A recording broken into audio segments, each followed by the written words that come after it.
Hey everyone, my name is Simpsy. How you all doing? Well, Definitive Edition Stainless Steel Historical Improvement Project Modded England campaign. On very hard. Let's go. Now guys, let me know in the comments tips and tricks for SSHIP, those who have done multiple campaigns.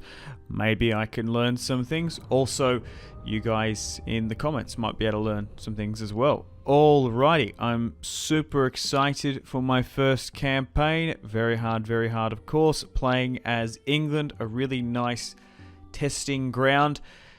It is going to take a little bit of time before we bring all of the entirety of the United Kingdom under our control. I've been talking to some people in the Discord that have played this mod a fair bit, and they said it can take up to what, 30-50 turns to get all of England under your control. We do have Scotland we're gonna have to deal with, and there's a bunch of rebel settlements as well. So here's some information. Here is what very hard does. Obviously makes the campaign, well, very hard, and I'm sure there's a bunch of features and additional content that I haven't learnt and figured out just yet. I really do like the family tree from what I was experiencing, doing a couple test campaigns. You can actually grow a dynasty, you can choose the heir, and they're so much more realistic and sensible as well. So for this series, I think taking all of the entirety of the United Kingdom is the first play. Try and hold on to our northern France settlements, and then obviously we want to try and take Aquitaine. So England is one of the strongest factions in the mods and doesn't receive any special support. Nice. The English reforms have not been fully implemented, but we do have stuff like the Magna Carta, English archers, some special books like the Winchester Bible. You don't need to do anything for particular reforms. Okay, thank you. Attacking only with generals. Oh, okay, so this is even a harder script. Look, I'm going to turn this off because one of the reasons I like to be back in Medieval 2 is that I like playing with units that can attack on their own if they want to. I don't necessarily like the newer Total Wars when they lock generals to armies, so I think we'll turn that off, but I do think it's quite cool and sensible that you can't go out and attack with a general, just to add even harder difficulty. So we're not going to turn that on. For example, we're not going to turn on the the construction feature, where you can of course only construct and build units with a general. We're not going to turn that one on either. So King Henry is currently uncrowned, as he doesn't have all of his historical territory under our control. So we're currently under the reign of King Henry. We are playing an early campaign because unfortunately the late campaign is not available. But here is our territory: Bristol, Lincoln, Normandy, Norwich and York. We also have Angers as well. Angers, I can't remember the French name of it. We need 40 regions, including Paris and Jerusalem. We currently control 7. So I think firstly, focusing on the United Kingdom, we might potentially go for some northern France territory. Our relationship and standing with the Pope is quite low, but if we can get an alliance with the Vatican at some point, we might potentially be able to call a crusade. Now, most of the diplomacy is neutral. For example, with us, France, the Holy Roman Empire, the Reconquista is going on. Poland's at war with Hungary, but I think early on, we'll just quickly do a toggle foe, because I want to show you guys the scope of the campaign map just to get your bearings. And also, I am learning a lot where these settlements are as well. So this is the size of the map. It is absolutely humongous. Chungus. So there's so much rebel territory to take. There's all these new factions as well. Pisa. What else is there? There's like the Kievan Rus. I think even Novgorod's in here. So if I really enjoy this campaign and you guys enjoy it as well, I can definitely see myself diving into more campaigns.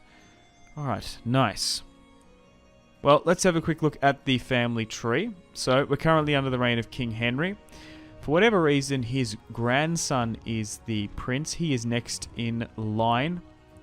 So we're going to keep him in Normandy for now. He's 64 years of age, so I don't particularly want to be moving him too far around the campaign. He's currently uncrowned. Also, they've added so many traits and ancillaries, but this is a realistic family tree, which is quite nice. We've got Geoffrey Plantagenet here, so this is the Plantagenet line. He's 19.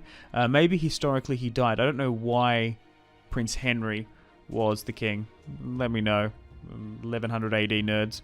Alright, we've got Stefan Diabolus, who's 36. He has 2 children as well, and he seems to have Vesemir as a harsh judge.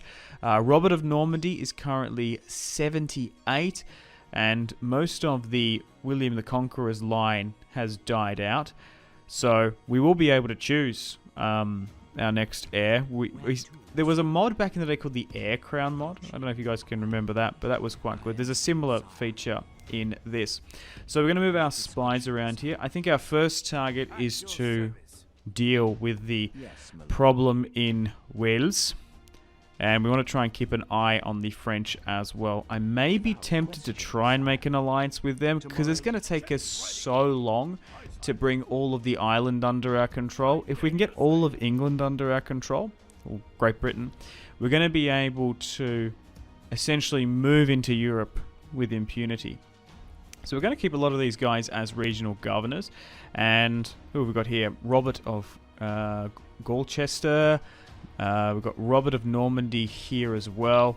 Was it Mandeville? So potentially if we get some daughters, we might try and marry into those generals. Also, I will be not adopting anyone in this series. I want to try and roleplay as best I can. I don't know why my cursor is a different color for whatever reason. Anyway, we're going to start making plans and preparation to mobilize everyone. We'll try and keep generals in settlements because they can get some traits. Not everyone has to be a commander and conqueror like William. So we want to try and allow some of them to be active commanders. So I think getting all of our military forces going into Wales is the play. I think Wales can be traditionally quite hard on even vanilla medieval 2 Total War, just due to those Welsh longbowmen. I believe they have some of the best bowmen at this stage in the campaign. They have like some of the best. Then we'll make plans and preparations to go into Scotland and Ireland. Now, I will need to try and hold a decent military presence here. I'm just trying to think, do I move this back to Normandy? Yeah, I think I do. Because Angers is so far south, I think moving back up to Normandy Castle is the best play. Also, look at the construction. Look at this. Roads in London is going to cost us just shy of 7,000 gold pieces, Florence. But it's going to take 20 turns. So you really have to be cool, calm, and collected and calculated in where you spend your valuable construction time and finances. You also want to try and keep somewhere between 2 to 4,000 K to spend on events as well. So it's not going to be this early on that we're going to be able to afford and construct stuff. Once we start fighting armies, once we start taking more territory and we expand England, we're going to be able to invest. So we're really going to have to be wary with our construction. So I think focusing and getting buildings in London, our capital, first is the play. And sort of the external territories that potentially could get attacked, like some of those regions, like Angers, we probably shouldn't build in. So what have we got here? Maybe a church might be a smart idea. So Normandy isn't our capital. It's actually a minor city. Interesting. So London is the capital. I could move the king back to London. He is a little bit susceptible there. But we're going to end the turn and continue. And Scotland. Fergus Mac. At your service. Okay, that was more Irish. Trade rights in map information. Sure. Now, the AI doesn't seem to be as backstabby if you get alliances with them, which is good. So, I think getting trade and map information is the play. I'm going to keep moves on as well. I usually turn that off, but because we're playing on such a hard mod for the first time, I do want to see AI movements, because Paris is so close, oh no, to Normandy, and they have moved up military forces and assets to the border. Yikes. Are we about to start the 100 Years' War already? I sure hope not. So we're going to try and move everyone to Normandy to defend it. But that's a decent army there. They are mobilizing so quickly. That's kind of frightened me a bit because they could attack us. I don't think I can afford a war with France just yet. Okay, so we've got Philip of Richmond. Oh, that's a cool name. 15 years of age, a youngster as well, and a decent portrait. Look, you know what? I don't want to adopt anyone. I want to roleplay and like have I want it to mean something when our generals die. I want them to be a part of the bloodline. So here we go. The rise of knights in Europe. Warriors 1000 AD enjoyed no heraldry status. Okay, so this is okay, so this basically says knights are really expensive and you should be very, very cautious when you use them because they cost like nearly 1,000 per turn, and they're rare. You're not going to have a doom stack of medieval knights that you can just replenish constantly. Okay, you're playing on very hard campaign. Okay, our mercenaries need pay. Oh no! Oh wow! Okay, so unfortunately, within turn 2, we've already bankrupted ourselves. So basically, we've not done my rule of thumb. Unfortunately, Robert of Normandy has died as well. That's unfortunate. Oh no, there's no one in London. Yikes. Okay, so we're going to need to have a general and then a unit in every settlement. Should I move Philibert to London?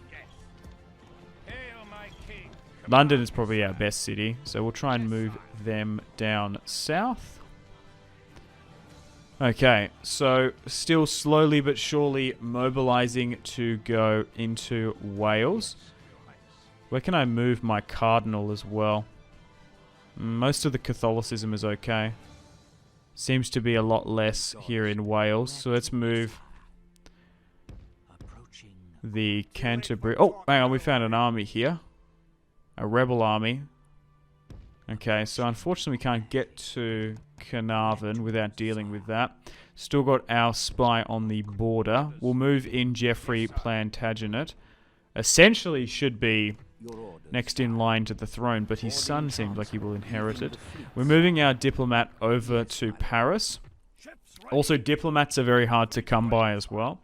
We'll make sure we keep our fleet in the ports to protect from English Channel piracy. So Henry 64, I think he's going to be okay to make the voyage. Because of that bankruptcy, we're going to have to stop the construction of the church in Normandy. And we'll move Geoffrey. Actually, you know what? Yeah, I think the king probably shouldn't move. We'll move you back to Lincoln. Okay, is this a good enough army to deal with them potentially? Oh my god, it's 2,000 a watchtower? Yikes. That's so much money. Okay, so we've got 2 half stacks. Robert of Gloucester. I don't know why I'm saying that so weird. Gloucester. So some Welsh spearmen. A general's bodyguard of 122. That's quite a bit. We do outnumber them 2-1, but he's a pretty good general. But let's have our first battle of the series as they are blocking our way to Wales. Fight to the last gasp. Okay, thanks, Shakespeare. So here is our army build. Some of the unit cards are alright, axemen. Some of them are different. So let's move on up. And let's test out how the battles perform. Alright, so this is a really good test. They are sitting uphill. And they have the high ground in the forest. Now, I don't know exactly how fatigued we're going to be going uphill. Now, I might try and test running, because I don't know if it's like normal medieval 2, how it recovers quite quickly the tiredness, or will it just completely zap us? Alright, as we slowly but surely make our way up, here is some of the light axe militia. We've got some Norman sergeants there, which look good. And we've also got some cavalry, but they will have skirmisher supremacy on us. We match them 2 for 2, but they have better, high-quality Welsh longbowmen. As we slowly but surely move on up to try and bring Wales into the fold. Will Robert be the first Prince of Wales? But I'm super excited for this mod. I can't believe I haven't stumbled across it earlier. I saw some posts about it in the Total War community.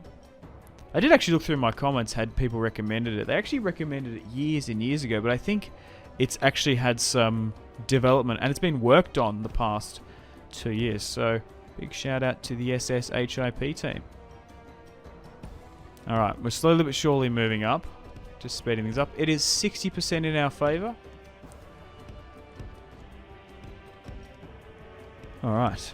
But yeah, still dealing with my hand injury, but I found that playing the older games is so much more manageable with one hand. Like, I'm actually playing this with one hand now, believe it or not. I feel like some of the newer Total Wars are like super micro heavy. But yeah, I might need to make a video, because I'm sure you guys are sick of me talking about it by now.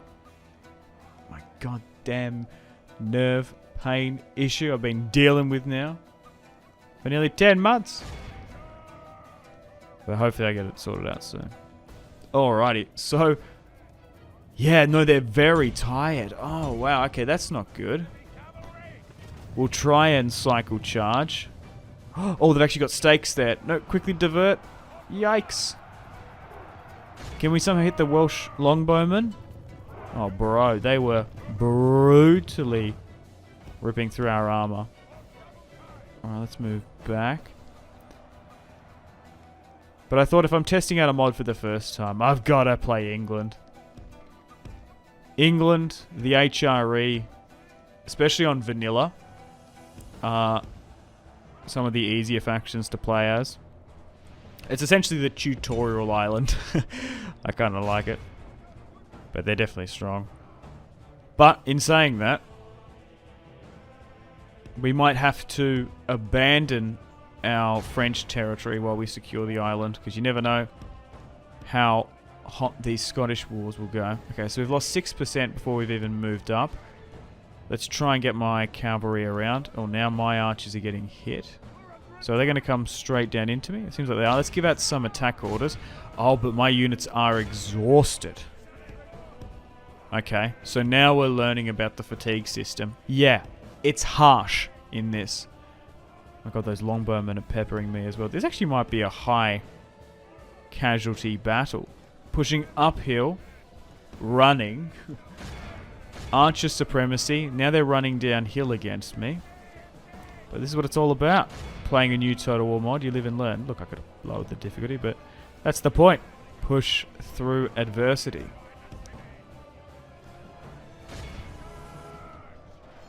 So, we're still relatively under the Norman conquest.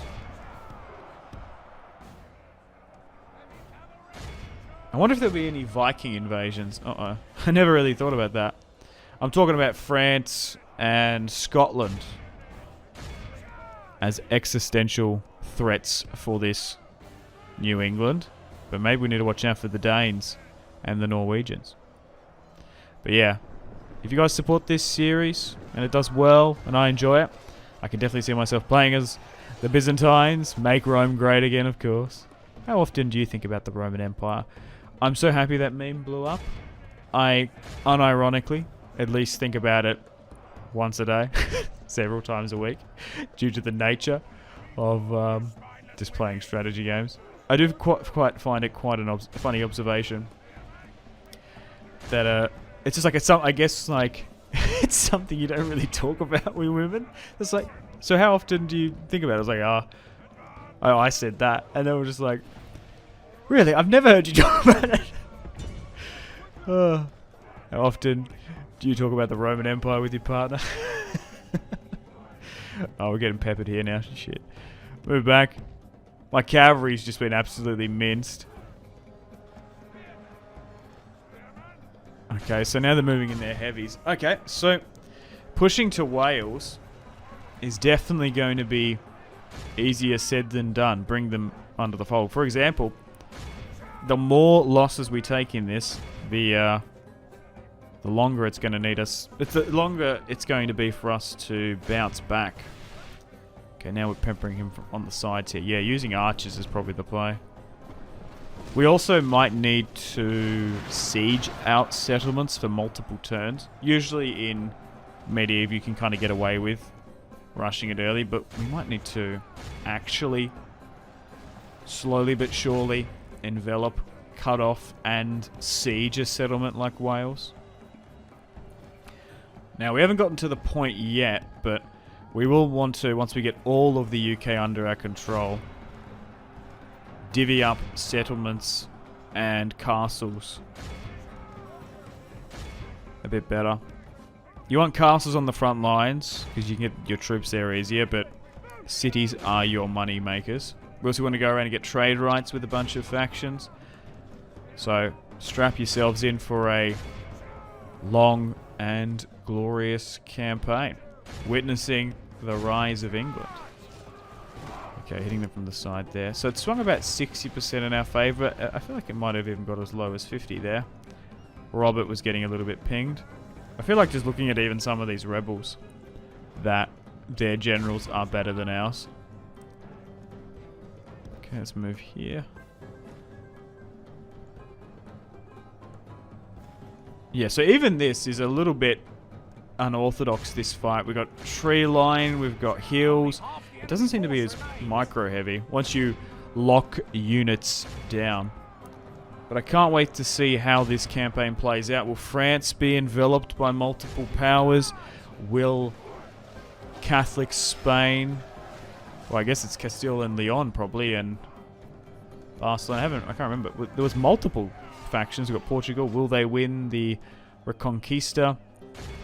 What's going to happen in Italy? Will the Turks reclaim? Well, claim Istanbul, Constantinople? Who knows? Also, depending where we expand and conquer, we might be able to take some other territory. Set up some trade posts. Okay. Dude, our units are so fatigued and exhausted.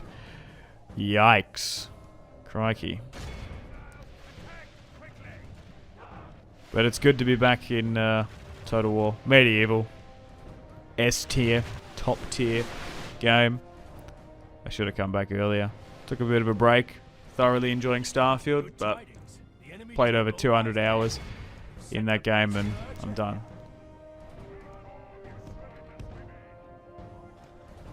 But, hey, Total War is my jam. This is where it is. Enemy general fallen. So, gonna slowly but surely start working up, working back, creating a Total War catalog again.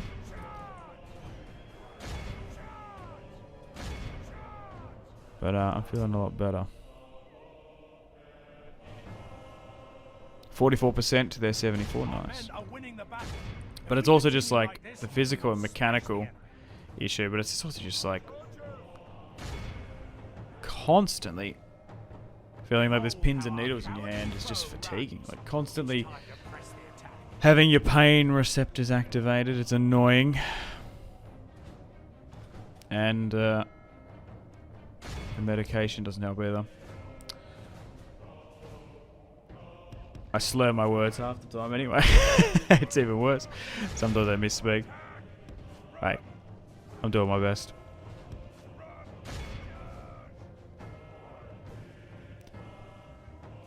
Once we start building up some videos, I might do a stream here or there, but I don't know. I go back and forth on streaming because, like, it's just so hard living in Australia time-wise. The best time for me to stream is nocturnally for you Americans and Europeans. But it just stuffs me up, makes me feel terrible.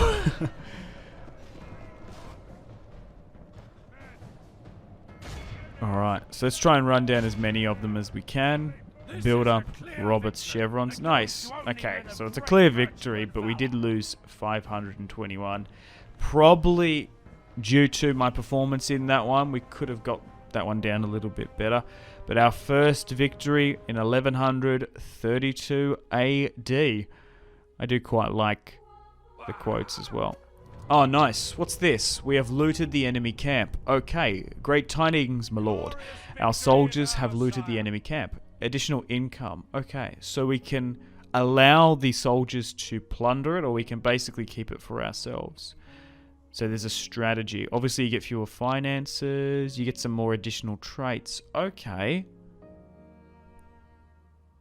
I wonder if you've got a young king, that might be more viable, because you might be able to farm traits as well. That's another thing. We're going to have to be really quite meticulous in who we marry our princes and generals off to. Man of the hour. No, we're not going to accept that. I'd rather marry them in. But a good victory. Alright, well, let's make plans and preparations to go into Wales. Also, as we've got 2 full stacks actively moving through winter, we will be obviously spending about 1,000, maybe 2,000, maybe even more a turn extra because they're actively in the field. Also because it's winter, things will be worse. Ah, damn. Okay, well, it was worth trying to attempt to move the spy in to attack in 1 turn. Let's move you there. So maybe we need to work leveling up our spies before trying to infiltrate the Welsh populace. And merchant is fine. Diplomat is a little fair few turns off from actually negotiating with France. I think we should just try and get trade and map information first, get some amicable relations, but I do have a plan with the French potentially. Alright, welcome to the top of the turn. Another candidate for adoption. We also have the diplomacy guide. Oh, nice. So this actually gives us... So there's actually a reputation system, which is nice. So the more aggressive you are, the more backstabby, the more wars. So that's really, really cool. It makes it more sensible and realistic compared to... Sorry, it makes it like similar to Rome and maybe DEI. Okay, impending debt. Uh-oh. Right, that's because we've had those military forces active throughout the winter as we push for Wales. Hopefully, if we do go into a debt, we might potentially be able to get some from the settlement. Army supply costs as well. Yeah, so there's even like an army supply system. Similar to 1100 AD, the mod for Rome 2. The supply system makes you pay for your armies. Staying in enemy lands, travelling by boat, or besieging. Take the rebel settlement of Carnarvon. Oh, perfect. Perfect. 8,000. And there's been a princess. Diabolis. Let's get Robert in. Let's build this siege equipment. So what can we build? 1 ram and whatever the max amount of towers. We can get a siege tower, really? I usually go with the ladders because they can't get burnt down. And let's move you in here. So I think Robert is probably going to be our main active fighter. And Stefan Diabolis can probably take the reins. He's going to learn from him. I might even leave Robert in Wales to govern it. That's the reward if you conquer the settlement. So Geoffrey Plantagenet, the king's son, is sitting in London, and Prince Henry is still not of age. So we're going to go negotiate with the French and have a parley with them. soon. As we siege out Wales.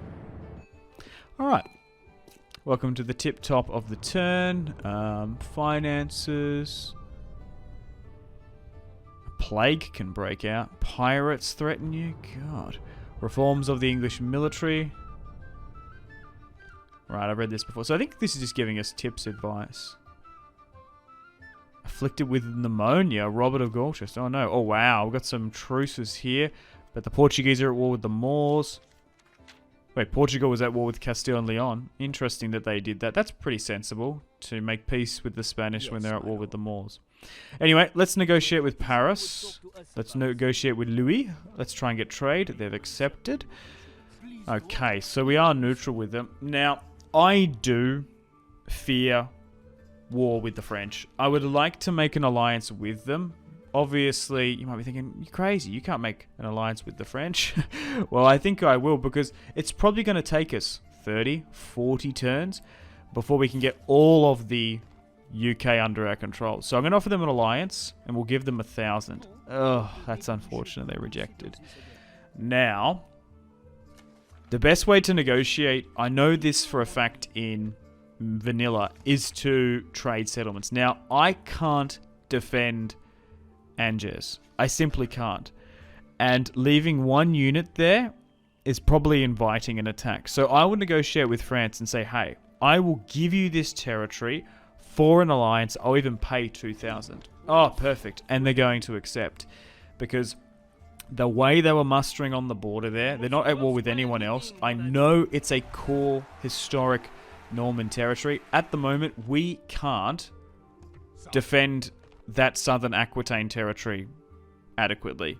We could have alternatively pushed everything into France, but then we are threatened by major regional powers. I think it's safe for our security to get all of the United Kingdom under our control, as we do have some pretty tough local rebels, like the Welsh and Irish clans. Yes, sire. Okay, so we are still sieging out Wales here, and we're going to play this one. We're outnumbering them 2-1. Now, we have been sieging for a little bit, but it hasn't really chipped them down too much. We have 2,500 brave English boys to go against the Welsh. Let's get stuck into them. And many strokes through with a little axe. He hewed down and fell the hardest on the timber. Okay. Thanks, Shakespeare. Alright. One battering ram, 4 ladders. Let's move these Norman sergeants up. And we'll get our archers to put in some supremacy as well. Skirmisher supremacy. Doesn't look too tricky of a siege. Nothing too tactically difficult. Just going to be a little bit of a grind. So depending on how large the settlement is, it actually might be a legitimate strategy to try and siege and starve them out. So we won the first initial battle against Wales. Their scouting field army blocking the path, and now we've got the proper siege. I would have liked to see if there was more settlements here, but one's fine. I do quite like how massive the United Kingdom and France now is. But so far, really adoring the campaign map, loving the family tree. The units are okay, but the battle performance is pretty good. But here we go, the battle for Wales and for the entirety of the United Kingdom is well and truly underway. But even fighting against a rebel faction of Wales, there's a lot of unique units here. They look cool and different, and it's actually quite challenging. The Welsh are going to put an absolute fight on, and they're going to fight to the last Welshman. But here we go. The ladders are slowly but surely going on up. Archers raining fire up and over the top. We are using default ammunition. I wonder if we're better with like these hunters and stuff to use flammable rounds. Maybe. In Third Age, there was a legitimate strategy sometimes using flammable arrows. I tend to, in Medieval, just to use the default rounds because they have a better fire rate and the hit points. Like it's sometimes better. It's better to pin down a unit and fire multiple rounds into a unit to whittle down the hit points rather than the arrow fire, because it has high damage. There is like a minor morale debuff they get, but they just miss so many. I don't know if it's been tinkered with in this mod. Let me know. I have questions. But so far, I have noticed that the performance can be a little bit weird. I feel like stainless steel when I played it was way more stable. Haven't had any crash to desktops just yet, cross my fingers, but I feel like this one, there's a lot of issues, and I don't know why. I think it's just due to, as you go bigger with models and castles, and just the more you add, the more it just makes it unstable. That's just the nature of things. Like, I love Fire and Blood for vanilla. Wait, what? But like Fire and Blood for like fantasy, Medieval too. But that mod is just so unstable. There's also plenty of fantasy mods as well we could play. Maybe we need to go back to Middle Earth, Third Age. I don't know. After watching Rings of Power, yuck, kind of turned me off Lord of the Rings. 72%, but I've always been far more of a Song of Ice and Fire enjoyer. I'm sorry, it's just better. Controversial. 90% ready to charge on in soon. But so far we're doing far better in this particular siege compared to the field battles, probably because we're being a little bit more meticulous about our unit tiredness. Our archers are probably getting a better shot on. We're slowly but surely surging on the walls, and now we are just charging through that gateway now. They have moved around some of their heavy infantry. That's smart to block that, but if we can just swing around, it might just be enough.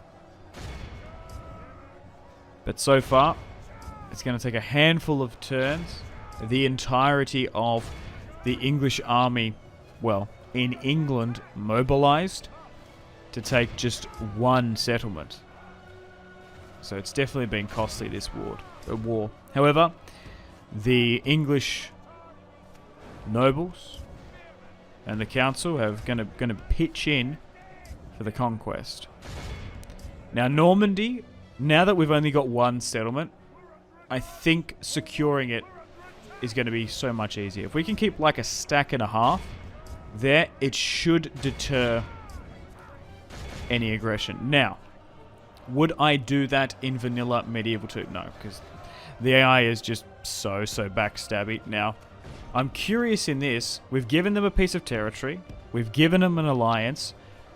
Will they keep their word? We'll eventually go to war with the French. We'll have the 100 Years' War. Maybe in 100 years. Who knows? But we're just not simply strong enough just yet. And even if we throw everyone in, we still have to deal with the Scots and maybe the Danes. And then if we somehow empirically, like if we win a war in mainland France and it's a Pyrrhic victory, it's a Pyrrhic war, we're just going to get chopped down by either the Spanish or the Catholic Iberian factions flying over the Pyrenees. We've also got the Italian states, hell, even the HRE, the Holy Roman Empire, could be an issue. I think securing Great Britain, bring it fully under the control of our monarchy is the play. The enemy are badly bloodied. Okay. Lost half their men. Just holding me here. Maybe we try and surround them. Okay, let's make a play to the town square so we can initiate the countdown. Oh no, they're starting to run. Oh, it's because we managed to snipe their general. Alright. Still pinning down those on the walls. That's alright.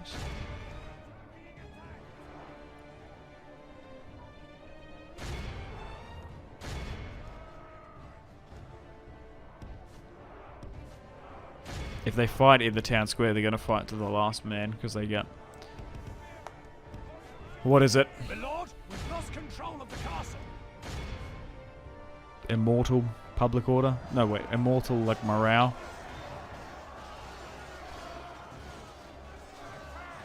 Yeah, they're not going to break. Alright. We have initiated the countdown. Only just less than 3 minutes remaining. And then victory. Nice. Happened before that. Only 400 men lost. Alright, let's end the turn and continue. Oh no! You've got to be kidding me, man! Alright, well, welcome back. Unfortunately, we had a game crash, so we had to redo that battle. We're going to occupy the settlement. I think sacking and exterminating would make everyone quite unhappy. Okay, resistance. My lord, the locals... Oh, wow, okay. So there's going to be some Welsh resistance? Seriously? Oh, wow, it even spawned another army. Oh, my god. That's annoying that we had to redo that. It's a shame we had a game crash. Alright, so Robert can sit here. We'll try and replenish and repair. I suppose we try and retrain as well. We've got that 8,000... in the bank, but let's see how the Welsh react. Well, let's... maybe move our spy back to England, because we, well, lost the one trying to invade into Wales. Let's move you back here, and let's move you here. I think having 2 ships near the shortest crossing is probably the play. Now, we've still got to deal with that army. We could sally out, potentially, but they might attack us, so we'll see. Alright, someone from Durham. No, thank you. Some remarks on military matters. Okay. Grooming governors. Young generals need to go to school. Oh, as an education is one of the most foremost parts. Okay, so it's actually better to keep some of the youngsters until they come... a bit more of age. Okay, that's kind of cool. Wow, that's really sensible and realistic, actually. Alright. Let's go into Germany, though. Right, doesn't seem like they're going to push and attack us, so we might have to manually play this one. Going out. So, I think we'll allow Stefan, and we'll leave... Robert in there permanently. So can that reach? Yes, it can. Oh wow, Thomas. Oh, he's a pretty decent commander, actually. 10-1. Stefan Diabolus will have his first real command. Man, some of these Welsh freedom fighters, as it were, are quite strong. To whom God will victory? What? Okay. So let's rally up. And we'll make a push. Oh, that's good. Let's try and get some units to flank. Oh, densely forested again, unfortunately. So, already, what? We've spent over an hour or so here today just trying to take Wales. We've had 2 decent battles. This is probably going to be the 3rd. And Robert of I can't even say it. Golchester. I think it's the G. Golchester. Maybe it's my accent. Golchester. Colchester. It's the Golchester. Alright, let's move up. Yeah, we'll try and track some of the accomplishments. So I guess we'll sort of make Robert the regional governor. He can have Wales for now. And Stefan Diambolis can essentially, once we've finished subjugating the Welsh. We're going to make plans and preparations to go north of the border. We'll rally back at York. We might even replenish and repair. And use some of that 8,000 gold pieces that we got from the council. And some of the land's rad, as it were. The landowners. To make plans and preparations for an invasion of Scotland, which, crikey, will be easier said than done. Pushing up there against William Wallace and the boys. The Bruces. Alright, let's give out some attack orders here now. And we're fresh and eager to go, so that should change things since, well, the last open field battle. But once again, I've got to remember their archers. I did say that the Welsh archers and the longbowmen are some of the best in the game. It's been brutal. Super high casualties. But thankfully, due to our numerical supremacy, look, what, we got 5 settlements, 2 castles on mainland England, and 1 external territory in Normandy. It was only going to go one way, unless we mega through. But once Wales is fully under our control, I think we'll keep it as a castle for now, but eventually in the grand scheme of things, I probably want to make it a settlement. Just due to, like, coastal settlements are just so much more valuable being cities, just because of the ports. Obviously, if it's a front line city and you need to actively keep troops nearby, or it's a really good choke point, it's a bit more valuable. But I don't think the Irish are going to come over the border. Like, you actually might be better off making Norwich a castle than Wales. We probably should make the entirety of Ireland. I probably want to make Scotland as well settlements, because I don't think we're going to get attacked in the north. I do kind of fear the Norwegian incursion. I don't think the Saxons are going to come back and get some vengeance. I'm sure the HRE, the Holy Roman Empire, has probably subjugated them. Also, what view do you guys use? I, obviously, for years used to use the default Medieval 2 view, but I use the minimal HUD now. I think I do like it because you can see more of the battlefield. You can zoom in and look at the units a little bit more, but you lose the ability just to see where, like, you press the faction icon button to see where all the enemy combatants are. That's annoying that they don't have that. What do you use, minimal or default? Let me know in the comments. Like, I feel like you don't even need all that stuff up the top there. You could nearly fully do without. I do tend to not use the keybinds anyway. Oh wow, this is going to be a glorious victory for us as Stefan Diabolus, potentially a future king or even prince for us. It's going to win a glorious victory. I still lost 435, so we want to try and keep that down. Put an end to so great an evil. William of Tyre. Okay, so we've looted the camp. Let's accept. And that is it. Wales is under our control. We could get some mercenaries, but we're not going to worry about it. But we have a whopping treasury now of 16,000. So we probably don't want to grow that too much. From what I can remember, you do get more corruption the more gold you hoard. Okay, so let's now make the slow and painstaking task to get back to York, and we're nearly at a stage that we could probably justify another army, but nothing has changed family tree-wise. Let's get the king's, I think it's his cousin or his nephew, Stefan Diabolus, I think it's his cousin, to go north. I think we'll go with Geoffrey Plantagenet, who is the king's son. We'll go with Prince Gregory to go north. He can control the second army. Oh, here we go. The Holy Roman Empire want to talk to me, and they're going to offer trade rights. Sure. Let's try and get as much trade with as many factions as you can. I don't really care about the map information. I roughly know where anyone is, and we can't afford that anyway.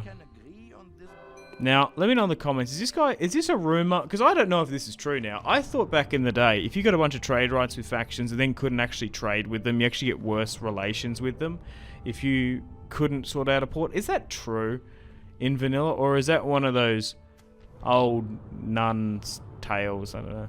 Missing funds. Oh, here we go. A trusted subject brings you disturbing news. Someone has been slowly skimming off the coffers. Yeah, taking a little bit of cream off the top, as it were.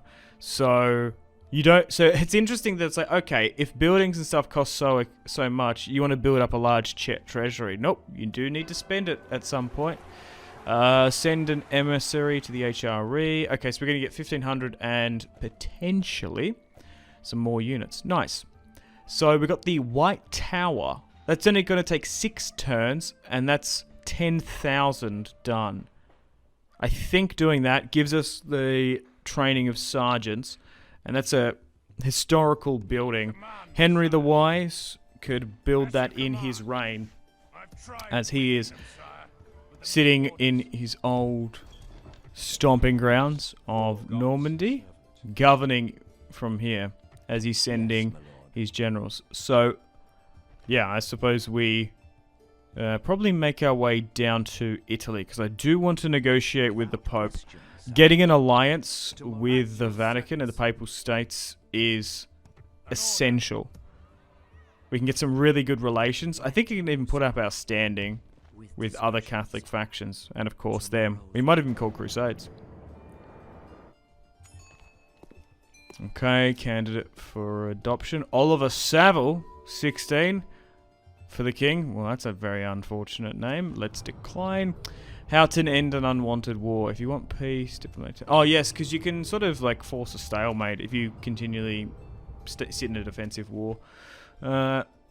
Instead of like, if you want to make peace, you sort of don't do offensive actions. Okay, the council wants me to negotiate with the Republic of Venice. We could probably do that on our way to meet the Pope. Meet Mr. Popey. Tomorrow's journey planned out, sire. Okay.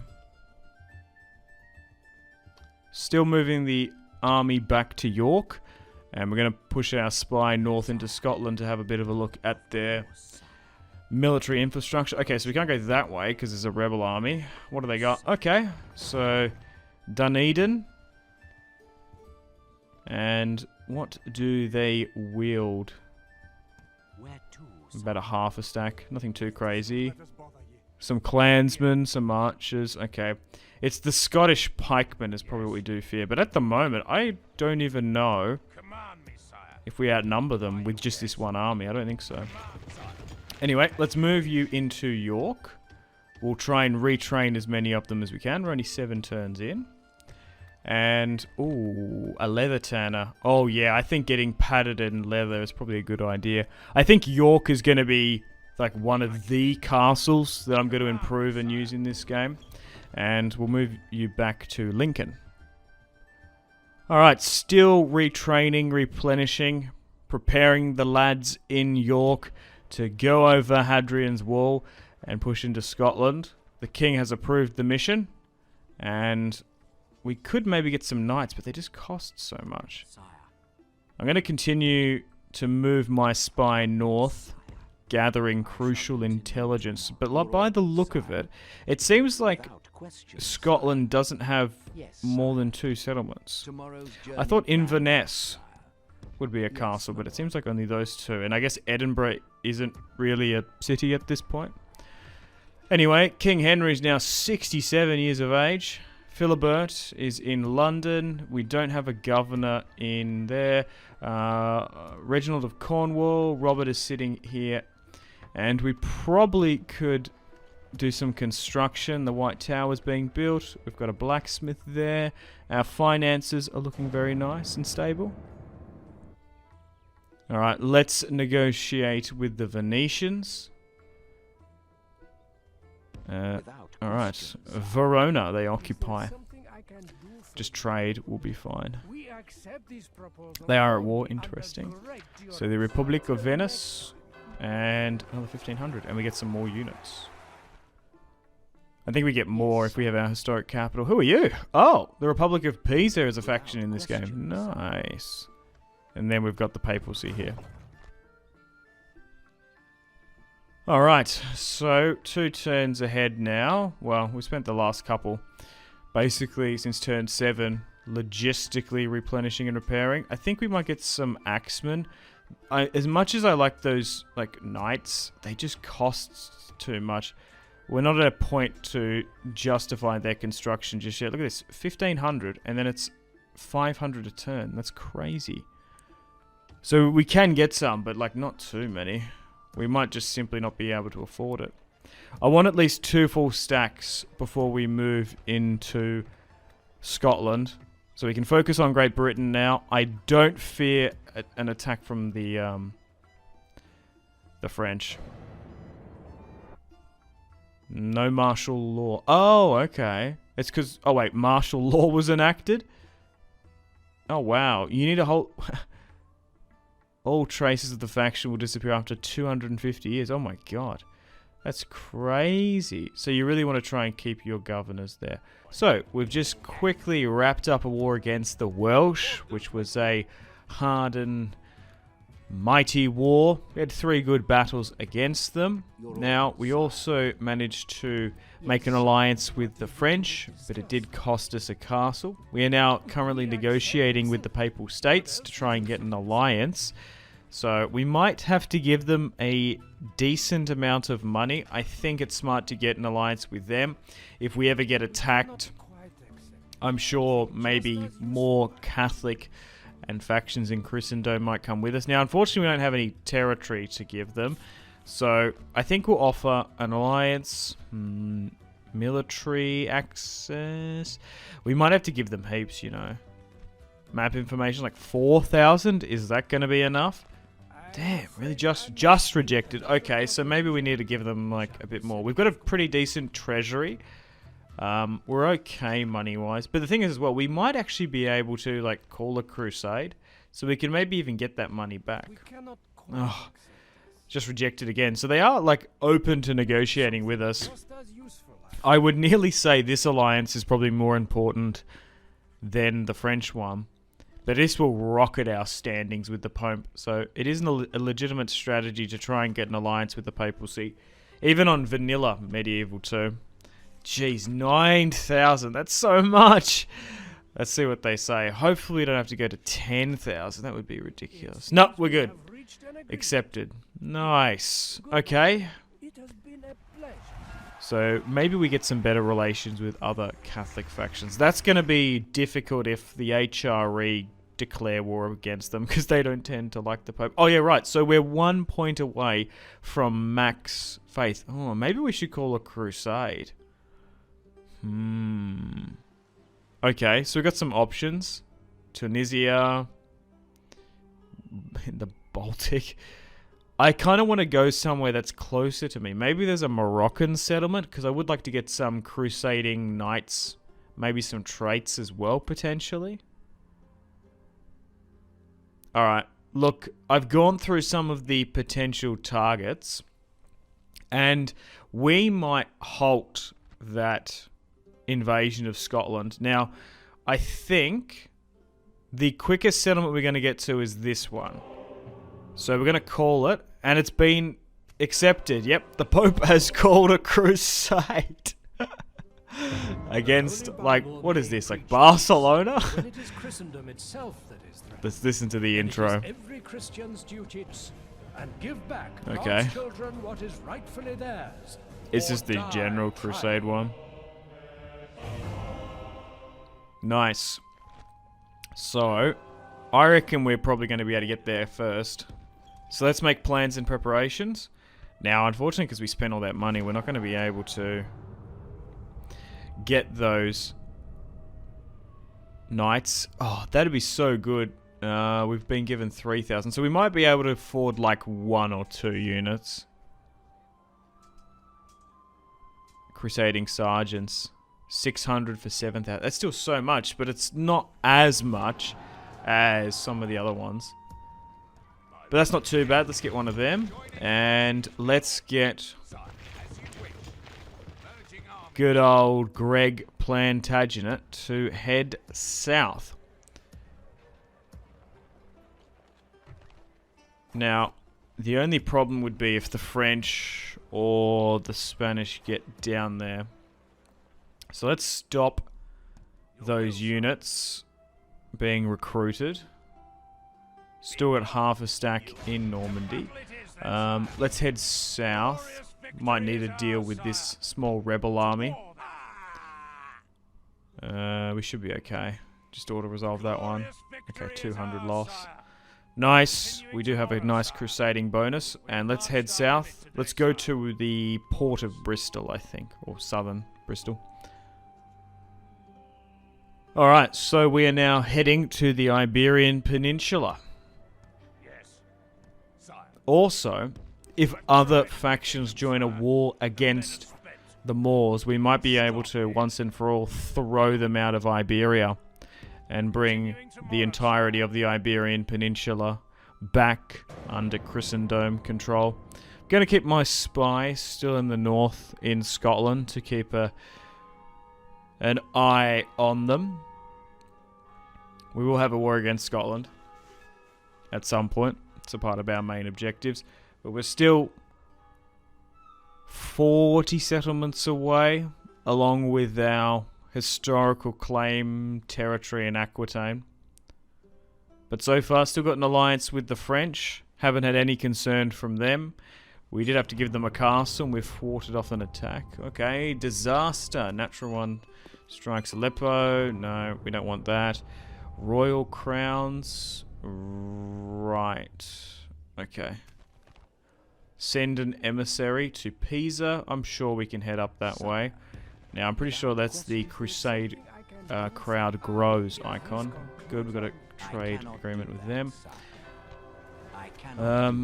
Oh, Venice, France, Holy Roman Empire, Norway. So many have joined. Oh, nice. Oh, wow. Look at that. The King of Jerusalem. Okay. So now we're in the summer. Winter is now ended. So let's move you here. Is it actually quicker just to go by sea? We are going to have to cross over territory, which is unfortunate. You know, I didn't want to... The thing is, as soon as we make the relation, we kind of need to call it because you will start losing relations rapidly. Alright, let's move Stefan Diambolos to York. We're still making a decent amount of money per turn now. We could invest in communal farming. Yeah, so we kind of want to keep a buffer between 2 to 4k and start the 20-turn crop rotation in London. Let's end the turn and continue. So far, what's Scotland going to do here? Do they want an alliance or something? No. They're simply just trying to bribe the settlement.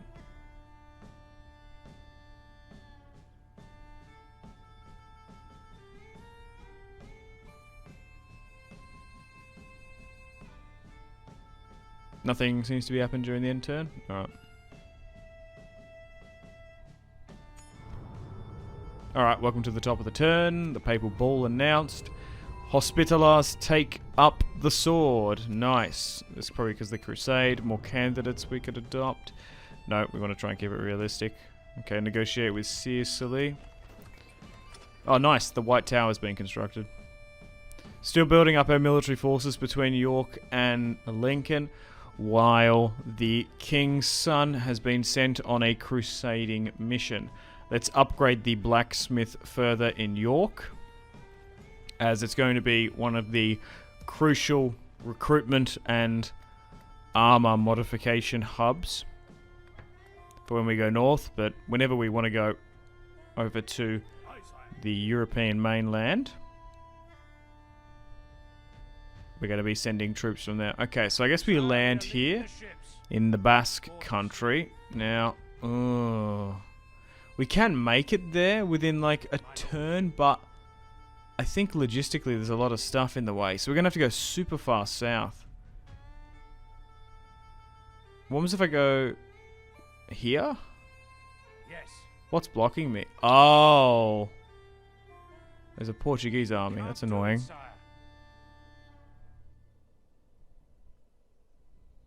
Okay. We are one turn away from reaching there. Send the turn to continue. That's Scotland, what? No. Still trying to bribe me. Hilarious. I'm surprised they haven't negotiated for an alliance or threatened me or anything. I guess we haven't shown much aggression to them. But once Wales has fallen to us, I'm sure they know time's probably not on their side. Oh no! The Crusaders have taken the settlement. Bugger. We do get some experience and some money. We might even get the Crusader trait. Oh, you're joking. Who took it? Oh, it's blue. So I think the French took it. Oh, far out. It's Valencia, technically. Oh, well, that's a shame. Well, that was a... Oh, and there's a settlement here. What? Zaragoza. Well, that was a waste of a couple turns. I guess... I don't know. Might have got some good relations with the Pope. Okay, so... The Crusading force is heading back after arriving, like the late Lord Frey. We're going to build a grain exchange in Bristol, and it's going to just take a while to get back. We got stuck at Zaragoza. What were we doing down here? Oh, right. We had a mission, didn't we? The Prussians. Okay. New leader lacks authority. Oh, yikes. Did we lose someone? Is the king dead? Selecting an heir. Do you wish to choose the family member to be your next heir? If you accept, zoom in.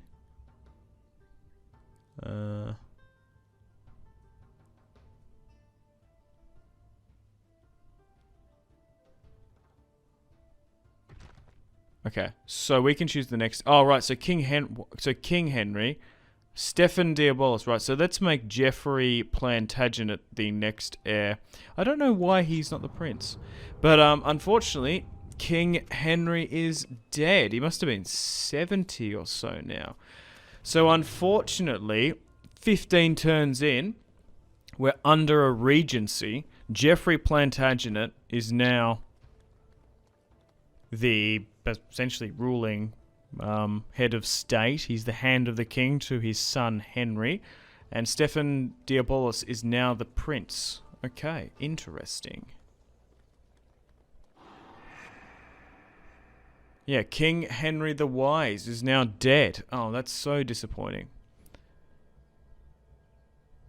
So we might have to be a little bit wary of a potential civil war, as we now have a boy king. We also have a split royal line. So I will try and roleplay it as best I can with male preference primogenitor.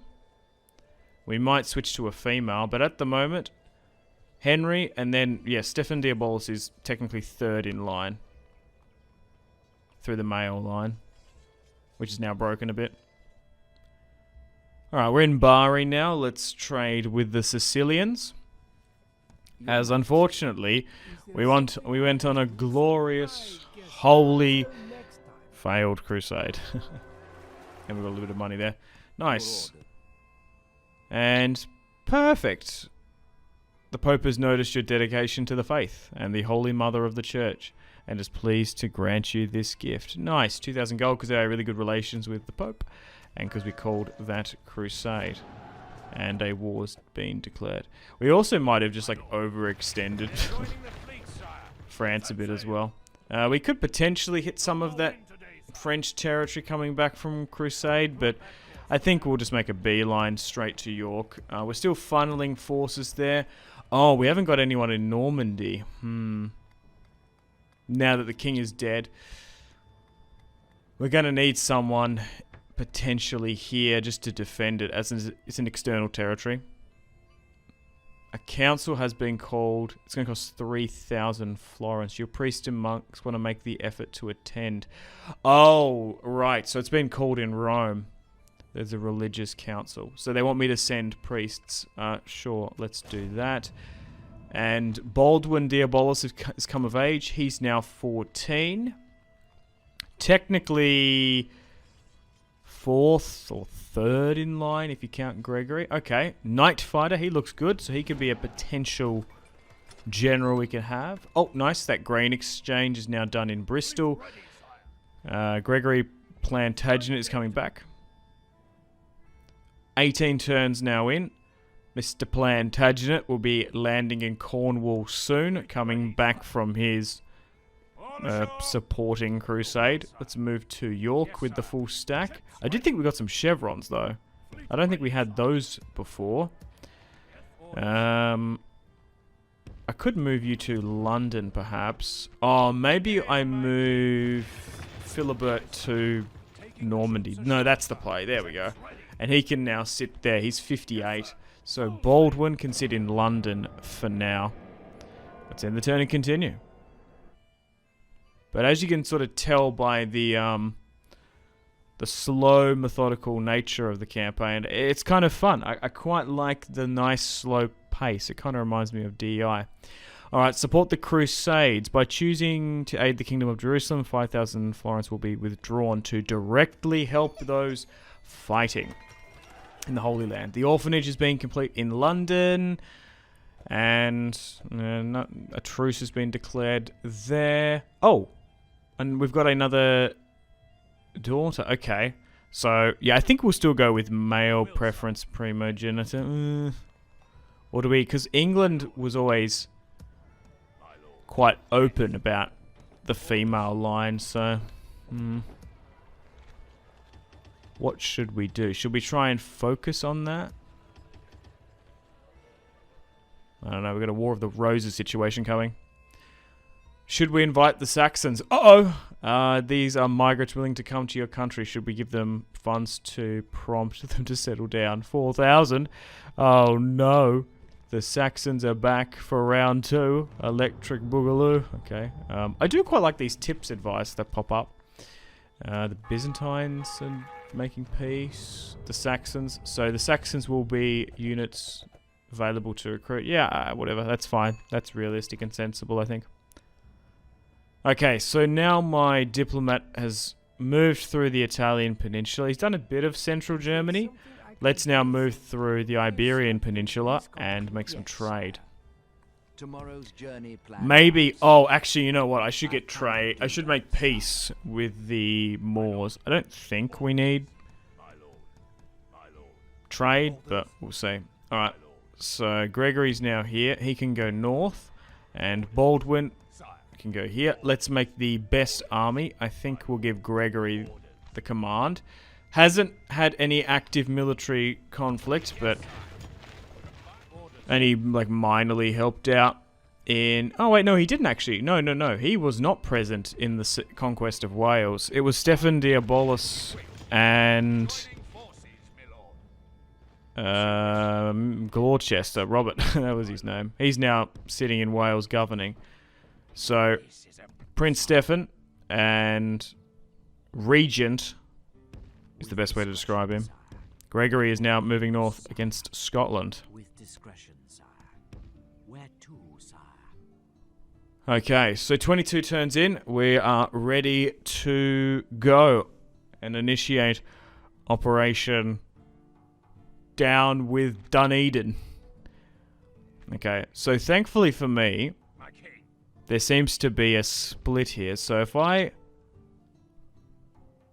move you where here, and then I attack with the Regent. Nice. Okay, so it's going to drag that out. So we are outnumbering them 2-1, but there's a lot of generals here which can complicate things.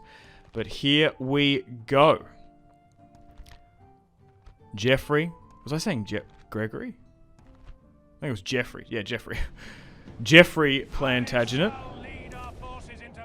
is now about to have a war against the Scots.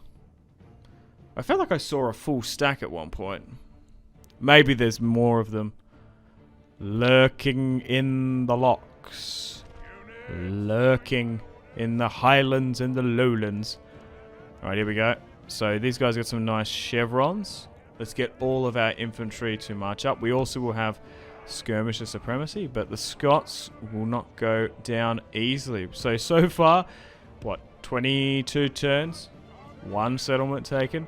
Crikey. We've gone through 2 monarchs, and now we're under the reign of the boy King Henry. Yeah, I like this mod. I like it a lot. You guys showed a lot of support on the first episode. I really appreciate it. I can definitely see myself doing more. So let's keep it up. Alrighty. Let's move our archers forward. We've got a bunch of them just because they're so cheap. Got what, 9? Skirmish units. Norman sergeants. A little bit of units to be more moveable. The axes. Okay. Let's bring them down. Thankfully, the settlements in the north aren't too massive, but we'll see how we go. Hopefully it's not like long, protracted sieges.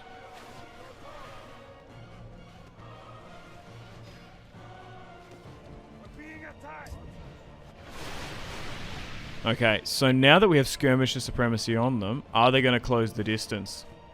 Because we should just be able to sit back and pepper them. Alright, got to watch out for this. This is coming from the garrison itself. We've got a general's bodyguard coming flying in.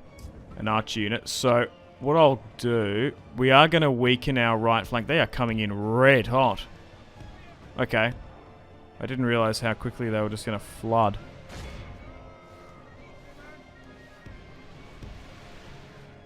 Let's give out some attack orders.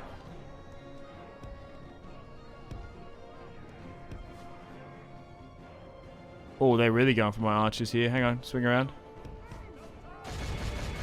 Nice. Oh, okay, so because we've moved like that, dude, they absolutely pounced on us so quickly. Alright, let's get my archers to draw their short swords. They can stop firing just to pin them down. Alright, restructure that. Our archers are still firing. Man. Thankfully this army's on the outskirts. I don't know what they were doing, moving back and forth. Oh, you know what? There might be a land bridge, maybe, between Scotland and Northern Ireland. They might be able to push into Ireland. I think there's 2 settlements over there. I could be wrong. But fighting is now breaking out, and this is our first real test. Because we are now facing a faction. We've only been fighting and learning against rebels. How will this English regime ultimately do? Unfortunately, we've got units wavering, but we are still peppering the Scottish combatants. We are going to want to try and wrap up this war as quick as we can.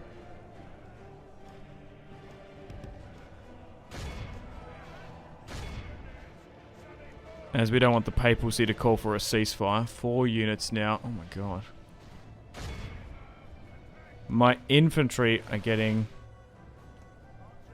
absolutely decimated. That's a bit better. That's a venomous volley. Oh my god. Bear with me, guys. This is getting a little bit unorthodox.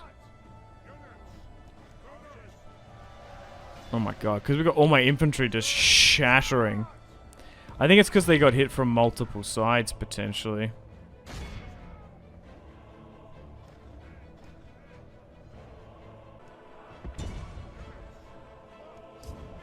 Okay, we're still favoured to win this one, but this is turning very, very chaotic.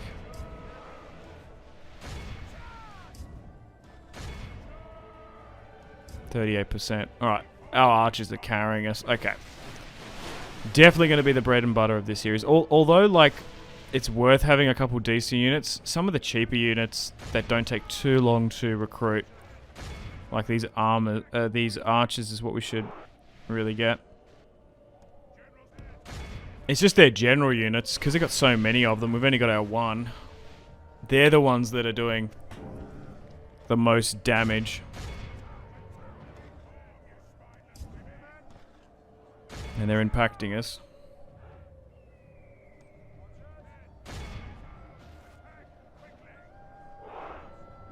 Just need to hold on for that little bit longer.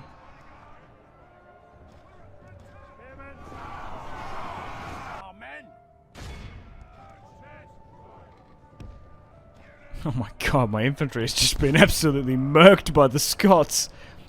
I think it's their heavy infantry.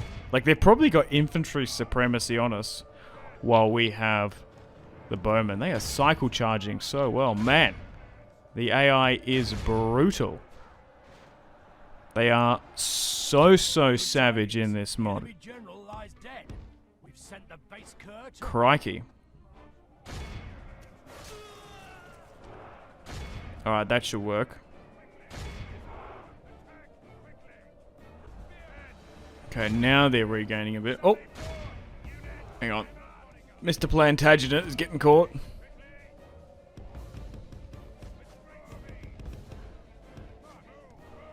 We don't want the king's cousins to rise up against him. Alright. Oh, I hope that's... Okay, no, we're good. We're good.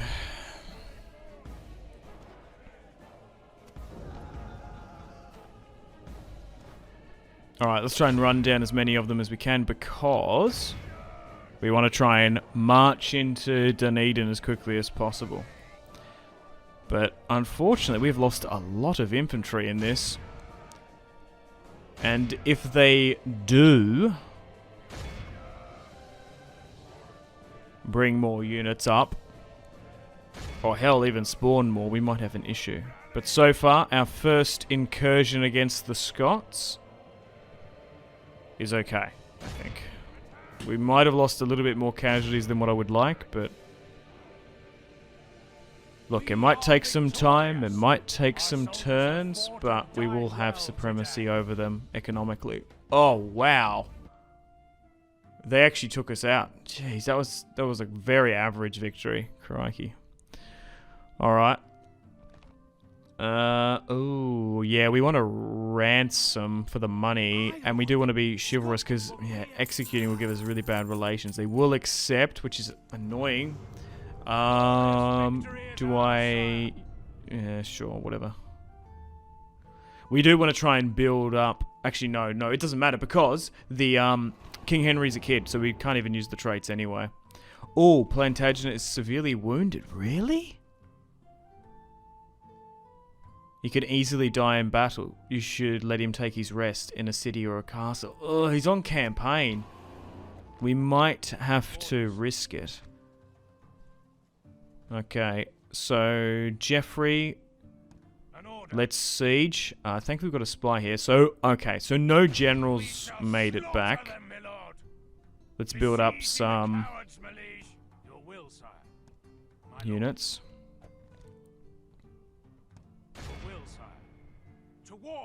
And let's get this second army to support. Yeah, so the French took Valencia. That's fascinating that none of the Catholic Spanish factions took it. Alright. Fair enough. Let's move this spy north. Okay, I can't seem to see anyone. Alright, let's end the turn and continue.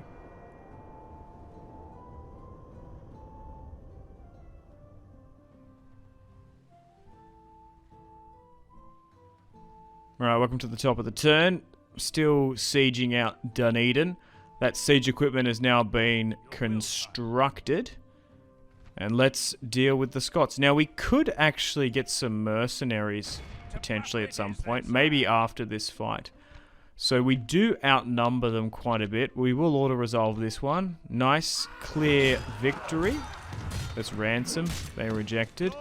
And now the Scottish capital will fall to the English. Now, it's a wooden castle, which will be good for now, but we eventually probably want to make it a city. The thing is, we're not going to be able to if we are going to go on campaign, send all those forces so far down from the north anyway. So, let's merge on up and let's try and move some of those military forces in. Let's move the spy up there. Okay, I can't seem to see anyone, though.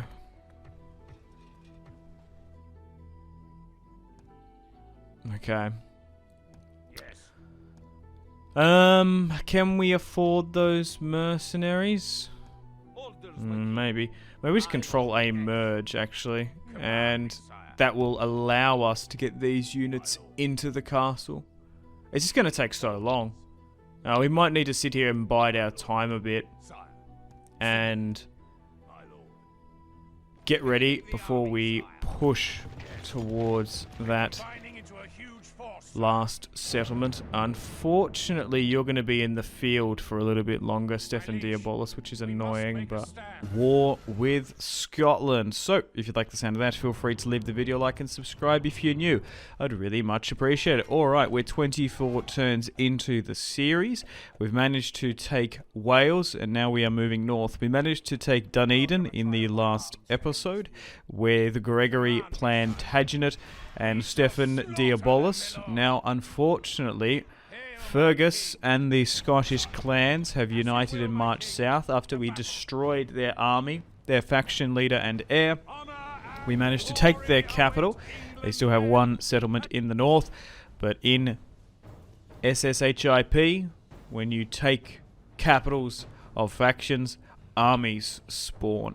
So we're going to have to deal with them here today and defend our newly conquered territory. So we are a little bit exhausted, fatigued here today, and then we're going to be one step closer to annihilating Scotland and bringing Scotland and Wales into the fold. Then we'll make plans and preparations to go over to Wales. So I hope you like the sound of that. But I'm having an absolute blast on this mod as we set up this siege. Now, we do have reinforcements coming in. There could be a strategy here. Now, if you are getting sieged in Medieval 2 and you need to offensively push out, sometimes you can bait the army to attack you even though you're under siege, and you can use the walls and arrow towers to your advantage. It works a lot on the easier difficulties, particularly with cavalry. You can bait them towards the walls, but we'll see if they take the bait. Okay, so even moving who essentially should be the king, Gregory Plantagenet, archers up on the walls. Now, our reinforcements are going to be deploying on the high ground up here. So we're going to have to watch out for them. Okay, they actually might be rotating. But yeah, let me know in the comments. Feedback and suggestions for this series. Where you'd like me to expand and conquer. We've got a firm alliance with the French at the moment. I'm trusting them, which is good. They're not backstabbing me. That's good. There's like realistic, historical, and sensible alliances that you can get in this mod. We had to give Angers up, but it was worth it. We also have an alliance with the papacy, so it doesn't look like they're going to attack. Okay, so unfortunately, our archers here are being a little bit bottlenecked on the way out. Let's go with something like this. That's a bit better. And we might be able to take some pot shots. So far, testing on very hard, the unit quality of England. Our archers are our bread and butter. They are so good, particularly coming up against the Welsh and Scots. From what I found is, like, although they are rebel kingdoms, because of their so strong individual, unique units, they're actually quite tough. They outbeat us on the infantry, which is surprising. Even the archers for the Welsh. There's even some crossbows for the Scots and the pikes, so it's a pretty good counterbalance. We just have numerical supremacy on them, and we have the production. Like, we have the entirety of England under our control that we can focus and funnel up there. I'm quite lucky that we haven't been drawn into a full-blown European land war just yet. Just going to do the Simpsy fold here, where you make a front line and put 2 to 3 units folding in to protect the flanks. And what we'll do with our archers is maybe push them up and over the front line. We'll see. Okay, so for whatever reason, they have just completely abandoned their siege equipment. Would you believe it? Alright, let's start taking some pot shots at them. Alright, we'll try and hit those. Hey, look at this, like a very heavy clansman.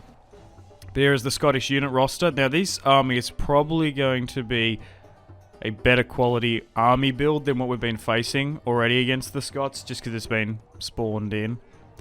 They're going to try and give them one last fighting chance. Now, I hope the papacy doesn't get involved. We do have an alliance with them and really good relations, but you never know. They might ask us to essentially cease hostilities. Now, we do have to be a little bit careful here, because time is not on our side, so we'll just continue to try and skirmish them as best we can. I could go... oh, that cavalry's moving up. Just got to be careful when I've got it on 6 times speed. Now, we are just wiping out full amounts of individual units.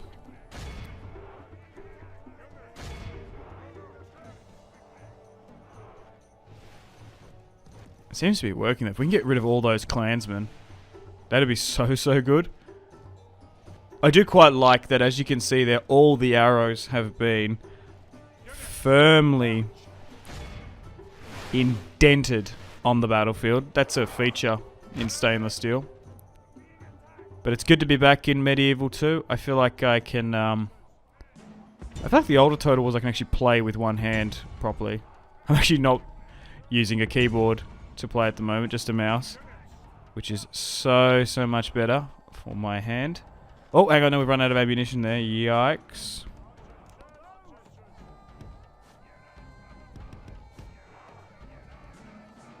Oh, hang on. I'm surprised they haven't closed the distance on us, to be honest. Oh, here they go now, charging in cavalry. Our Saxon and Norman spearmen should be able to hold against them. Now, we did lose a lot of casualties in the last battle just because they had so many generals. Thankfully, this time they've only got the one. Now, we have set our reinforcements to come in under my control. I could have got them to come in as reinforcements, but it's fine. Now, we are playing with Gregory Plantagenet. Stefan Diabolus is coming in as reinforcements. Obviously, eventually becoming King of England. So hopefully we don't have too many civil wars coming up either, because the family tree is quite split.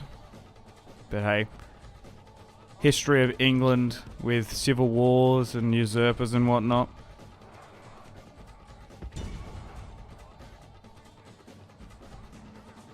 And obviously, funnily enough, Geoffrey Plantagenet eventually became king, but for some reason, I think it's gone to his son, Henry.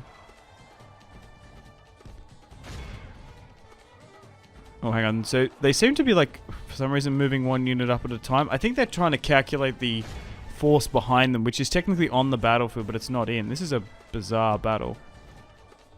So we are fighting with the king's father. And potentially the next king in Stefan Diabolus. Alright, here they go. Now they're charging. I think it's because it's probably trying to simulate the Civil War.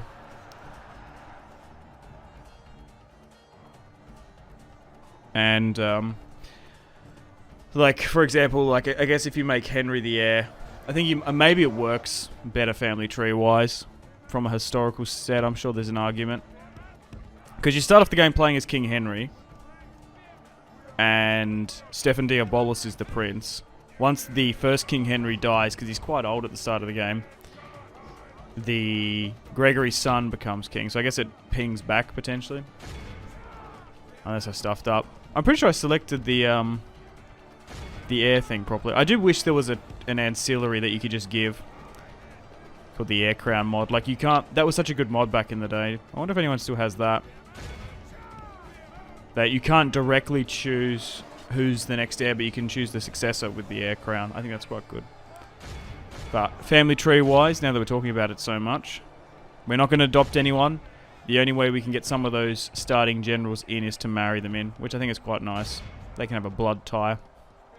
I want to try and play it like Crusader Kings as much as I can. It would be very, very rare to get an adoption unless... I don't know, it's a Chad general. I'm not the biggest fan of adopting generals in the medieval era.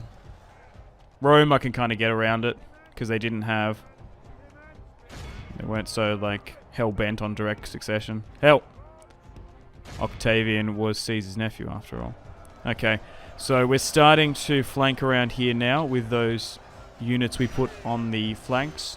They're swinging around from their Simpsy Fold position. We're starting to cycle charge there well, but unfortunately some of our individual units have been caught when facing really proper decent Scottish heavy infantry. Let's try and scramble here as well.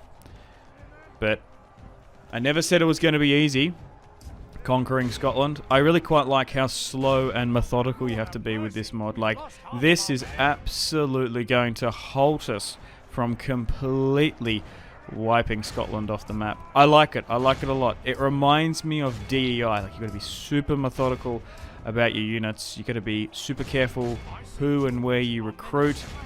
And we're facing a minor faction and we're struggling. Also, Scotland is so far away. Our supply lines are quite stretched. So I can't wait to see once we're in a full-scale war with... We're going to have to go to war with France at some point. Potentially the HRE. Depending who sort of pushes over the Pyrenees. Will it be the Moors? Hopefully we've pushed them back, though, now with that crusade. Our first crusade in the last episode. Alright, good. I think they're broken here now. Stefan Diabolus is now in here. The Prince. In the sort of split cadet branch.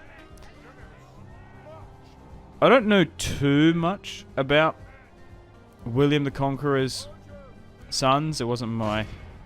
Well, medieval history. Pretty much from 1066... early Middle Ages to late. Wasn't really sort of my area of expertise at uni. I sort of just skipped all over that. I know and studied more about Roman antiquity. Greece and Rome. And then skipping like all the way to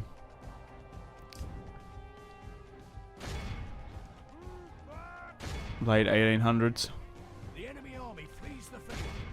I think it sort of just depends on the teachers you get. One of my main lecturers was like super into the Napoleon era and Napoleon Wars and stuff, which was kind of cool. It was something I didn't know too much about either, but done a fair bit of work in that. And then obviously just the World War One and Two. The World Wars. How could you not? Did a little bit of Cold War stuff. I don't know what to do with all my essays. I've got so many of them. It's like... It's just a bunch of content that I've got sitting on a hard drive. Pieces I wrote and stuff for the university. I don't know if I should make them into videos or something. I don't know. I just tend to talk about them briefly throughout series and stuff. But anyway, getting sidetracked. Really good battle.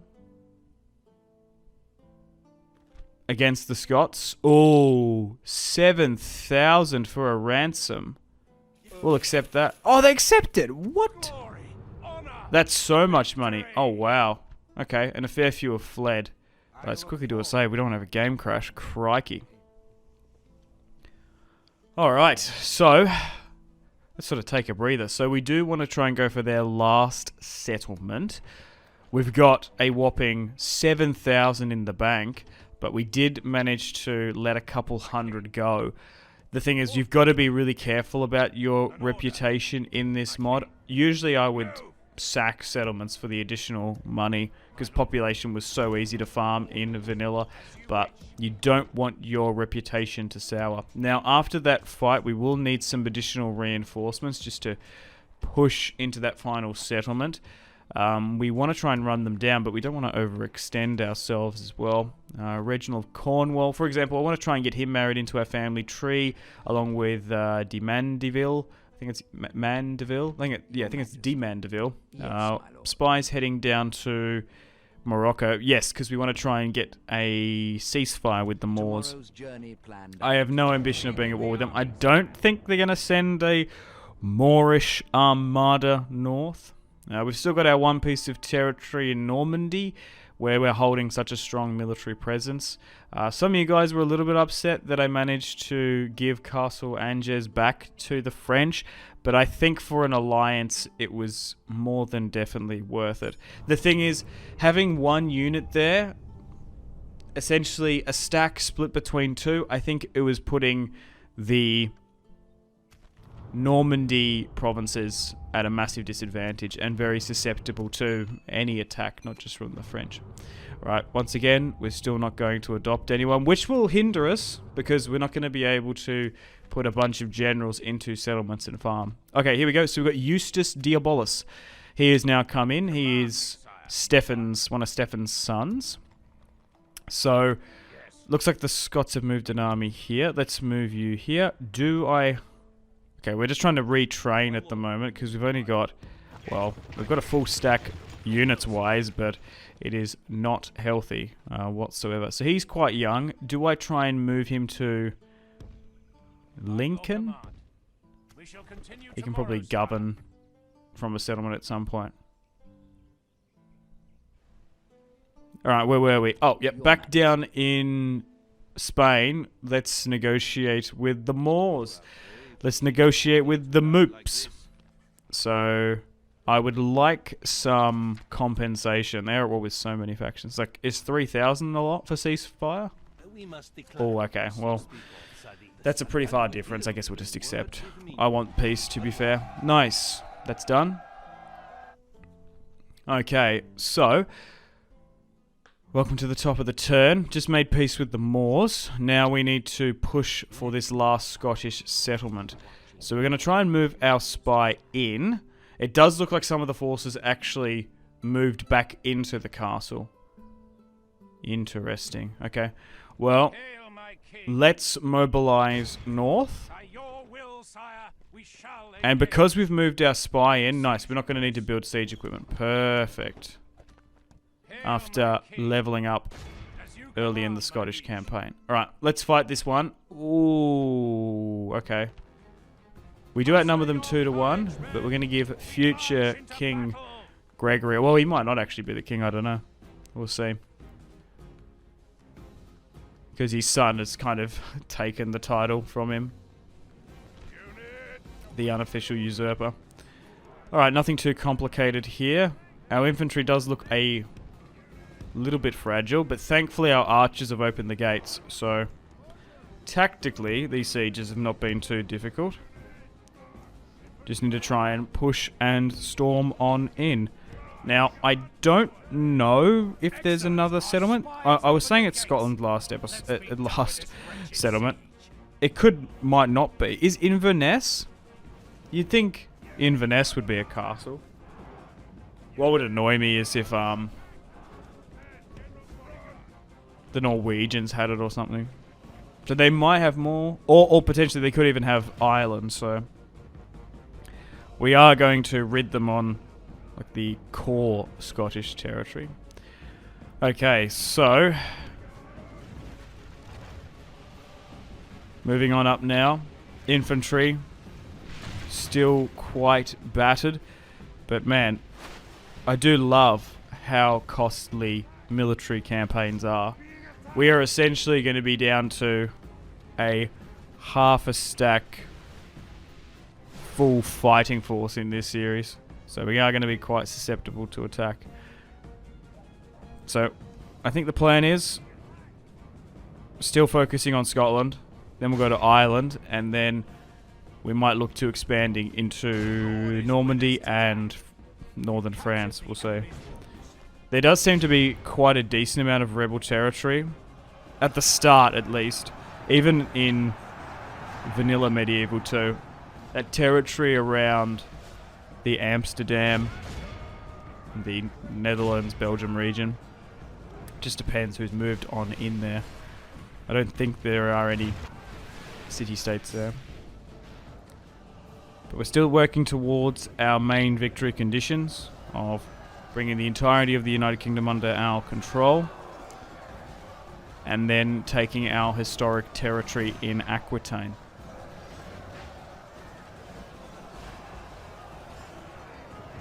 And then, I don't know what's going to happen. Do we push into Iberia? Make an alliance with the Portuguese? That would be quite sensible, realistic, and, well, very historically realistic. As the English and Portuguese alliance is one of the very longest alliances, even to this day.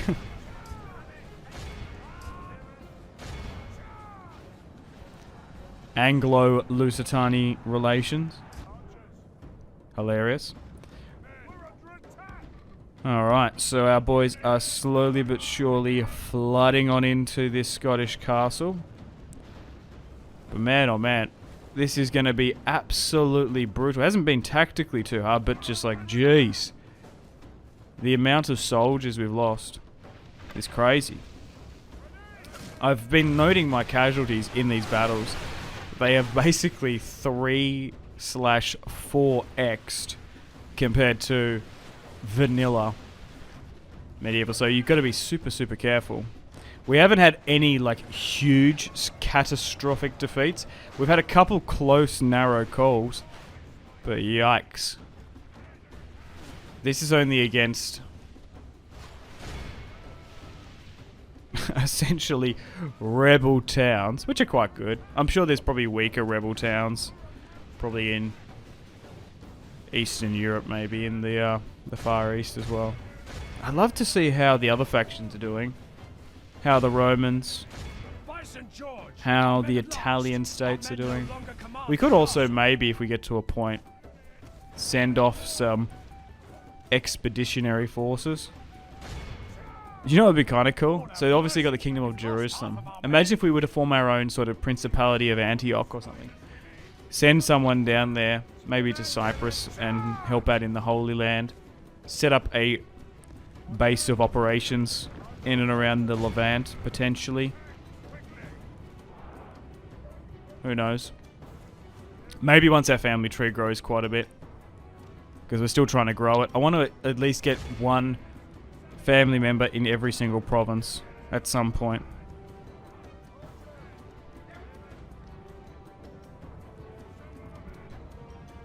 Okay, this, I said before, high casualties. My infantry is just crushed. Yeah, because I got to switch on here. Damn, Scots making me fight to the absolute bitter end. My archers actually drawing their short swords have been quite effective. We might need to move in Gregory Plantagenet in a moment. Just to cycle charge. I've been a little bit hesitant to do so. I don't know if it is like my cavalry or just our Norman knights with our generals, but for whatever reason I feel like the numerical number of our mounted horse knights is just so low. Like sometimes it could be in like the high 50s and 60s, I swear. Because cavalry, I'm not going to lie, generals and cavalry in vanilla medieval 2 is such a crutch for me. I love creating those good old horse sandwiches.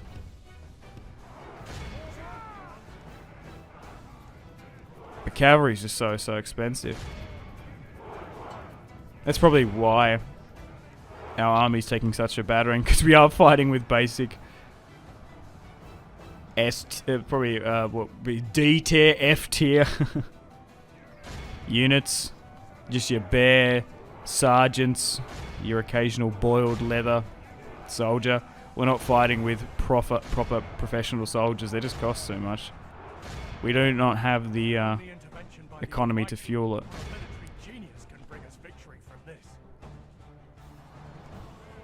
But navy-wise, we haven't really spoken about it. I haven't noticed that much piracy or anything. I've been quite sensible about moving my ships into docks and trying to protect them from there. We've been able to move units up. We might lose this, actually. Ah, shit. Yikes, boys. This might be a throw, actually. Oh, god damn it. It's because of their pikes. Yeah, you know what? I think it might get to a point where we're going to have to tactically withdraw. Hang on. We were so close. It's like 2 units, man. Man. Yeah, this is probably going to be our first defeat. Or will it be if I withdraw? 23. I could try and cycle charge. I think there's just too many. Like, go to this high ground here and just try and cycle charge. We are risking Gregory Plantagenet, one of the kings, but I don't know, man. I feel like you have an attachment to generals, but you kind of got to use them as well. Oh! If we could somehow snipe their general, we might be able to swing it. Oh, no. Okay, right, it's gone down to 7, right. Disengage. Retreat! Flee for your lives. Yeah. Okay, right, we got it to 4. Right. You know what? You gotta know when to hold them, and you gotta know when to fold them. Alright, let's go. Gregory, unfortunately, is gonna take a L on this one. Gregory with a classic L. A classic Plantagenet L. Oh no. Oh no, a rare Simpsy L. Oh, that's disappointing. Alright, well, we'll recenter. We'll recalibrate. And we'll be back for you next time, Scots. Mark my words. It's going to be a Pyrrhic victory for them. They can have it. A crushing defeat. We did outnumber them 2-1. There's only 170 left. Yikes. That's unfortunate. Oh well, you live and learn. I just think that army that spawned, man, just absolutely put us through the ringer. Also, the first encounter with the Scots, they had 3 generals, man. Oh, they executed them, those scumbags. Wow. Oh, just bumped my mic there. Okay, what are we doing? I think we just... Can we... Oh, could I do it with this? Oh, maybe. Hang on. Because the spy's still there. I don't want him to get kicked out. Oh, no, I'm going to manually play this one. The auto-resolve as well is like super harsh. I don't think I've auto-resolved any battles. Like, they all need to be manually played. I think that's deliberate. Or maybe it's actually realistically showing Medieval 2's battles. Alright, let's jump back in. Let's fight this one. And hopefully we can just get up over the line. Now, we do have some Crusaders here. 46. The guy is coming from the Crusade the Pope called in Morocco, Lamau. We've also got some Celtic Axemen here to help out, some archers. And then Stefan Diabolus, 32. The Prince is going to help on out.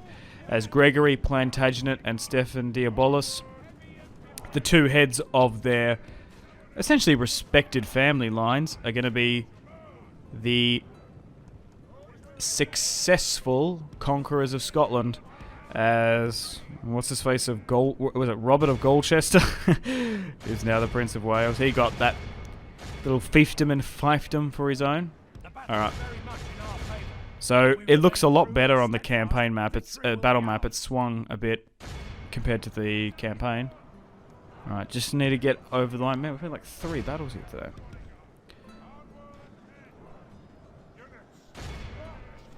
Yeah, these sieges aren't too tactically difficult. They're just a bit of a grind. You do have to pick and choose where you commit forces and get some angles and stuff.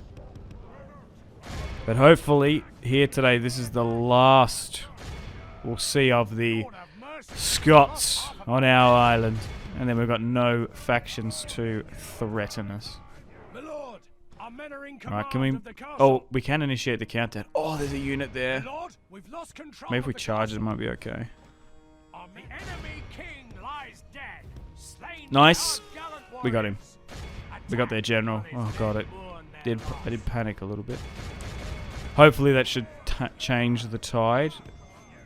Just have to be a little bit cautious and careful here fighting units in that town square because they will fight to the end. Oh my god. Speaking of the end. Are we going to win this? Hang on. We need to get our archers in. All my infantry is crushed again, man. Oh, come on. If I don't win this, I'm going to lose my mind. I'm going to go nuclear. No, I think we're good. Okay, so I guess we try and pin down these pikemen and get them to turn. Why are they facing the other way? Yeah, there we go. Turn, then swing the cavalry in. That's what we want. Go with a rally. 6 remaining in the general's bodyguard against pikes. It's not the best, but we just need to get rid of them. Come on! Oh my god, we won. Dude, ladies and gentlemen, that was so brutal. Strike up the drum and march courageously, men. Christopher Marlowe. That's a cool quote. And we've won. Oh my god. We marched up there with a stack and a half, and now we're left with absolutely nothing. And a province capital has been renamed. Okay. Cool. And that's it. Alba has been destroyed. Okay, so there isn't another Scottish castle. I thought there might have been in the north. I mentioned Inverness. And they didn't like move over to Ireland. We're going to be in a time of peace, construction and replenishment at the moment. We've managed to defeat the Scots in the last episode, and in Wales as well we dealt with the Welsh. So I do want to try and make some plans and preparations here today to take Ireland, but now we're going to invest. We're in a time of peace, unless anything crazy happens with a foreign power potentially invading, but we'll see how we go. Okay, so we can get trade rights with the Danes here. Ingrid the Affectionate. Okay, she looks nice. Negotiating with Philibert de Mandeville, who is currently in Normandy. Okay. Oh, we got some civil disorder. Yikes. Up in Scotland. Okay, so it's because we are so weak soldiers-wise. We marched up there with a stack and a half. We smashed 2 Scottish castles and, probably 3 stacks, I would say, in the end. And now we need to try and subjugate, convert, and control. Now, it's going to take a little while before we can properly have this territory fully under our domain. I do think you get bonuses every 50 or 100 turns. So I think Aberdeen is probably going to be the main issue, and then Dunedin. We also want to try and convert some of these towns to castles and settlements, because we probably don't need Dunedin and Aberdeen as castles. We can probably afford to making them settlements just to get some more additional money. I'm going to keep York. I could maybe make Lincoln a castle. I'm actually really tempted to make Norwich a castle and then make Wales a settlement, because if we are going to get attacked now from an eastern power, it's probably going to be either the Norwegians coming into East Anglia again, or potentially the HRE. So 26 turns here now. Like I said, we're slowly but surely investing, building back up. We also want to try and get a stack in a bit, and we'll try and launch from Wales. So I'm going to go with my plan. We're going to convert some of these settlements, or castles, to settlements. We'll do that with Bristol as well. And I think what I'll do is I will make Norwich a castle. Obviously, coastal settlements will give you the most amount of money in the game because of trade. And you kind of want to have a fine line between castles on the front lines as well. So I think we'll make the core construction, and we'll put like blacksmiths, and we'll get our best units from this hub of London, Lincoln, York, and Norwich. Now, we do have Prince Baldwin Diabolus here, the prince's son, firstborn. So he's going to go north to help with the Scottish resistance. Alright, Baldwin's about to head north. We're out of winter now, 27 turns in. We're going to move to just try and help out our conquests in Scotland, move our spy over there. We'll eventually move our navy as well. We've got our priest to move on over, but not too much is happening in 1145 AD. Okay, Baldwin is nearly here at the top of the turn, so he can go into Dunedin and Aberdeen just to free up those generals hanging out here. And we'll move those other ones north as well. We want to move Geoffrey Plantagenet and Stefan south. Okay, back down in the south. We're currently in Portugal. So let's try and get a trade agreement with them. We could realistically get an alliance, but I don't particularly want to get drawn into a war. I just made peace with the Moors. And yeah, I don't particularly want to go with the Kingdom of Castile, Leon, or Aragon potentially. Oh, King Henry has finally come of age. Nice. We are finally out of our regency. So this is Gregory Plantagenet. King Henry was the king after Stephen Diabolus, but in this timeline he's managed to jump over. So he can go down to London. He can permanently sit there. So here is the family tree. Your Majesty. I don't think there's really anyone else to negotiate with in Iberia. Let's maybe move to Italy, and we'll get our other diplomat to go through the Germanic territory all the way to Eastern Europe and Poland. We don't need to go negotiate with the Danes. Okay, so it looks like we've got some really good relations here now, public order-wise in Scotland. And then we can probably divvy up some of these units to head south. We've got a lot of generals there. So let's make Henry take the long, slow, arduous march south, and we'll move his cousin Eustace out of London.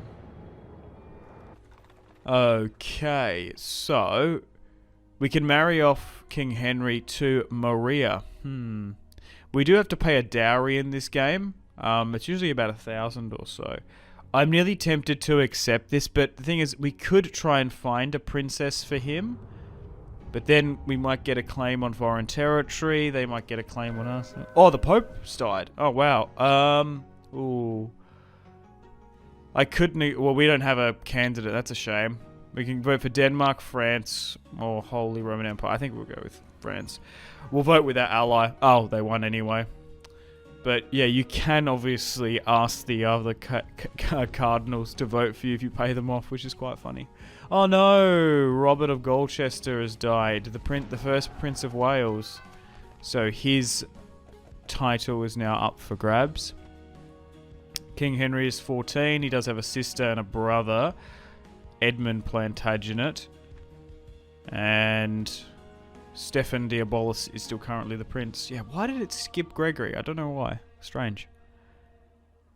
Okay, so we could maybe send Eustace with this army. We've recruited some units in and around the Lincoln, Norwich, London and York territory. He can make his way west to Wales with a half a stack. And I think Stephen Diabolus and his father, or his uncle Gregory, are going to start heading south.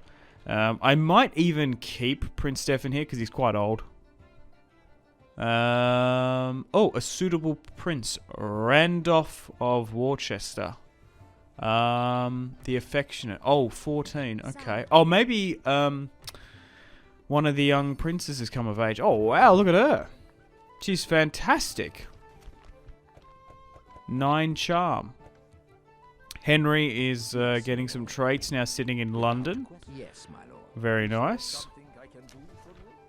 Yeah, especially the youngsters, when you get them, you should try and let them govern a province and learn as much as they can. Let's try and get a trade agreement with the Poles. Mobilizing an offensive into Ireland now. So Gregory and Baldwin have arrived in Wales. And his brother Eustace is now on the way as well. Okay, so some of those towns, well, castles, have now been turned into towns, because there's no point of having them up there as castles. We're not going to ferry units all the way down there. Okay, so I'm just going to go around here and see. Okay, so Reginald of Cornwall.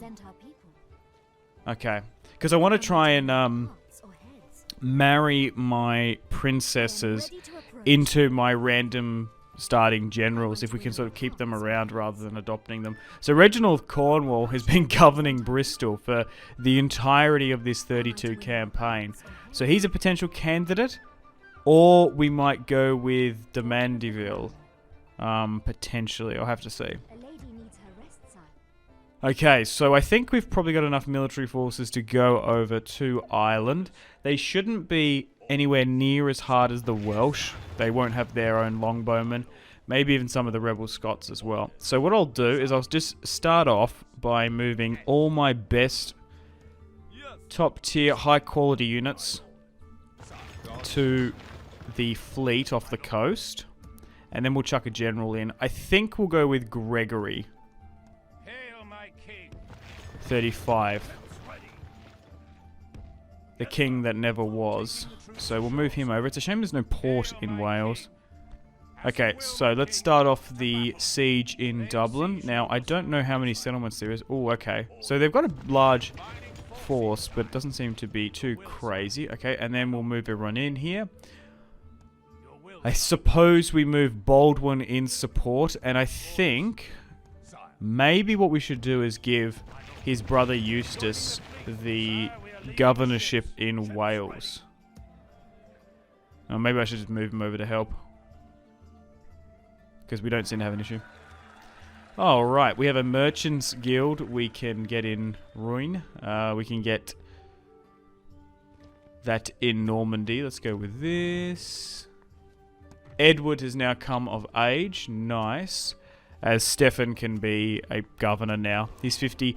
The thing is, if you're constantly moving generals around as well, like the older ones, I do think there's a chance that they can, well, die more or less. So Stefan Diabolos has 3 sons, which is nice. We want to try and get those guys married off and essentially become the governors. Now, I was thinking to marry this princess to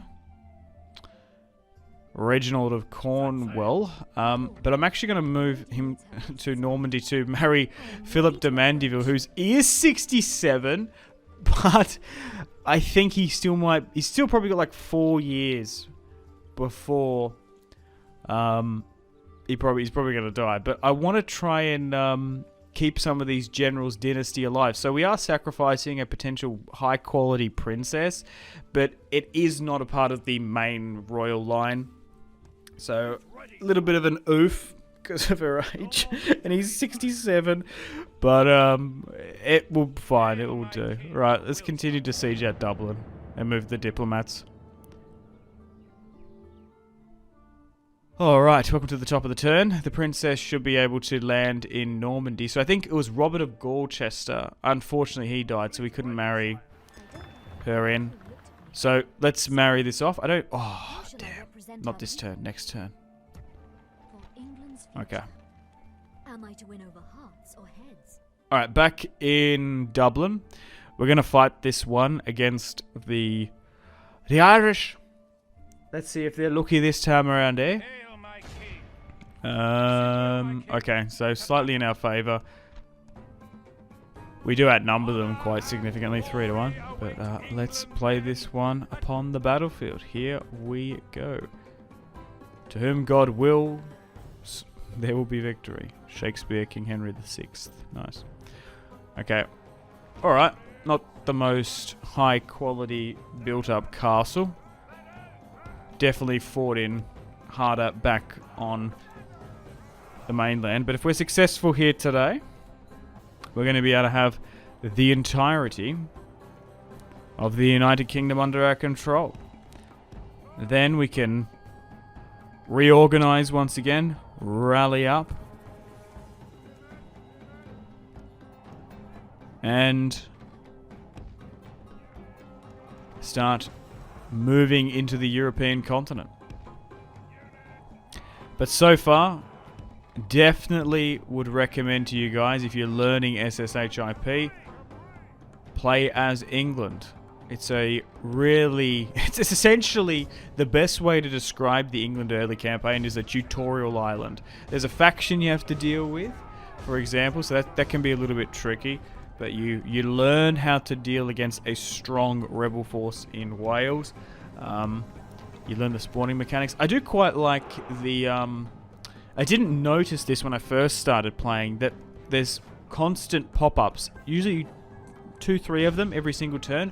That just gives you a bit of a reminder, a little bit of a refresher as to how SSHIP works. I think that is really, really good. Because sometimes when you're just like playing Total War, you kind of go full zombie mode and start bashing that turn button like a monkey, and then you sort of forget that, oh, I should be doing it. Oh, I forgot about that. So I do quite like that. Oh, alright. That was surprising. The Irish come flying on out of the gate. Uh-oh. Uh-oh. Rot-row raggy. Alright, let's give out some more attack orders there. Get up and over the walls.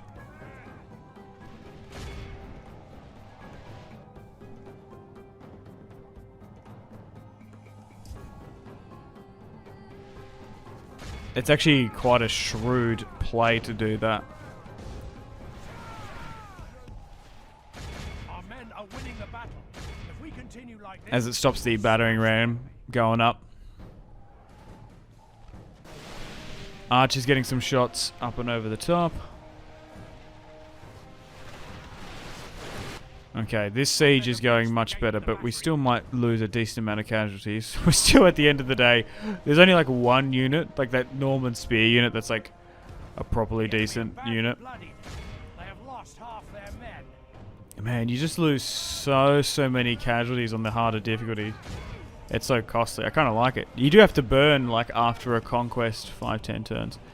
It is very sensible and realistic. Oh, I've got the battering ram going on this other flank here, by the way. Got some cavalry there to help out. Okay, they got some heavier units that are now starting to hold, which is unfortunate.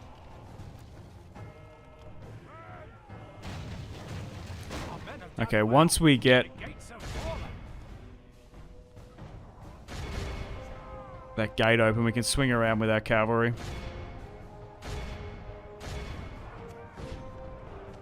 Yeah, not the most overly complicated battles we've had in this series. They've just been a little bit grindy against the rebels, more or less. To be fair, the Scots performed a lot better when they actually have proper decent generals.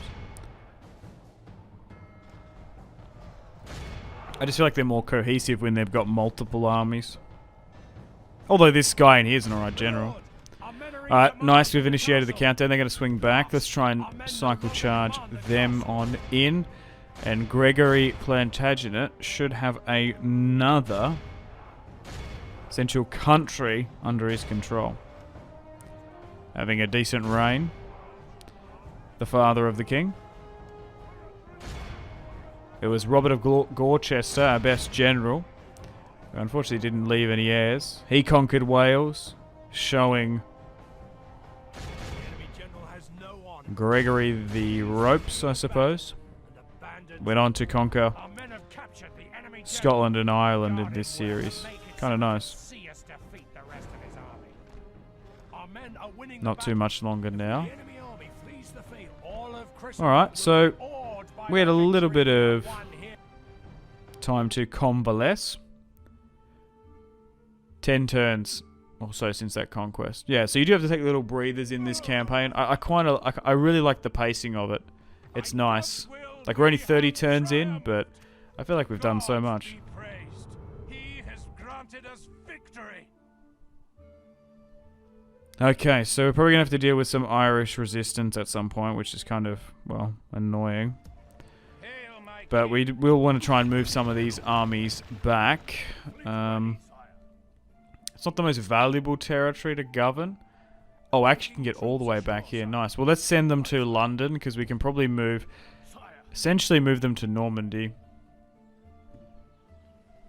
Oh, 5 provinces conquered. Oh, nice. My lord, it's been a while. You're ruling this world. You've recorded a stream of successes. You've conquered 5 provinces. I'll keep mum on the phone. I've lost provinces. Okay, right. No, unfortunately, Touchette. She's already been married off. Alright, the army's come back from that Irish conquest, and there's no point of leaving it there. We want to try and move it to London. We could maybe replenish and repair. Maybe even retrain some of them. But we eventually want to move them to Normandy. Actually, maybe going to Lincoln or York would be the play. I think we'll convert Ireland. Yeah, so there's only, as you can see there in the bottom left, the entirety of Ireland is just one settlement. I thought there might have been 2. That's okay. Stefan Diabolus and his brother are going to move to London. We might even build some watchtowers on the way. Okay, so let's... He's 68 now. Crikey. Well, let's do it. Let's marry her off. And hopefully they can have some children. So we did have to pay 2,000. But Philibert de Mandeville has married into the family line. Baldwin can get married off to Amy de Normandy. Sure. He is not a current prince or heir, and he can't get married to any of the other princes. But thankfully, check this out, boys. 40 turns in. Philibert had a daughter, Bridget, so the line will continue. Henry's had a daughter as well. And there's a fair few other daughters that we could marry, potentially to Reginald of Cornwall. We're in Krakow now with our diplomat. We can probably move our spy to try and suss out some of this territory. Now, they still hold Angers. Brittany is up for grabs. Oh, there is a rebel army, though. So I think now what we do is we make plans and preparations to go to Normandy. Now, Gregory Plantagenet with the army, just recently conquering Ireland a fair few turns ago, can now move into Brittany and start sieging this out. Not a core Aquitaine territory that we need, but we still need 40. My diplomat has encountered a Roman army. Okay. They are so far west. You'd think they'd be dealing and focusing with the Turks, more or less. Let's move our spy here to keep an eye on them. Without questions. Right. Oh, damn it. I've already negotiated with the Poles. I've already got trade rights with them before. Right, let's head into Far Eastern Europe and maybe into the Balkans. Oh, that's it. I wanted to deal with this heretic that popped up. Last thing I want is Philip de Mandeville to go on trial for his marriage, having to deal with some heretics. Yikes. That would be very unfortunate for the now 70-year-old. Alright, welcome to the top of the turn. 41 turns in. We haven't had a war in quite some time. We want to try and deal with this heretic. Oh, nice. Perfect. They can really be quite annoying, just going around slapping generals. So we'll move the Bishop of Canterbury here. Alright, we've been sieging out Brittany for quite some time now, and we're going to try and bring over some additional reinforcements with Baldwin. So Gregory's nephew is going to come on over. This is Stefan, Prince Stefan. Realistically, King Stefan's firstborn. Alright, we've probably been sieging out Brittany long enough. We've got 2 armies here now. We can probably manually play this one. Thankfully, that rebel army, although that's in an ambush stance so close to me, it hasn't actually actively pushed against us. So we've built up our siege equipment. We've also just been waiting for additional reinforcements. I was curious to see if it would push out. We outnumber them 3-1. Let's deal with Cornulier. Is that like... Oh, I wonder if that's like... Well... Conan de Corn... I wonder if like... I read that as like Cornelius. I wonder if... There's some like... Celtic Britannic connection. Do you know what I mean? Like they've got a Roman connection. Very Vinland Saga up in here. I've been watching that. I don't like anime overall, but someone was like, "Well, you like history, so maybe you like Vinland Saga." And I was like, "Oh yeah, whatever." And I was like, "Oh, I do like this." I think I like Western anime. I think like or fantasy, like anime, like I don't know. It's alright. But yeah. Oh god. It took me a while. One of us. There's so much gatekeeping around it. It's actually like beyond cringe. Oh my god, man. You're not listening to subs? Like, do you know Japanese? Do you actually actively want to learn Japanese? No? Well, what are you doing? Why aren't you listening to the translation? I don't get that. Anyway, let's deal with this siege of Brittany. Before I tilt people.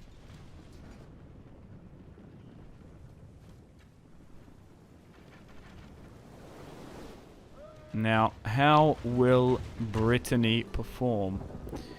Will they be good as the Welsh, the Scottish, or the Irish? So far the Irish probably perform the worst out of them.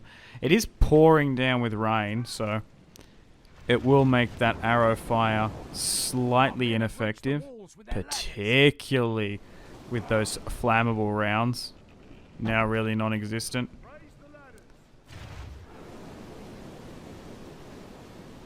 It might even just reduce our default archer round effectiveness as the boys slowly but surely make their way up on top of the walls.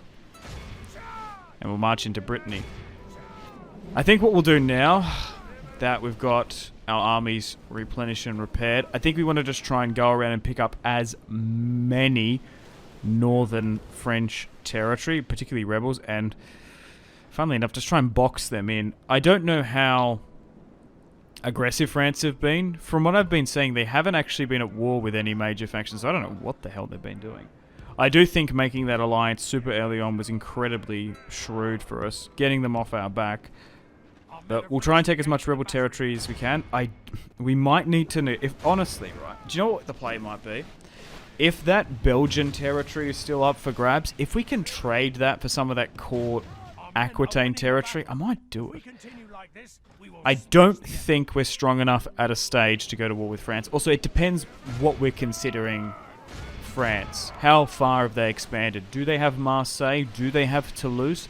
Do they have territory in and around the Pyrenees? Or is it sort of a central core in and around Paris? We are eventually going to need to take, I think, Jerusalem, Paris, and 40 regions is our victory condition. So the 100 Years' War is going to come, but I'm in no rush. Oh, okay, so he doesn't have any siege equipment, unfortunately. Oh, that's annoying. That's a throw for me. Okay, what I'll do is I'll try and get a piece of siege equipment over there, but the thing is, because I haven't done it quick enough, they might just flood and come in on over. Because sometimes that happens. If the AI hasn't moved, they're just going to go through once the breach happens, and then everyone's just going to flood through that gap. That's going to be annoying.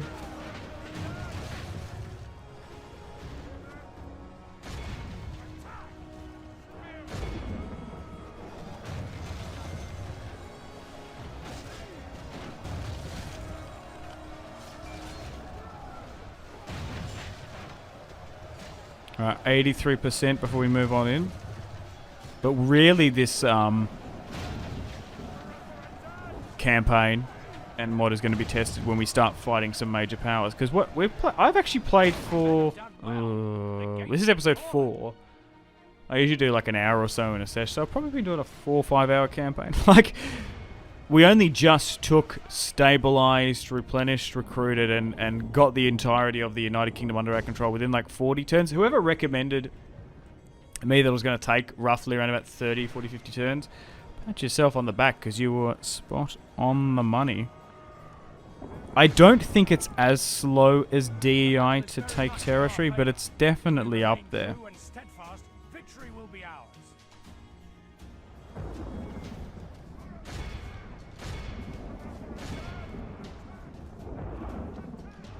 Okay, the gateway is now open, and let's flood on in and surge on into the streets of Brittany.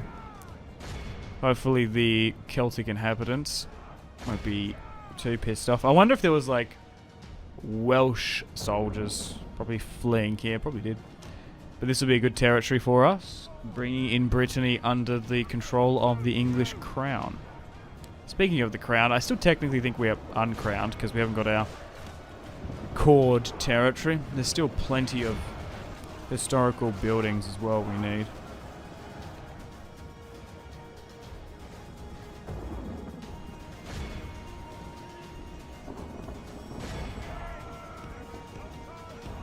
Oh, it looks like that rain... Oh, no, it hasn't. I was like, oh, maybe the rain's cleared up a bit there. No, it's still very bad.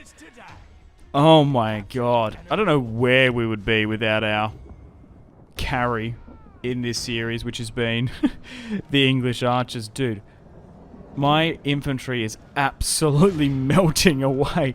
I'm not complaining, because, like, they are cheap conscripts, but they just get melted constantly. Yikes. Crikey. Like, of course, knights are going to perform better. Actual, proper chainmail plate knights. They just cost so damn much. Maybe you should try. Maybe we should try and get like a core of like 4 or 5, and then just really try and work on them. I don't know, eh? But Gregory is now moving into another conquest. Dude is turning into an absolute Chad. Hashtag Gregory Plantagenet. Okay. Well, even though my infantry's melted away, we've got those additional reinforcements coming in. We're going to win this one. I just don't trust the auto-resolve in Medieval 2, particularly with this mod. But another castle will bite the dust. So, now that we're moving into Normandy, I don't know if I'm going to be that aggressive in converting settlements. I think I'm quite happy now with the settlements, the cities, which will eventually be them. Like in, I think Wales is a city / settlement.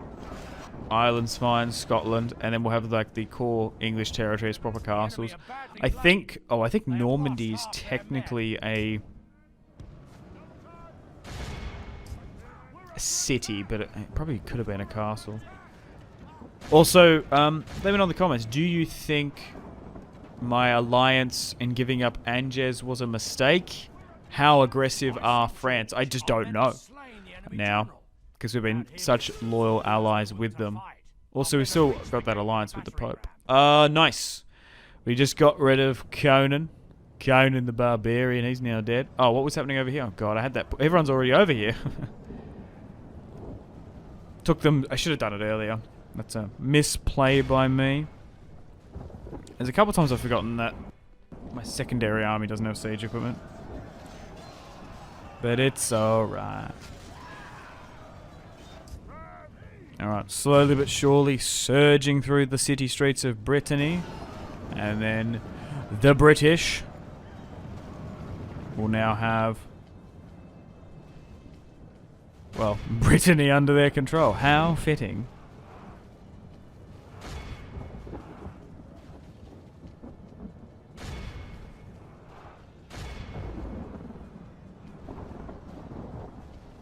The battering ram has done Also, guys, I've been getting comments as well about mod stability. Yeah, I have noticed that SSHIP, we've had like 1 or 2 game crashes, I think. So it is a little bit less stable than stainless steel. It's just because I think it's got so much stuff. But yeah, I'd recommend a clean install of Medieval 2. Read the install properly. You can also make sure, I don't know what it's called. It's essentially allows Medieval 2 to have 4 GB battles. It's in the file pack that you download. Make sure you run that on your Medieval 2 Kingdoms executable, and also check the compatibility as well. I think you can wind it back, you can wind back Medieval 2 to run on like launches Windows 7, I think, as well. So you can even check that in the settings as well. But really just basically just go read some of the Total War Center forums and other stuff. But it's just so hard to troubleshoot sometimes. But I want to try and get as many people to play this mod. But anyway, we've managed to take Brittany. There's a fair few rebels around. And, oh, it's the resistance. But here's the family tree. It's starting to grow quite well. We're in a time of peace. We haven't been in a war with a major faction in years now. 15 turns or so in game. And we're gaining some traits there. We're just slowly but surely building up. Okay, well, so we've taken Brittany in the last episode. Now, unfortunately, we did have to gift Angers, that's why we don't own it anymore, to France for that alliance. Okay, so we need to go around here and just try and find rebel settlements. Okay, so Guillaume the Builder in Poitiers. Okay, Poitiers, I think that's how you say it. I don't know, I'm not French. So I think maybe setting an army down there might be a good idea. I could maybe... Oh, that's probably the core Aquitaine territory, isn't it? Because we're in a weird situation now that I kind of don't want to go to war with France just yet. We still have an alliance with them, but we want to try and grab as much rebel territory as we can and try and box them in. I'm sure they're going to hate that, but you never know. We might be able to trade some of the rebel territory in France that we can find that's like not a part of our core victory conditions, because we need 40 regions, we need Paris, we need Jerusalem, of course. So war with them will be inevitable at some point. But I think we can actually coronate Henry if we get that Aquitaine territory. Oh wait, so Gand hasn't been taken. So what's that, like Brussels or Belgium? Must be, as we push north towards the Netherlands. But let's end the turn and continue. See if anything pops up. Never usually does when we're in a time of peace. I might even move him in. Good old Grego. Good old Plantagenet boy. Does he give us that little bit of morale, extra push and boost? But I do think, oh God, I actually don't, even though we've got so much territory under our control, it's going to be a logistical nightmare to go to be at a war with France. I can't even imagine the HRE. Also, we might try and, if we get to a point where we've got no rebel territory to take, do we try and manufacture? Once we've built up, once we're in a secure position, do we try and manufacture a conflict between England and France? Maybe. It might be a smart idea.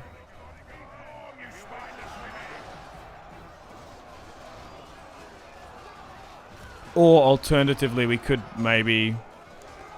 I mentioned this before in the previous parts. We could go on Crusade and maybe try and set up a principality in one of the places in the Middle East. Maybe in the Levant, we'll see. Oh, okay. So we're running down the countdown here. Why is there a unit stuck on the wall?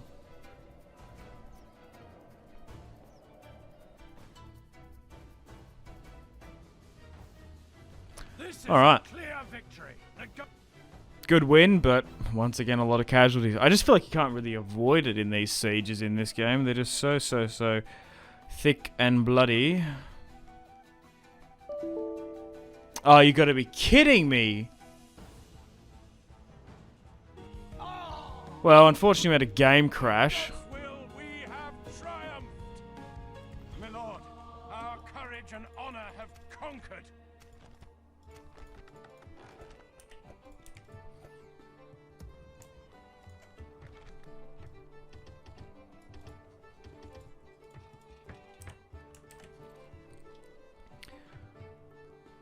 That's so annoying. Well, unfortunately we had a game crash. Had to redo it, so the casualties won't be the same.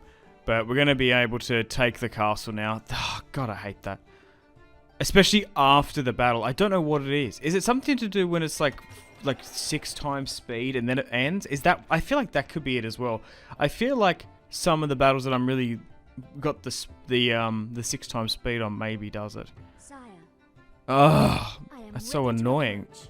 Oh well. Anyway, you live and learn. Okay, a Mason's Guild in London. Sure, that's why you always keep a couple thousand Ranged. florins in the bank. So we'll get that. Sophia has been born. We've repaired... Oh, basically just repaired it. Nothing, no crazy construction elsewise. Oh, Gregory's son's come of age.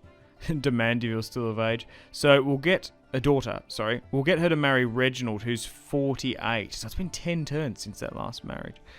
So Reginald of Cornwall, who's been in there for 20 turns, governing Bristol since the start of the campaign, is now brought into the royal line. So hopefully he can have some children and we'll continue these generals' lines. Keep them living. Alright, we've been sieging out Gand for quite a while now. I actually don't know how effective it is to siege out settlements for this long. I don't know how much it's actually inflicting damage on the units inside. Like 4 more turns. 2-1. Thierry di Corago. I don't know. I'm not going to bother. Don't worry about me. I'm dyslexic as fuck. Alright, let's get stuck into...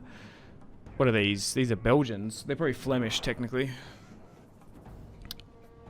But Gand will be a wicked castle to take. But I'm maybe willing to... I'm sure if it's making... I reckon Gand is probably a better castle than Angers. Look, Angers ain't the best castle. It's just... I couldn't hold it. I felt like they were going to attack it. So that's why I gave it up. Right, now, unfortunately, to get the maximum command in this fight, we're going to have to go with a night battle. Now, I can't see anything. It is so dark. But it should be okay. As long as we just try and charge and make it towards the town square.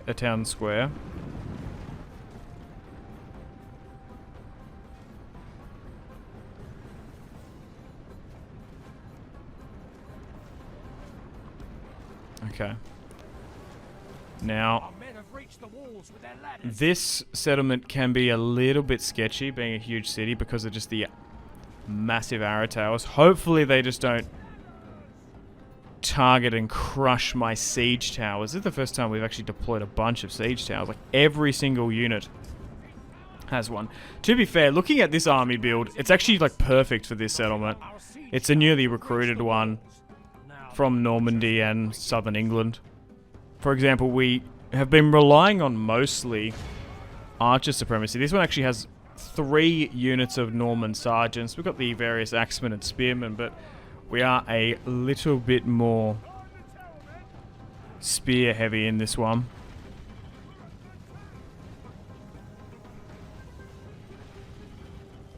Our men have done well. The gates have fallen. The Lord is with us today. We've captured the enemy's walls.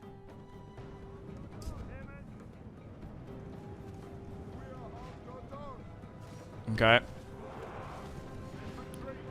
We're doing it, Mom. We're doing it, Dad. We're moving up on the walls. And we're about to take this settlement.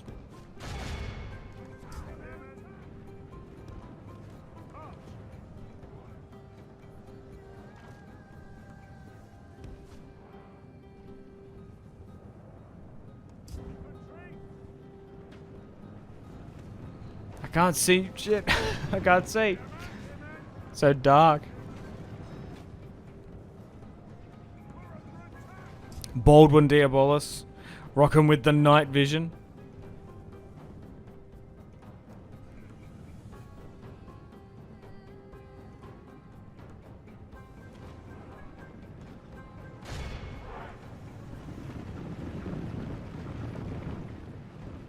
Alright, now we're starting to surge on in.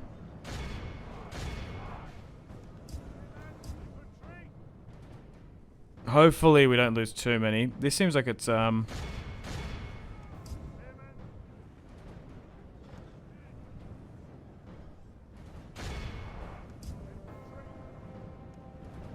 units in this settlement actually look quite scary. I'm curious to see how they actually perform. But we've managed to push through a fair few of them, so I'm unsure. Maybe it's just the crossbowmen.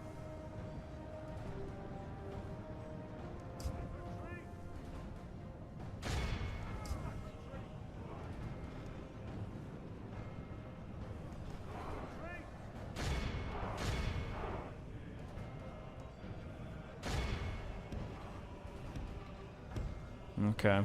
Balance of power is still only just in our favour. This is probably Baldwin's first real test, actually. It's actually a difficult siege. Night battle. Needing to siege them out. This is probably my first... No, this is, I think, my first huge settlement siege as well. He did have a little bit of... I'm trying to think. He would have been with his uncle's and father's campaign in Scotland. And he did help in the Irish incursion. But this is his first real operation. We haven't really had an absolute Chad of a commander in this series. Maybe some of the younger Diaboluses can rise to that title, but I feel like we haven't had anyone over like a 4-star command. Like we haven't had some guy that has like he's like a 7-star commander Chad. I'm pretty sure we probably could have got him, maybe accepting some of those potential princesses, but hey, some of you were a little bit upset that I married off those younger, really good princesses to old farts, pretty essentially, instead of getting the adopted generals. But it's okay. There's going to be plenty more princesses at some point. But I don't know about you. I don't know about you guys. Like when I play Medieval 2, particularly in a mod like SSHIP, I love to roleplay with the family tree. I like to try and track Dynasty's accomplishments. Oh, we've managed to get rid of the general there. Oh, that's massive. We're not even halfway through their forces. We might just be able to run them down here. And for example, I feel like when you start a campaign, you have your family tree, and then you have all of these accompanying generals. Now, I feel like, especially when I used to play Medieval 2 back in the day, those generals, those not randomly generated, those like starting initial generals that win you those first early battles, and they're so influential to the campaign, they usually just die off and you kind of forget about them. I kind of like to want to keep them as an active role in this series. For example, we had Robert of Gloucester. I would have loved to marry him into the main family line because he went out, conquered Wales, and became the governor. So unfortunately that line simply died out. Even Reginald of Cornwall hanging out in Bristol, being the governor there for 20 turns. He probably deserves a royal marriage, governing there and stabilising the region.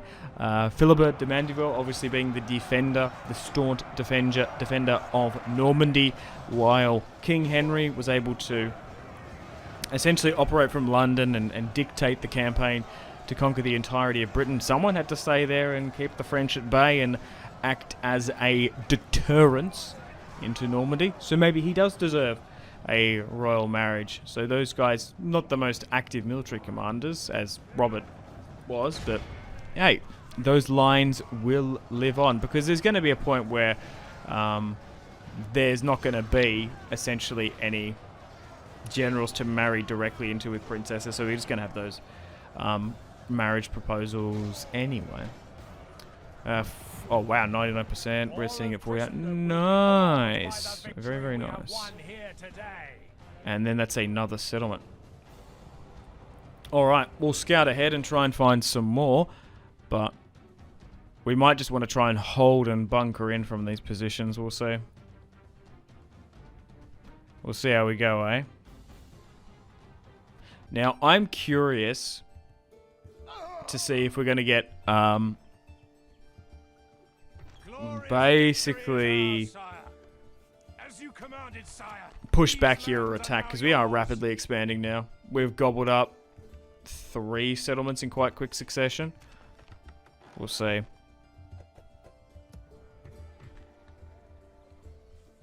One should never risk one's whole fortune unless supported by one's entire force. Interesting. Alright, Gand is now going to be under our control. We're going to occupy. We don't want to get really bad relations. Okay, so the French do hold that. Oh, look at this. Yeah, we do have really bad relations already because we took it. Oh, it's because we've expanded into Europe. Yikes. Okay. Question, sire. I cannot do that, sire. Yes. Your Majesty. Alright, nearly about to hit the big turn 50. I think we've done quite well. Got all of the United Kingdom fully under our control. We're going to have to put the taxes down here. Baldwin is the Duke of Alba. Interesting. We've made our way to the Holy Land, and we actually can get a trade agreement with the Kingdom of Jerusalem, who for some reason have like pushed into south, like east southern Turkey. Interesting that they're there. But now we're getting really bad relations, which is terrible actually. But we are now starting to box in France. Oh, so we need that core territory. We need to take... What? An alliance with the Moors? Get out of here. Bro, are they... thick? Did they forget? The Crusade we actively called on them? Why? Oh, maybe because we've got bad relations with some of the Catholic factions now. I don't know. Alright, welcome to the top of the turn. Candidate for adoption? No, Matthew. A swordsmith in Gand? Sure.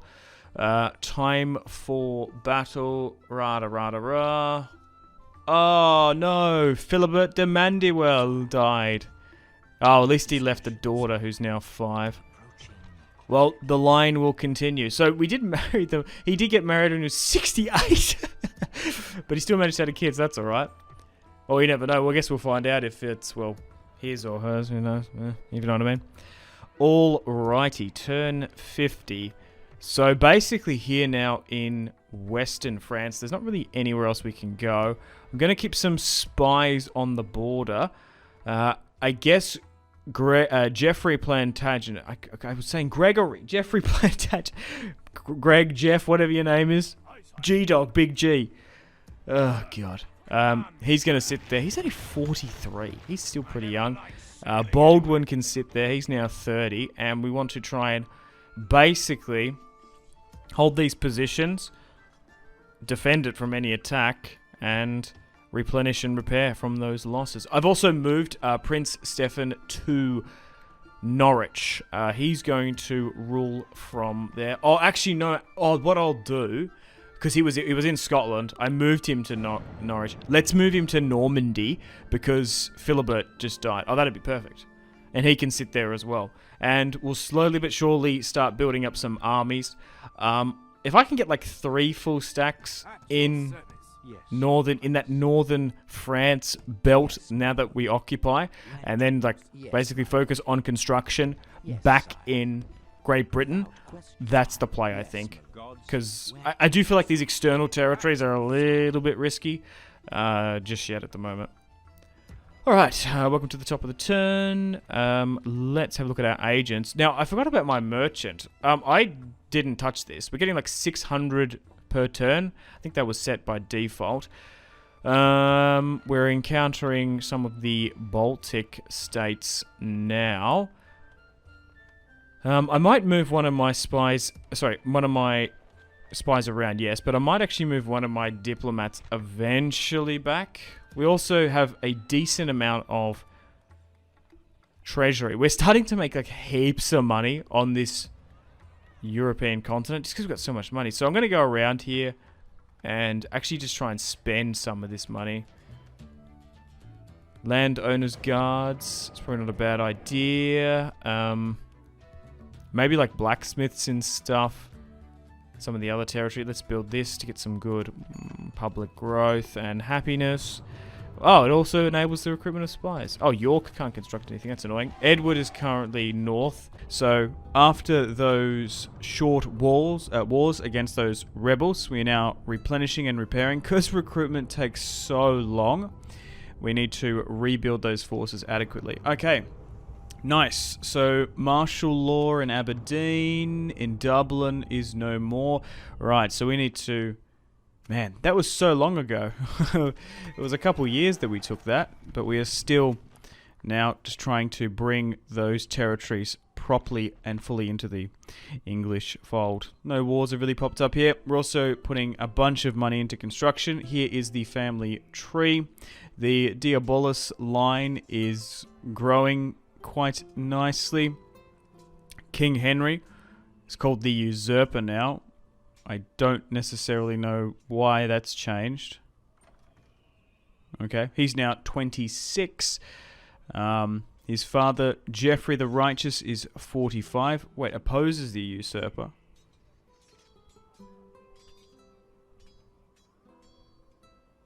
Okay. Why are all these traits now propping up? That's a bit bizarre. We're currently in a civil war. Reginald married the king's sister of Cornwall. Hopefully we can have some, well, Cornwall kids. We're going to build some more buildings over here in France and get some recruitment going as well. Oh yeah, here we go. Civil war in England. Anarchy reigns supreme. Oh, it must have popped up before it happened. In England, as a chosen successor of the late king has been overthrown. Oh my god, okay. We're in a full-on civil war. Oh, and I think we've had some territory rebel. You've got to be kidding me. The young nation may have thought there were few enemies upon the Isle of Britain worth fearing. Oh no. I don't know how that's exactly going to work, as there isn't a proper in-depth civil war mechanic in medieval. Okay, nothing there. Cardinal report. Yikes. Oh, okay. So this is why it's happened. Interesting. So Edmund Plantagenet. So who... Oh, so I guess there's like certain backers of the king. How do I resolve this civil war? Maybe I need that territory. Okay. Wow, okay. So unfortunately, Dunedin has rebelled. Oh, that's just such annoying. And same in Dublin as well. We just got rid of that martial law. Okay, well we've got a small garrison here, so we can start sieging. We might need to get a general to go over there and command. Thankfully, is it Edward Diabolos? So, not everyone supports the king, which is interesting. One of the king's brothers has come of age, so let's move him back to Brittany. Edmund Plantagenet. So he actually opposes his brother. Interesting. Alright. Still slowly but surely building up our military forces. They didn't like fully rebel. That would have been kind of sensible and realistic. Conspirator opposes the usurper. Wow, a lot of the king's brothers and brothers-in-law. What about Edward? Doesn't say. Eustace is a conspirator. Baldwin opposes King Henry. Prince Stephen, I imagine, thinks he should be king. Alright, we're currently sieging out Dublin. It's only 4 turns until they surrendered now anyway, so we might just try and siege them out fully. Back up in the north, I don't think we need any reinforcements. Edward Diabolus, second-born son of Prince Stephen, who wants to be king, is now in charge to take it. France are trying to get Poitiers back under their control.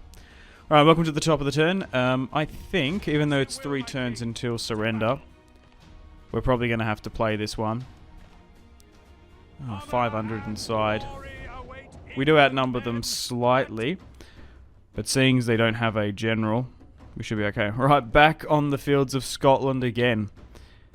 Facing some Scottish-backed separatists as we try and deal with our first English civil war. I did read someone in the comments that they were saying is, oh, they have a pretty hard time as England, as there's constant civil wars. I did read and remember that comment when all this civil war stuff now has popped up. I wonder how you correct it. I'm assuming we need to get all of Aquitaine under our control. Damn. That's annoying. We've only had 2 kings in this series. With the family tree split, it is turning very Crusader kings.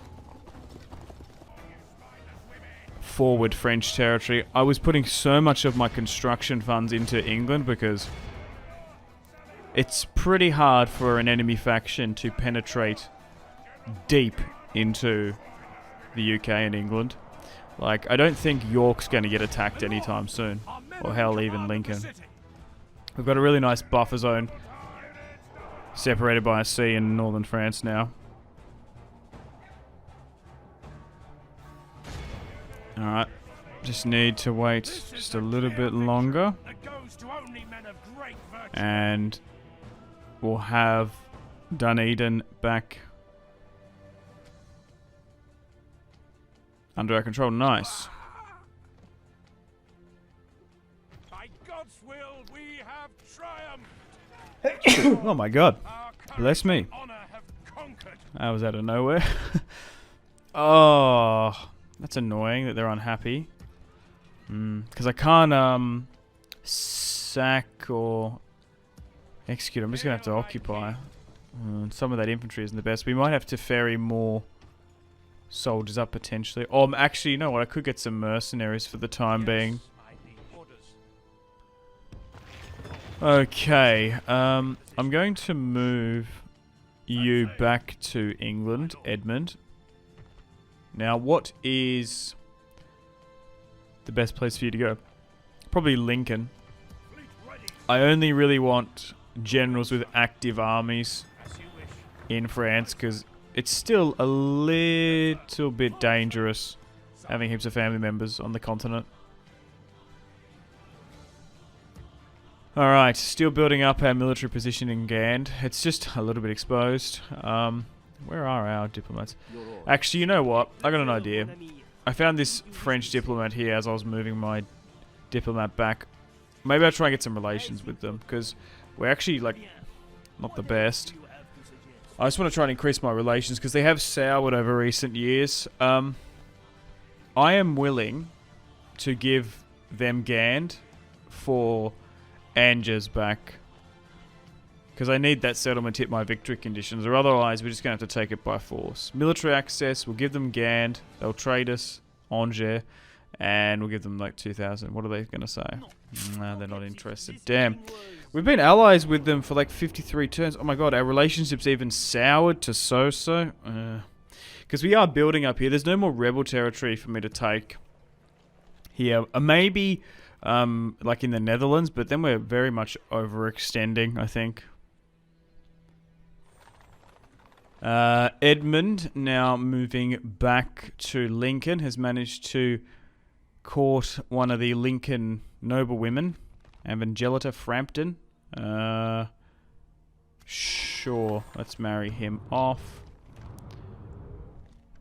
I would rather marry into other noble houses, but that's okay. Oh wait, Owen of Cornwall has been born. Nice. So, yeah, the king has a nephew now. Nice, so the Cornwall line will live on. Reginald the Farmer, a 30-year governor of Bristol. That's so funny. That's cool. Alright, back over in the UK now. I think we're going to have to manually play this battle in Dublin now. We'll give it one more turn and then I think we'll play it. Actually, you know what? Maybe I should move a general over there. No way. Oh, you've got to be kidding me, man. The enemy has surrounded us. The French have surprised attacked us. Oh no. They have moved 2 full stacks into southern Belgium, the French-speaking territory that they have a claim to, and they're actually striking Normandy.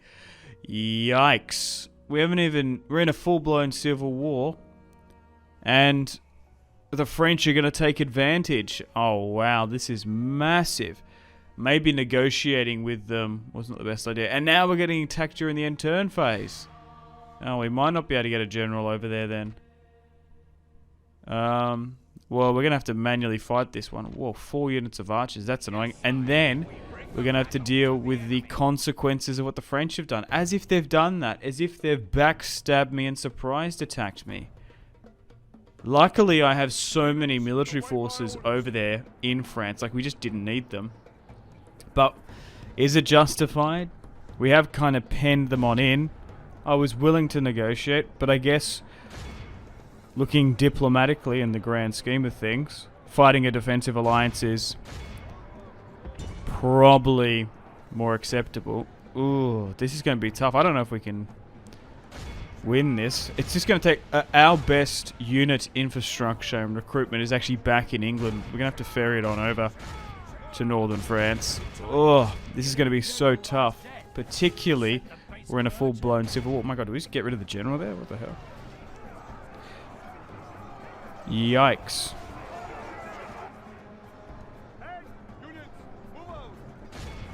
Alright, they're actually charging it against us, which is interesting. I can't see anything happening.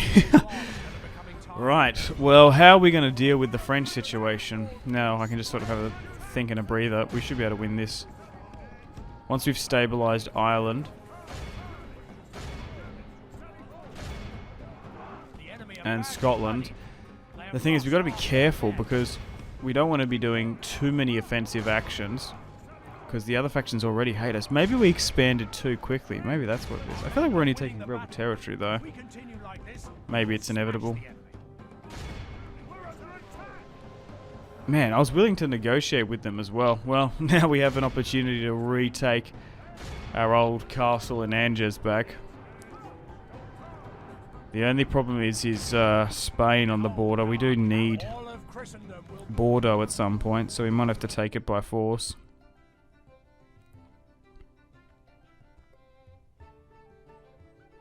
The day is ours, sire. This is English. Okay, so we've reoccupied Dublin. We have looted the enemy camp. I'm sure, like, diplomatically, them attacking us isn't going to be that strong. Like, it's going to hamper them quite a bit. Wow, we still got poor relations with France, the HRE, and the Danes. Interesting. We're still at war with... We're still allied with the papacy. Yikes. This is bad. What am I going to do? What am I going to do? Alright, so I think we start off with just putting Dublin on a low tax rate. I'm going to move over Eustace Diabolus to go help and govern the island. So he was in Wales, but I think because of that rebellion there. Prince Almery, 59. So the prince has marched out from Paris. He's quite old. And Stefan and his firstborn son Baldwin is under siege. I think... So Gregory's actually in the south. I kind of don't want to leave this castle. But they've left Angers so weak. Maybe they moved their forces back towards Paris. Maybe, or maybe some of the force joined the attack. Look, you know what? Unless it's a bait, what I'm going to do is I'm actually going to move my smaller army there. We need diplomats over here big time. Maybe we need to negotiate with the Holy Roman Empire. Try and get them involved. I'm sure some of that Germanic / French-speaking territory along the Rhine and Lorraine region, they'd want to help. Thankfully, I moved Edmund back, the king's brother, because he could have been a little bit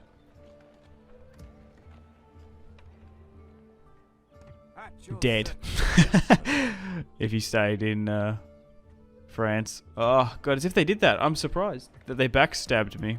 It's because our relations got so low, I think. Maybe I do cancel some of this, just so I can get money, so I can get some negotiations, maybe. Yes, my lord. Like, for example, Yes, sire. if I negotiate... Oh, you're in range. Let's do that then. So, map information. I want an alliance if I can. Frederick. He might be a main governor. An alliance for 6,000 plus just rejected. Okay. Ideally, we want to try and get them involved and help out in this war, because that'd be massive. The HRE and England always did have a solid alliance historically, and some marital ties, particularly with some of the Germanic houses. Let's up this. The tribute can sometimes push it over the line, because you can kind of be a little bit cheeky and cancel it. Yeah, very weak but deceitful. I wonder if it's our king. Maybe our king's just a bit shit. Right, let's move these 2 units from Brittany to at least besiege Angers. It's only going to take 1 turn for them to create some siege equipment. And what I'll do is, if it gets built and we don't drag out an army, we might commit Gregory Plantagenet, the king's father, into the field. For now, you don't seem to lose like crazy attrition sitting and fighting. Like, I could march out against Prince Ormond of France, but I might just allow them to attack me during the end turn, or maybe just let them attack me. Our economy will go down quite a bit, but I kind of want to treat this as a defensive war. I don't want to be like too aggressive and offensive, but we'll see. We'll see really what happens when France has their turn. Oh, they skipped it, so they're going to siege out a turn in Normandy and Gand. But this could be catastrophic. We could lose the prince. It might actually help our civil war issues. No, you got to be kidding me. Oh, I think that's Spain. I think the kingdom of Castile and Leon just attacked me. What? We're getting absolutely ganged up on. What is happening? Still got a pretty decent amount of money. And the Pope wants to cease hostilities. I'll get out of here with that. I actually think the Pope's French. Oh, he is too. Oh, that is such a conflict of interest. So they're telling me I can't retake my own settlement of Angers because we'll be excommunicated otherwise. Oh, we're going to have to withdraw. That is a massive conflict of interest. Why did we just get so much money then? And we're at war with Spain. Oh no, this is really bad. We might actually lose all of our northern French territory if we're not careful here.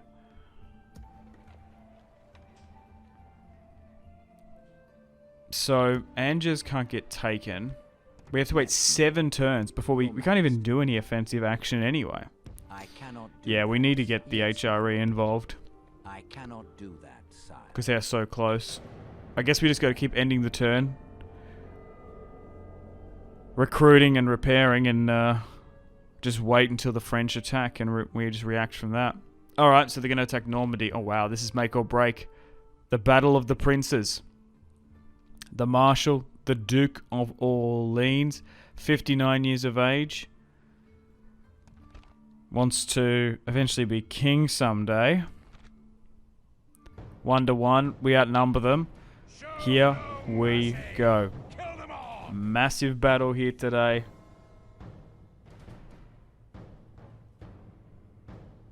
France v England. The 100 Years' War is about to begin. Alright, now thankfully this is a huge city, and it's pretty good, so we're just going to have to set up defensive positions. Now, we probably have numerical supremacy on them, but we certainly do not have the unit quality.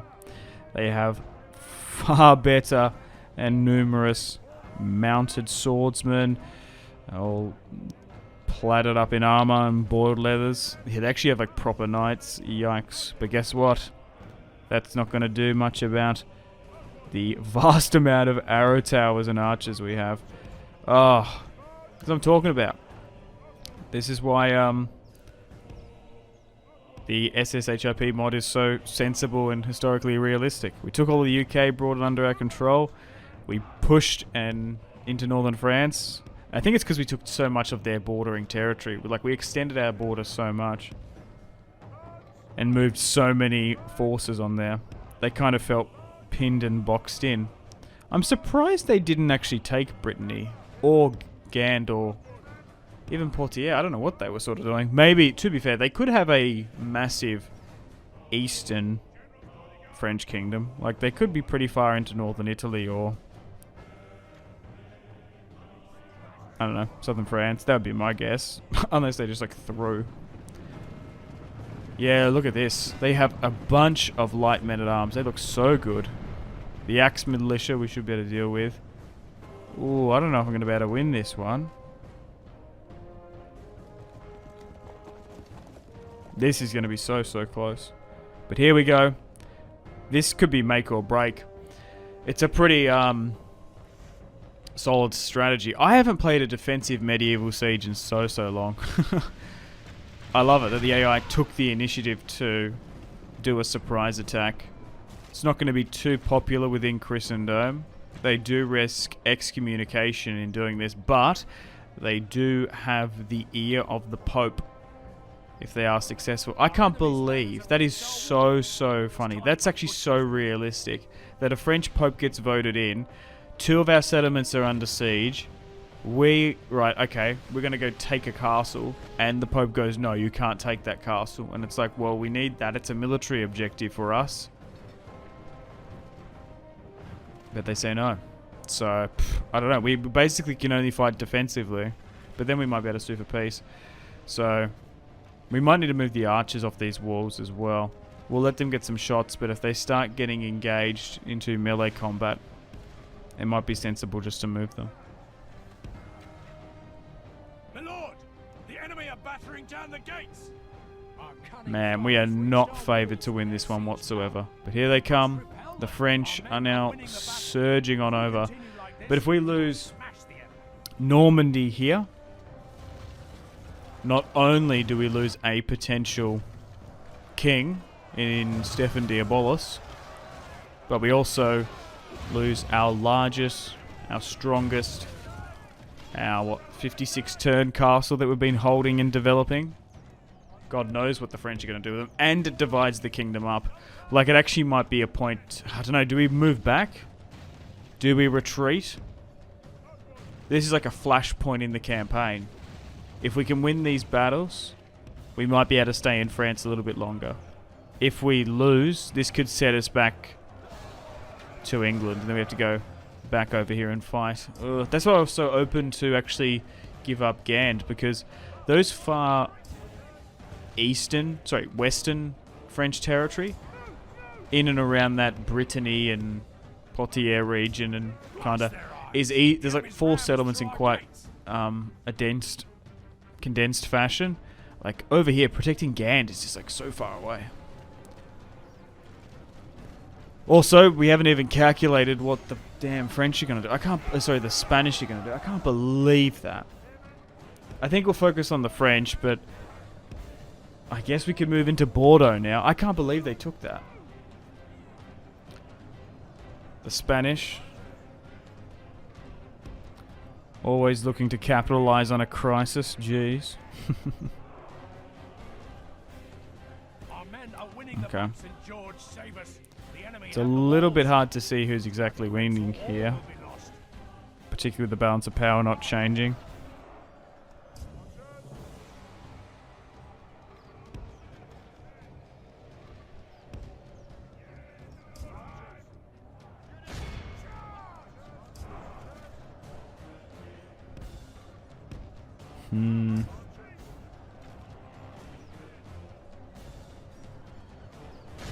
Alright.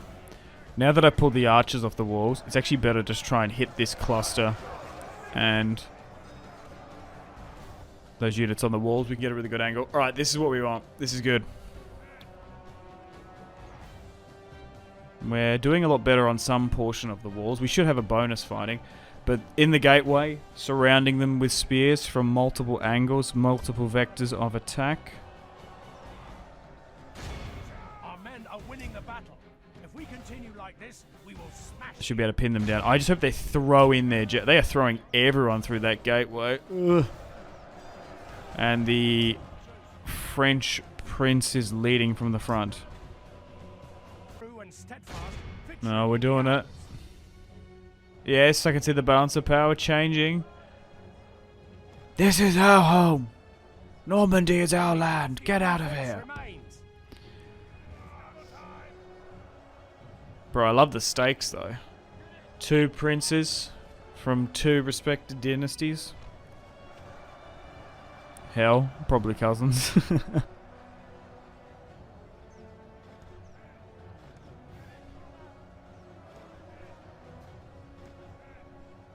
Okay. Just have to be careful when we start giving out attack orders here now. I feel like sitting in this defensive stance we've used as much as we could.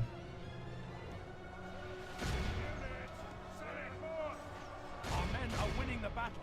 If we continue like this, we will smash the enemy.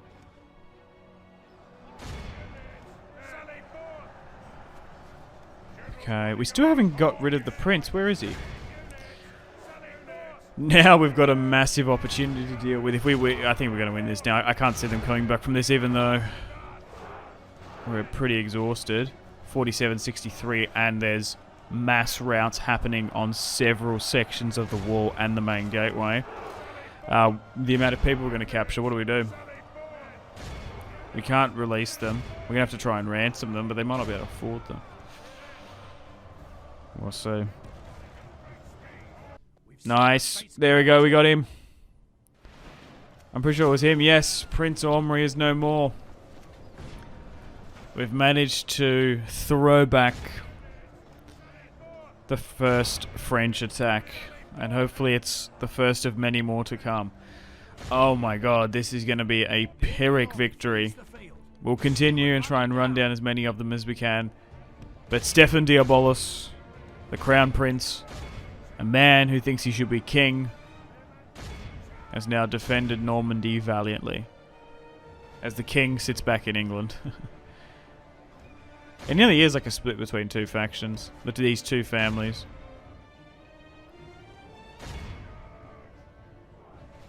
It's kind of nice. Wow. What an absolute throw. I wonder if it was the French king's plan, or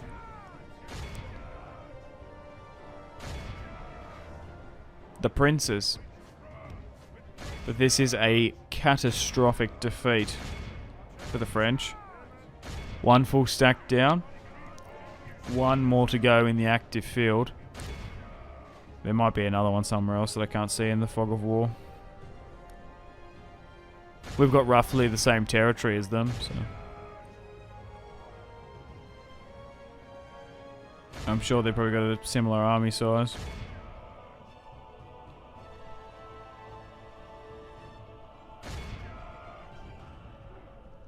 Just trying to gobble up as many of them as we can. Come on. Add them all up. Add all those units up to that ransom list. That's what we want. Alright, let's probably just end that one there. Heroic victory. 1,000 lost. Only 155 remaining. And importantly, we have the French prince under our control. The souls of the emperors and the cobblers are east in the same mound. What? Oh no. What? This is driving me nuts. These game crashes. So we've had to redo this battle again. They will accept the ransom, but because we had to redo it, unfortunately, we don't have Prince Omri to ransom, or he didn't die. He's just fled back. Oh, that frustrates me so much. I don't know what it is, man. The game crashes are getting worse. They were so stable in the campaign. Maybe because it's just going on. I feel like this is more unstable than vanilla, and I don't know what it is. Unfortunately, we got surprised attacked by the French, and the 100 Years' War is now off. Now, I'm trying to parlay with the Holy Roman Empire here and trying to get them involved. I'm happy to offer them territory in Belgium for a potential alliance and get them to join in, because we are in a scary and precarious position with our northern French territories, our core territory in Normandy under siege and potentially under French subjugation. So we, at the start of the last episode, we actually had our first English civil war, with the family tree is now split. Scotland and Ireland rebelled. Now, Henry is called the usurper. Prince Diabolos has sided with himself. The Diabolus line wants to rule, while the Plantagenet line wants to do so as well. In this turmoil, they've sort of somehow put aside their differences to deal with the external threat, as things do, as things happen politically.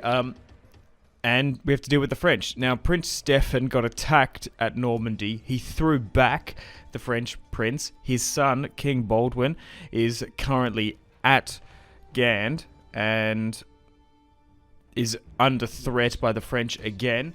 Now, unfortunately, believe this or not, this is so annoying. Because of our early alliance with the French, they ended up backstabbing us, of course. We actually put all of our papal and bishop support to back the Pope. Now, the Pope is currently French. Now, we can't do any aggressive, hostile actions against the French. We only can do defensive. So, because if we don't do it if we do an aggressive action within these 6 turns, we could get excommunicated and all of Christendom can get involved. Now, I think that is so realistic and so sensible. It's really, really cool, actually, that the French doing this attack have the backing of the Pope, and they know this as well, so we can't do anything but defend ourselves, or otherwise we threaten factions like the HRE, factions like Portugal, and all these Eastern Catholic factions to come in. We technically are at war with Spain, but they've only blockaded and raided some of the northern French ports that we own. They haven't done any military action. I do still think that they are more than likely focusing down in Spain because they are still dealing with the Reconquista. But we might need to do some military action against them. So Baldwin here needs to set up this defense, and hopefully we can throw back the second French army. But man, this is super tough. It took us so long to get all the entirety of England under our control. We've kind of neglected these external territories on the European continent just because, well, this is a really good example. They are constantly under threat of siege, so I didn't really want to lose any of the construction turn time because it's quite high, and obviously the money. But this is going to sort of make or break the campaign. If we can throw them back, we might be able to push and make a massive counter-offensive, topple the French monarchy, and maybe take Paris for ourselves. We still need 40 regions. We still need Paris and Jerusalem under our control. But yeah, no, I didn't want a war with the French just yet. Luckily, I did have the majority of my military forces here, but at the end of the day, fighting a defensive war is not the best. If you are going to plan and go for a war, you better have to be on the front foot. Set up an attack if we were to go to war with the French at some point, but I guess thankfully we didn't have to break it and get worse relations, but our relations are already quite bad due to the expansionist penalty that's in this mod. Okay, so we are defending Gand here. A lot of Belgium, a lot of Flemish, a lot of French inhabitants in the city.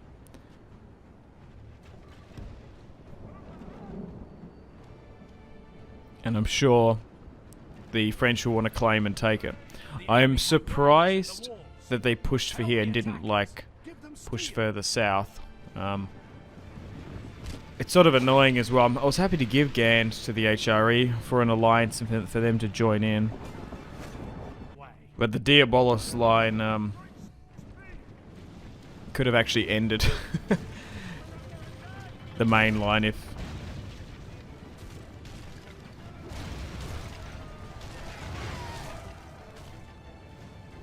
Stefan or Baldwin were to die. Alright, we're just holding here now. Nothing too crazy tactically, but we just need to hold. Might need to pull the archers off the wall soon, fully.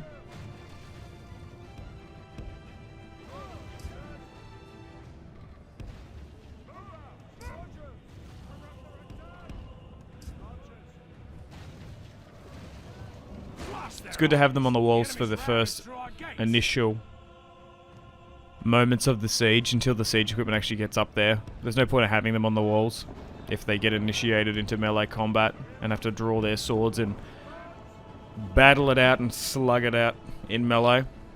Just better off pulling back and then getting some shots off. But here they come. Baldwin had some experience subduing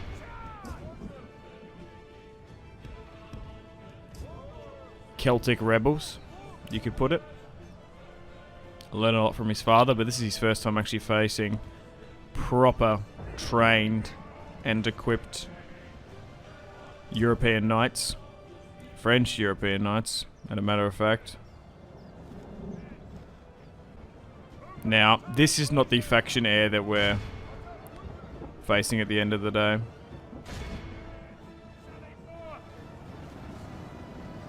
So, they might capitulate quicker potentially. The battle is very much in our favor. If we remain true and steadfast, the enemy are badly bloodied. They have lost half their men. Nice. Large swath of units there are retreating.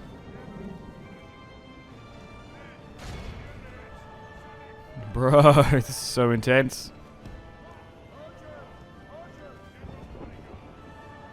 Just drop a rally, because why not?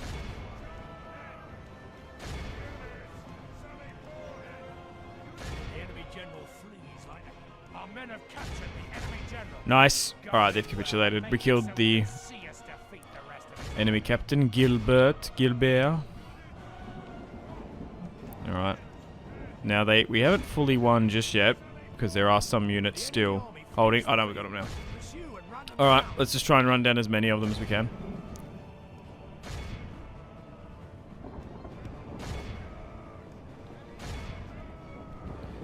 Phew! Another glorious victory. A defensive victory as well. Now, I guess we replenish and repair, and what are we going to do? Yeah, defending seems to be the play. Thankfully, we don't lose too many units holding out. Alright. It's going to be really hard for the French to come back from this one. 2 full stacks. Absolutely crushed on the might of English walls and brave English boys. The Diabolus boys. Are making a strong claim too. Or at least be the ruling dynasty. Yeah, I haven't decided who should rule what. I'm assuming we'll just go with male preference primogenitor. Alright, nice solid victory. A man can die but once. King Henry. Oh, fair enough. Alright, so we can ransom. Oh, they've rejected. Ooh, okay, I wonder if they're going to be too happy about that we had to execute them. Alright, let's see what happens at the top of the turn. Oh, check this out. Mission expired. As this faction has been excommunicated. Oh, no.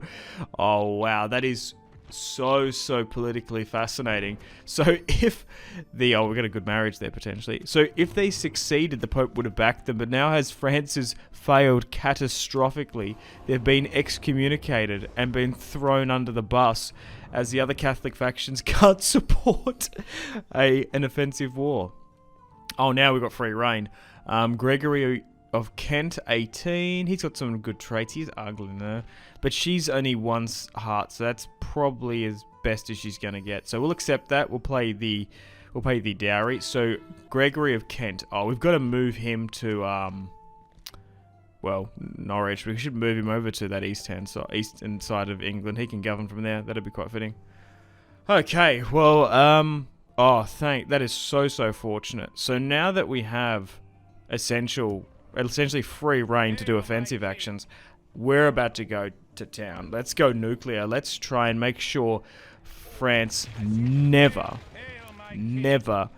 threatens or attacks English security again. Alright, so we're going to try and reclaim Angers, a settlement that we gifted. We are being besieged in Brittany. I think Gregory can sit here for now. I'm trying to think if we just push for Paris and get rid of them. after winning. We probably could win a siege. It's going to be quite bloody, though. Yeah. Let's push from Normandy. It's not that far to get to Paris. And let's get some revenge. But we are still, even with those 2 full stacks, seem to be drawing. They actually probably outnumbered us 2-1, matter of fact. They had a lot of territory. Gand is just so far away from those other territory. Anyway, let's end the turn and continue and see how the French react. We want to try and take... Okay, so they're going to attack Gand again. We should be able to win a defensive siege if it does come to that. But we actually might need to attack and take Paris this turn. I believe the Prince of France is in there. Almery or whatever his name is. Unfortunately, due to that game crash, we didn't kill him earlier. Oh, wow. Oh, someone took Utrecht. The French begin a siege. Yeah, so there's only going to be a limited amount of time before they're going to be kept in that excommunication realm. So we got to kind of go in and act quickly. Alright, so they stopped sieging Brittany. Interesting. Oh my god. There's only 2 units in there. Oh, we're going to have to manually play this one. How is that not auto-resolvable? That's so annoying. So we'll do that at some point. I think we'll play the Siege of Paris. That's going to be more interesting, I think. So, there is 120 reinforcing. Okay, so we do outnumber them 2-1 here. And, no, it's Everett Capet. Okay. Of the Carpathian dynasty. Interesting. There's a plague going on. That's going to be annoying for Prince Stefan, but he might just have to soak it up. Was that guy called Rat? And he's actually got a plague of rats in the city. That's incredibly unfortunate. Alright. Let's have the Siege of Paris. Now, we're not going to have any siege towers, which is unfortunate. Sometimes you need them, but we'll have to do it with ladders. The thing is, if you don't want your siege equipment to get destroyed, your siege towers, you are better off going with ladders. They make your units more susceptible to arrow fire, so if there's a mod or a particular castle with really, really good arrow fire capability, your units are exposed compared to being in an arrow tower, but it's kind of catastrophic if an arrow tower engulfs in flames and gets crushed and destroyed. You can lose like a full unit. But I hope you guys are enjoying this series. It's a lot of fun. It's slow and methodical. It does take a little bit of time to build up. There's a lot of editing needed. Like a half-an-hour video like this, I probably play like an hour and a half or 2 maybe, depending. Then I have to edit it down. I don't mind. I'm just recommending it. Okay, so they interestingly like pushed out against us. That's a legitimate strategy from like a human player. Okay, I've sent my cavalry around here. He's got 32. We might be able to snipe their reinforcing general here. Having 2 generals will be a little bit annoying. Yeah, hitting a light militia from the rear. They might actually not be able to get in from that side, or we might be able to send in the cavalry. So let's hit them from the rear. 132 before the initial charge. Dropped a bit. Don't want to stay there too long. Just need to make sure we cycle charge them adequately. Okay, we knocked out 40. And they're now shaken. Let's swing around again. Oh, no, no, no, no. Oh, okay, it's okay. No, no, no, it's not. Yeah, I thought that. It's turned... Oh, my God. What the hell? Oh, I think what happened is we caught up to them too much and it turned into a frontal/side hit rather than a rear charge. Oh, my God. Stefan. No. Well, it actually might sort of help our...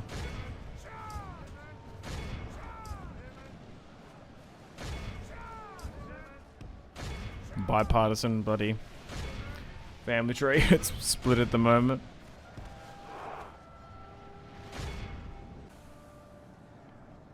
Okay. I think we're progressing quite well. About a 50-50. Yeah, I think we should just surge for the town square. Okay. There seems to be a decent amount there, but let's just get the majority, the large majority of my force to go. What the hell? Why are they abandoning it? What the heck? My lord! Alright, now they come back. Here we go. A lot of cavalry here. Yeah, there's no point. We might keep some units fighting on the walls. Just simply to pin them down for them to not come back, but no. The town square is where it's at.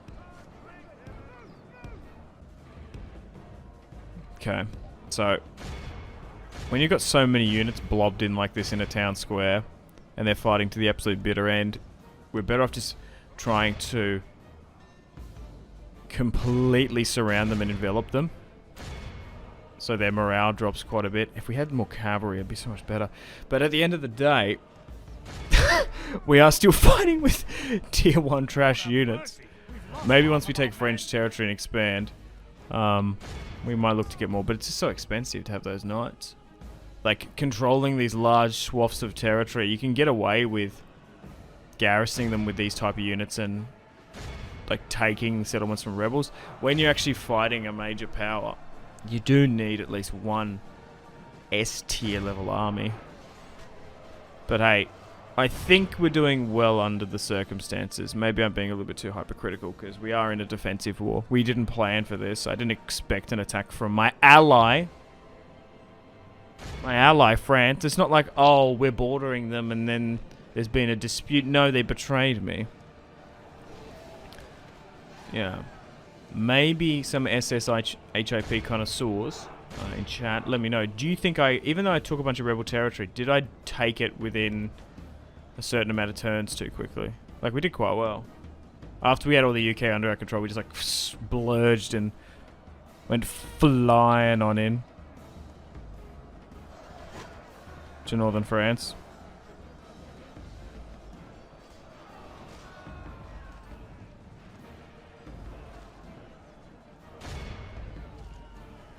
But man, 2 full stacks crushed. Now the counter-offensive is well and truly underway as England flies and fires on into the streets of Paris. I'm sure they're not going to be happy with occupation. I don't even know where their king is. Where is their king? Probably on some far southern France chateau, drinking a glass of Chardonnay, listening and seeing as France burns and Paris is on fire. There are protests in the streets. Are we talking about 2020? We talking about 2023 or what is this now? It must be the 11:59-ish.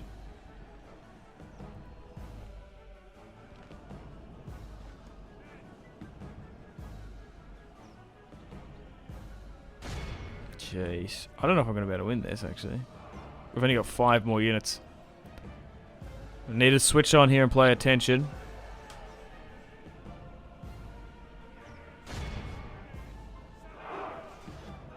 As we push.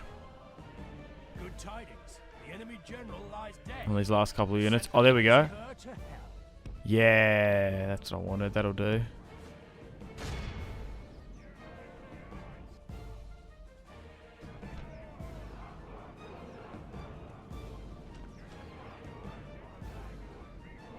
Because I think there was 2, wasn't there? There was a reinforcing general, and then the one on the inside. Whoa, what is happening to my frames, brother?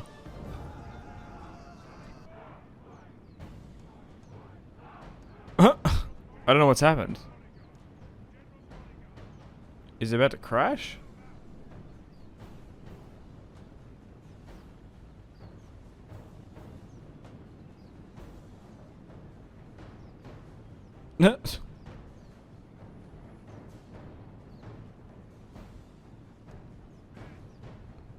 Well, this is turning into an absolute slideshow.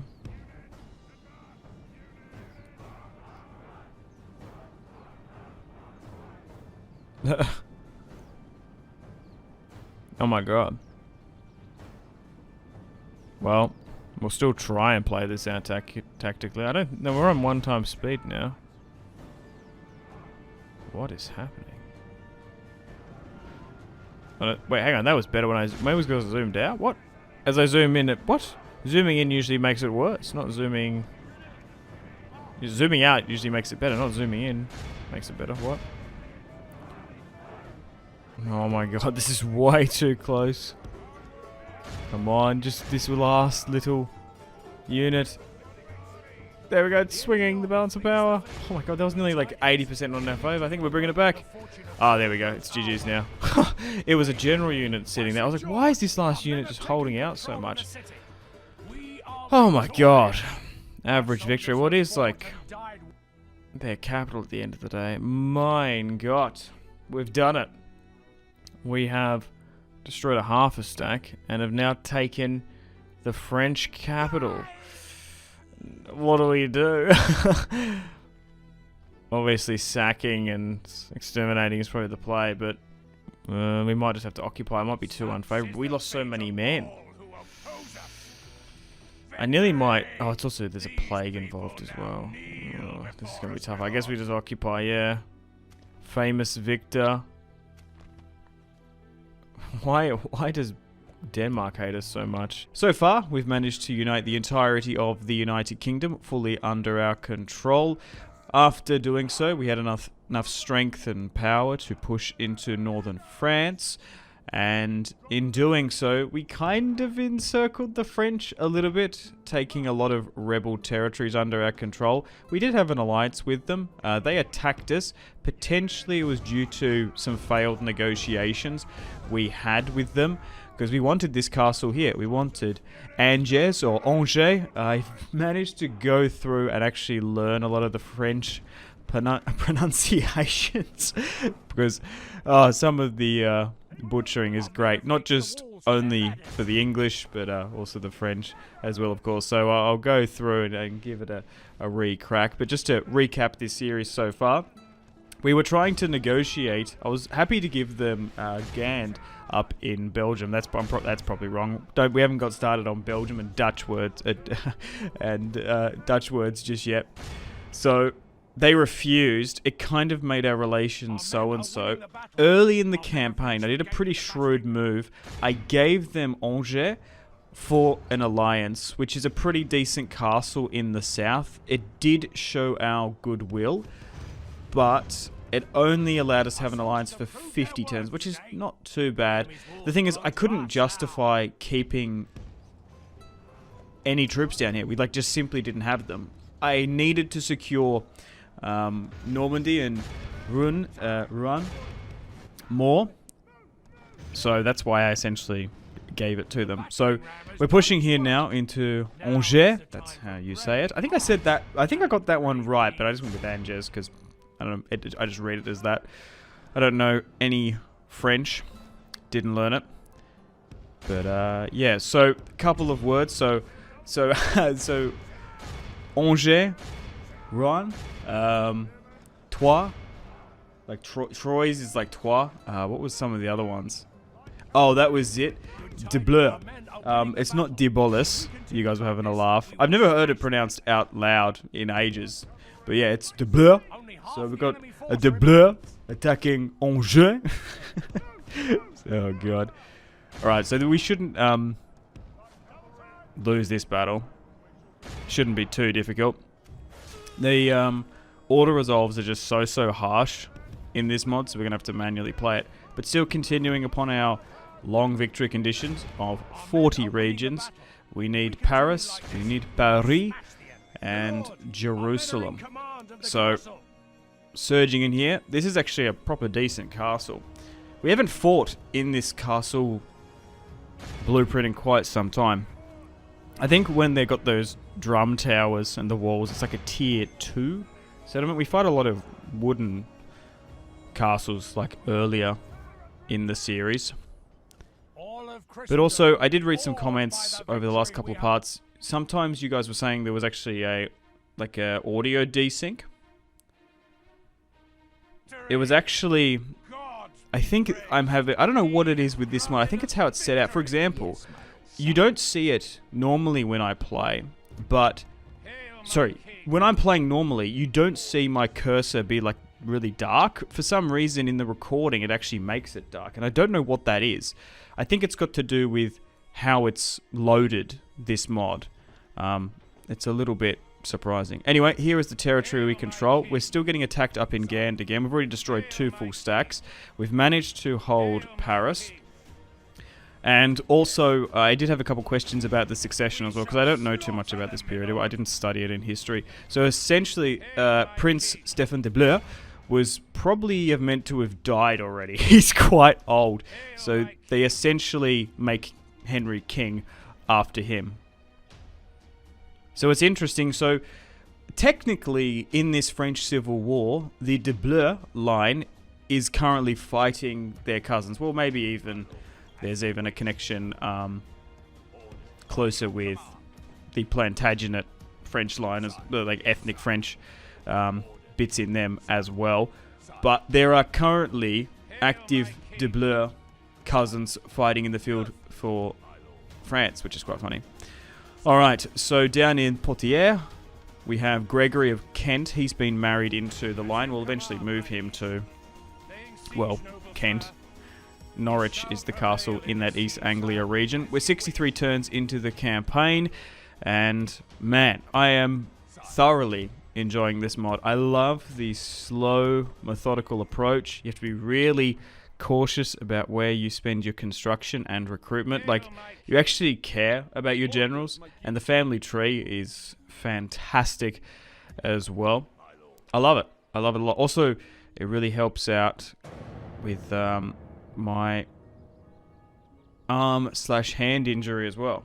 It's like nice and slow because I'm still dealing with a lot of nerve pain in my arm, and the battles aren't so micro heavy, so maybe I need to play more of these older Total Wars. But yeah, no, this is really sort of re-sparked my interest in Medieval 2, and particularly, well, modding Medieval 2. So we do have to be a little bit cautious here because we've got a lot of units in the field, particularly when it's winter. Unfortunately, I don't know what's happened, but I think France has let a lot of plagues go about the place.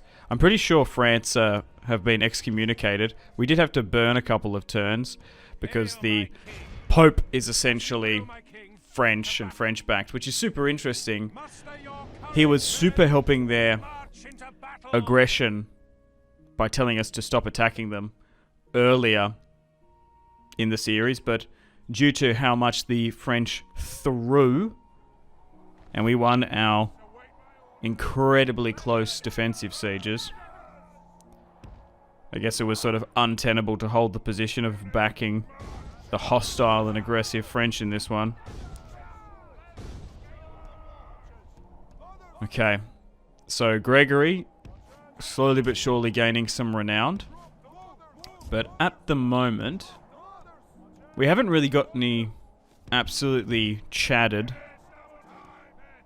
absolutely goated high tier commanders. I feel like we're maybe it's a lot harder to gain command stars in this mod. Correct me if I'm wrong. I'm still very much learning. I haven't played Stainless Steel in 8 years. I think it was something crazy that I looked. There was even comments like, "Oh my god, you're terrible at this game." Bro, I haven't played in like 8 years. I've never actually played SSHIP. I feel like there's always a bit of a learning curve when you get back into mods. The thing is as well, I play so many mods for Total War, and each one of them is vastly different. Sometimes they simply just balance the units. Or you need to, sometimes it's like normal, it's like perfectly balanced for a decent hard campaign. But so far,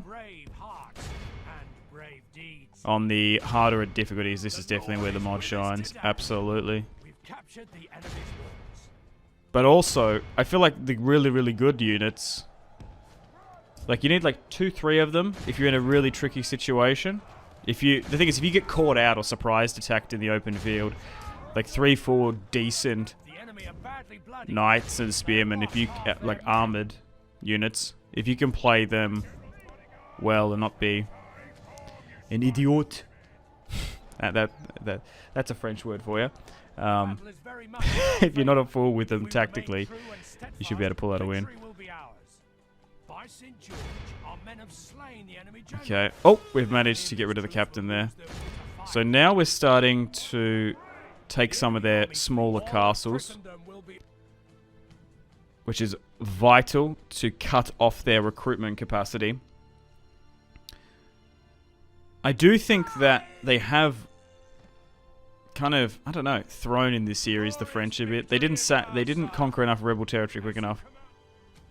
Alright, so Orleans is now fallen. Poitiers is currently not so happy, so we're going to have to restructure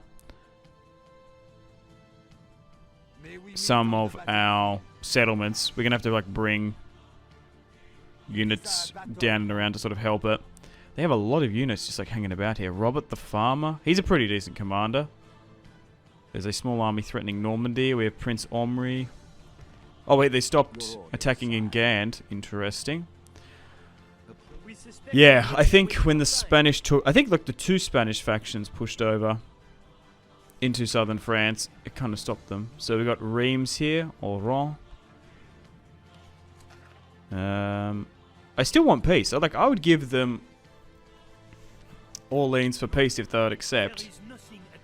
Because at the moment, we're really going to struggle to hold some of this territory. Oh, they're just not interested. I think that's a pretty good deal. I was even going to offer them war compensation of like 6,000. Even though they're the aggressors. But to be fair, we currently hold Paris, which they think they might be able to take. Well, I'm going to move Baldwin de Bleu, which is Prince Stephen's firstborn son. Okay, if we do it with a knight attack, that's not going to work. We do outnumber them. We might actually be able to get rid of Prince Omri. Finally. We did knock him out earlier in the series, but unfortunately we had a game crash, so we had to reload and replay it. And then he ultimately escaped, which is rather unfair. But yeah, I would highly recommend this mod. Go check it out on ModDB. Stainless steel SSHIP. But yeah, definitely... with your guys' support, it's been absolutely fantastic. We're definitely going to do more Medieval 2 SSHIP on the channel. I don't know who I should play as next. Should I play as the Romans? I always tend to play as them. They actually, I don't know how difficult it is. I don't know the situation at this point. Do they... I would imagine they oh, it's earlier, so they probably control Constantinople. If they start in Nicaea, things can be a little bit difficult. But here we go. Stephen de Bleu, the merciless, with his firstborn son and heir. Now, unfortunately, looking at the topography of this battlefield, it is nice and flat, but the tree cover is quite insane. And this will be, what, the third or fourth stack crushed. We're not favoured to win this one, so we're just going to try and advance and then hold. We do have 3 units of armoured Norman sergeants. Spears variant, which would be good. Bunch of archers as well. I did read in the comments as well. A lot of you guys were saying the mid to late English archers, and essentially their bowmen, are goated.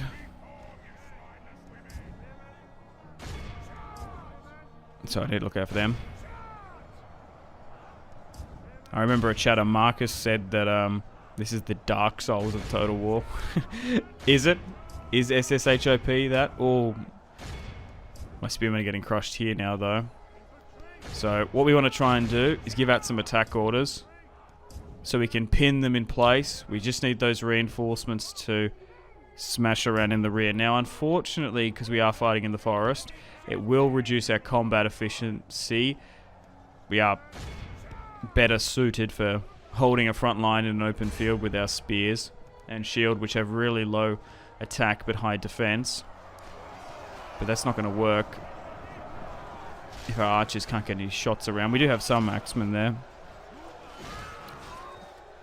I've been asked if I'm going to play Total War Pharaoh as well. I have no interest. I've had Pharaoh for quite a while. I don't have any interest doing a campaign. I think I've sort of come to the realization that I just don't enjoy Troy, like the base game. Even though the campaign map is an improvement, it's kind of meh when the battles aren't very good. I didn't realize how much I disliked the battles in Troy. And no, I actually know what, I don't know if I do like, the campaign map is smart and sensible, but I don't even know if I like the UI and the campaign map like overly that much anyway. Enough for me to play it. So I enjoyed my Troy campaigns with Achilles and Hector, mostly because of my love for the Iliad and the Odyssey and stuff. I do think the Memnon DLC was probably the best. I actually really enjoyed playing as Memnon. I think that's an underrated Total War DLC where you basically play as an African horde faction in Troy. So that's pretty good. But I've never really had any interest in Bronze Age Egypt, like at all. Let alone the battles not being very good. And the campaign map being kind of meh. But hey, never say never. I don't think we're going to play it anytime soon. There's just so much Total War mods and content to play. Like, I was like, I want to play Medieval 2. I want to go back to 2008 and play State of the Steel.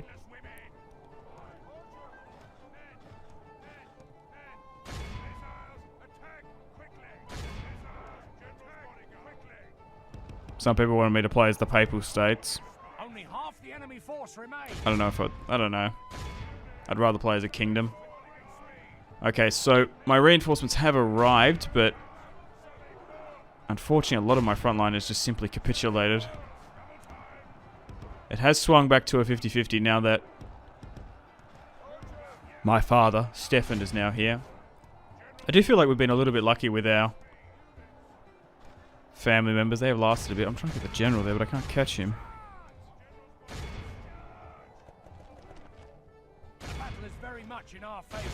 So this is a comment from Henry. This is from JB. Henry died without a male heir, leaving no claimant to the throne amongst the House of Normandy. His daughter Matilda, known as the Empress Matilda, as he had been married, as she has been married to the Holy Roman Empire. Oh, right. So technically, she was away. Stefan de Bleu fought for the crown during the Civil War. Yeah, I knew that. Called the Anarchy. I don't know if this is like a chat GPT response. Or he's actually taken the time to write this out. Alright, I've won this now. Let's try and run them down. I do feel like I do tend to see that online now. On Twitter and comments and stuff. Just chat GPT responses. Because it's just so good. On his death, the crown would pass to Matilda's son Henry, being the long rule of dynasties in England. The anarchy occurred after Henry's death. So, Henry's alive in this. He's currently actively the king. But I think it would have made it a little bit easier, more streamlined, if Stefan de Bleu wasn't like 70 now. I don't know when exactly he died. So, who should we support? Let me know in the comments. Who are the true rulers? The Plantagenets or the de Bleu? In this series, I don't really know. Do we go back and forth between the two? I don't even know, because I kind of do want to play a little bit like Crusader Kings. Do we go with male preference primogenitor? Do we go with female and male preference through that line? I haven't discovered just yet. I think it's easier to track male preference primogenitor. For example, Henry's now king. If he has a son, he'll inherit. If he has a daughter, it will go to the brother. But hey, this is what monarchical civil wars are all about. Bro, even sometimes it's like, does the brother of the king also wants to always challenge. Man, I love English history. But a good battle here. We've defended Paris, and I don't even know where these French armies are coming from. Maybe it spawned. Oh, so we've actually got him here. 6,000 for the ransom. Well, ransom, if they're going to accept, will they? They rejected, and the French prince is no more. I wonder if he was a doubleur. Alrighty. The French, after losing French knights and soldiers in their thousands, are they still open for peace? As the king has lost the French prince and heir. They are still outright refusing. Why? For 9,000. I'm even paying you war compensation. I guess we chuck in Orleans. We're getting to the point where we're so settlement and castle bloated in France that they just simply might take it back. I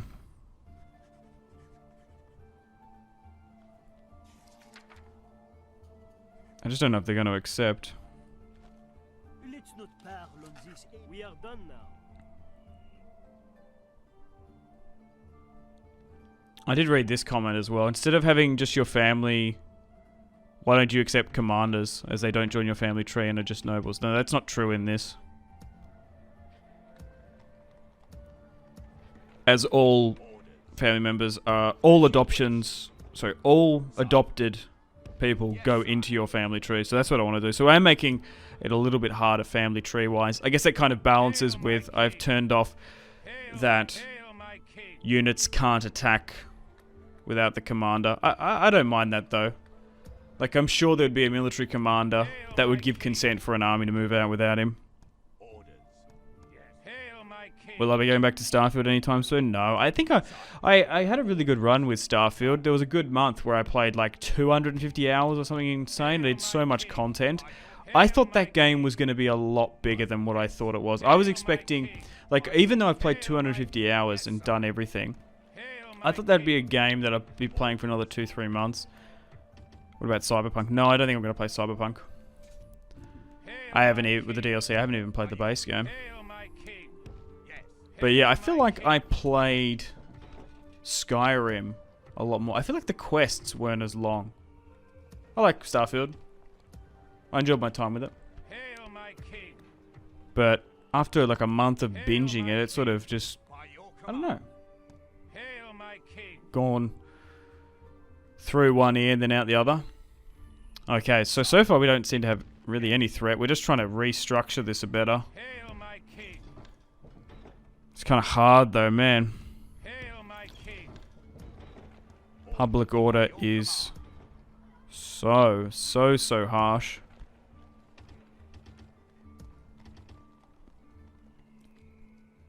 Alright, so Gregory's here. You kind of want to move generals over to help with the public order issues, but then there's always a threat that they could, well, you know, die. Henry, the usurper, now 31, still hanging in London. Your orders, sire.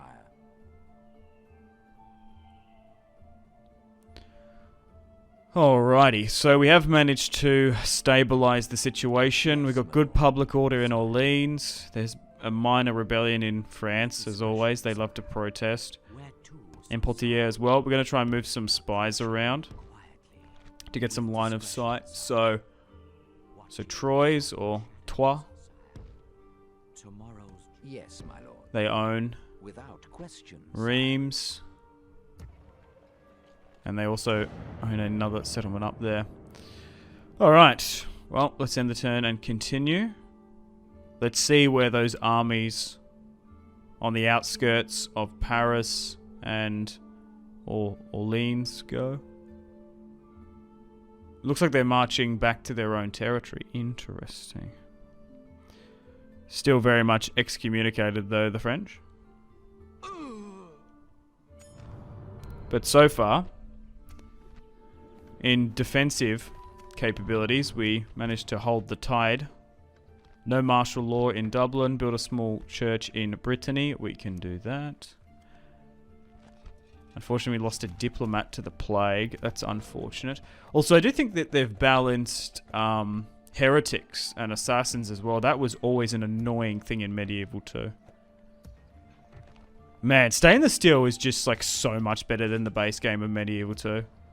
Like I feel like I have played a lot of Medieval 2 over the last 2 years vanilla wise. Did a French campaign, did an HRE campaign. I just forget, like, there's so many annoying things. Like having a slower, well more like balanced Medieval 2 experience is just so much better. Also, I did put out a poll saying like which is the best medieval mod. I meant within like the historical ones, not like generally. Like Lord of the Rings and Game of Thrones mods are pretty much up there. Of course, of course. Right, bringing some more reinforcements over from England as we're stabilizing now. Everything else is okay up here. Alrighty, so we're 65 turns in.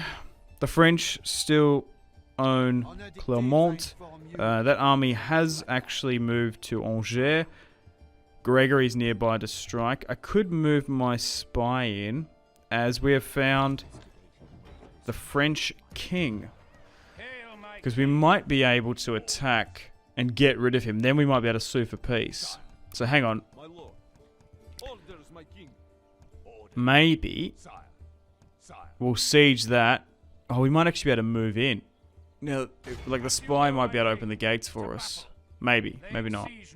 No, I guess it didn't work, even though he's infiltrated. Damn. Well,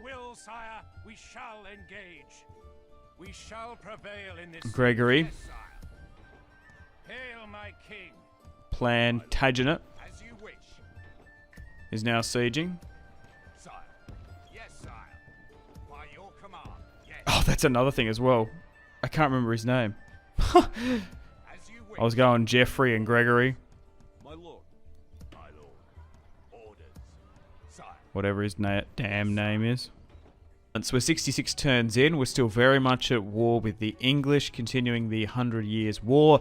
We're currently under the reign of King Henry and Prince Stephen, who's now 68. He's got the plague, but he's still doing all right. We're currently besieging the French king in Clermont, which, if we do get rid of him, I think potentially the French could get brought back into Christendom. They can be unexcommunicated, or whatever the word is for that. So that means we might be able to sue for peace, because we did kill the French prince in the last episode as well. So only time will tell how this series develops. We're sort of coming to the end of this French war. They have continually refuted priest. Priest? I was reading the quote there quickly. Peace. And I don't know why. They are just so reluctant. Maybe because we hold their capital. You would think that when a faction loses 4 full stacks and a prince, and 3-4 territories and their capital, they would sue for peace, because for all intensive purposes they're just getting absolutely annihilated is the best word that comes to mind. But hey, maybe that they think the situation is so bad and terrible that they might want to fight. Alright, so this shouldn't be too hard. Only a wooden castle. They've deployed some of their troops on the walls. They are clustering a lot on the gateway and town square. So we're moving up.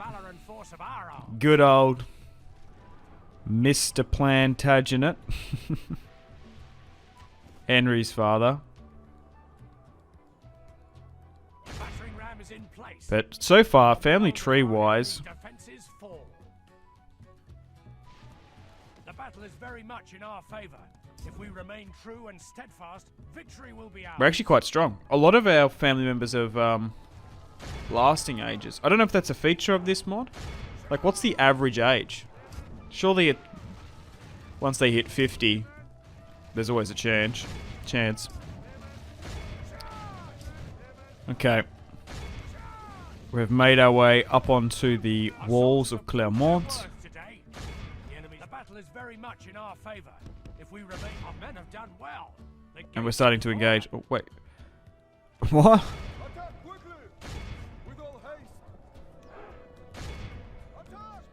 Is that unit bugged? Oh, that's bizarre.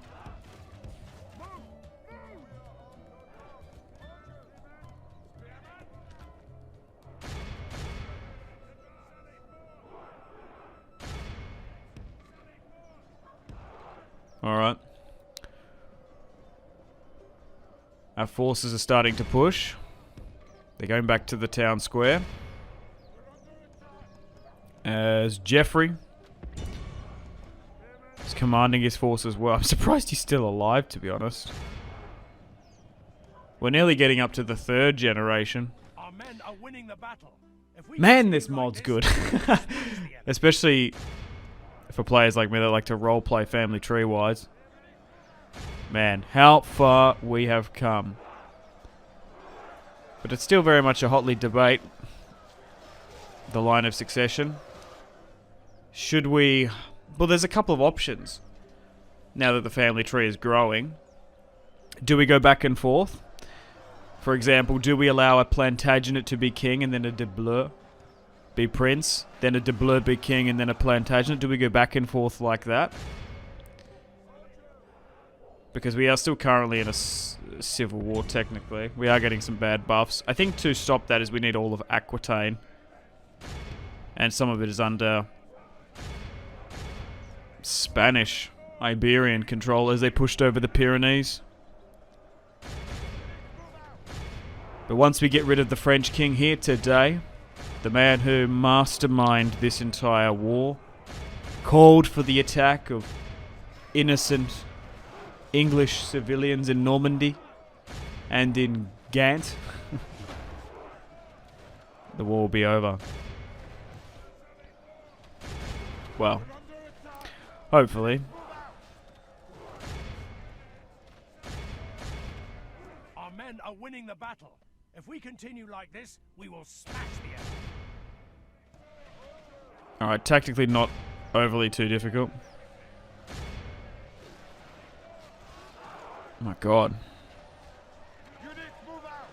The King's General's bodyguard is charging out.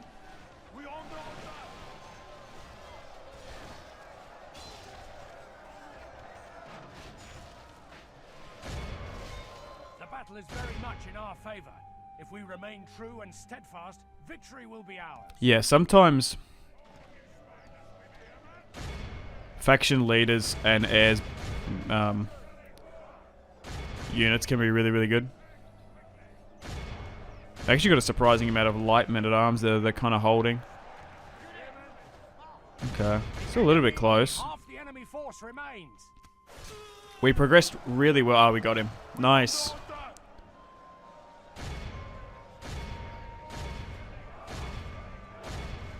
Yeah, we progressed well on the walls and through the gate, and now that we're sort of fighting and slogging on through the narrow and winding streets of Clermont,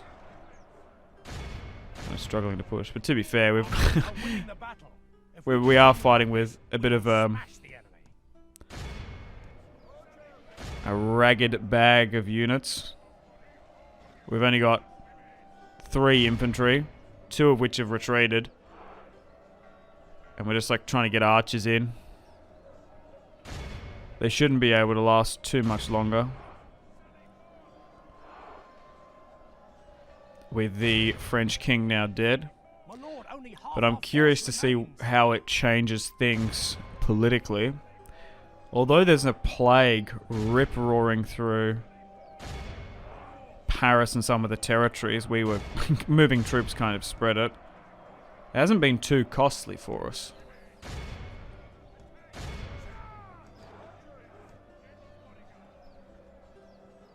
They must only have a handful of settlements yet left. They might start spawning full stacks, potentially. That tends to happen in this mod. If they get down to their last settlement. But man, what a costly war for the French. although we've lost 3-4 stacks, we've probably lost at least a good 2 of our own. Thankfully, we were, man, built up. I can't imagine if they attacked when we weren't going around conquering the rebel and unaligned northern French territory. Yeah, if we were in Scotland and Ireland, we probably would have lost all of our European territories. And to be fair, if they were able to win those first 2 initial battles, we probably would have had to fully retreat back to England.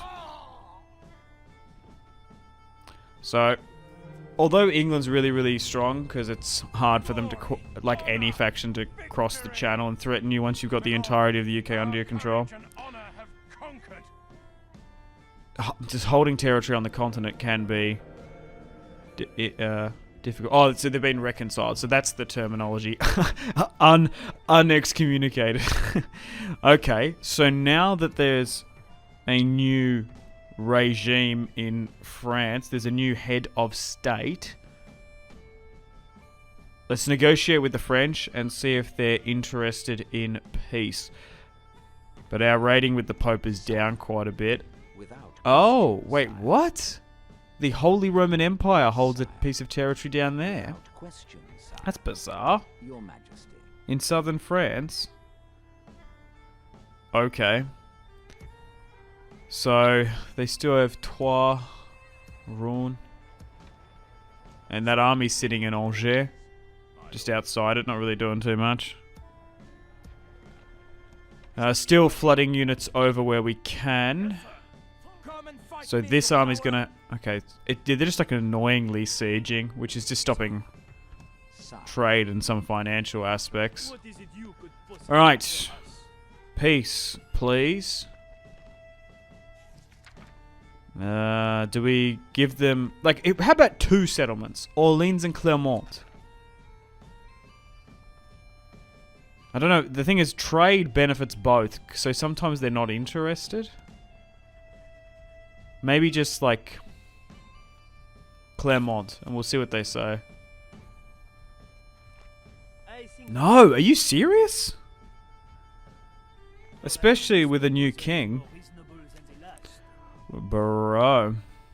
Well, you gotta give it to the French. They always were stubborn.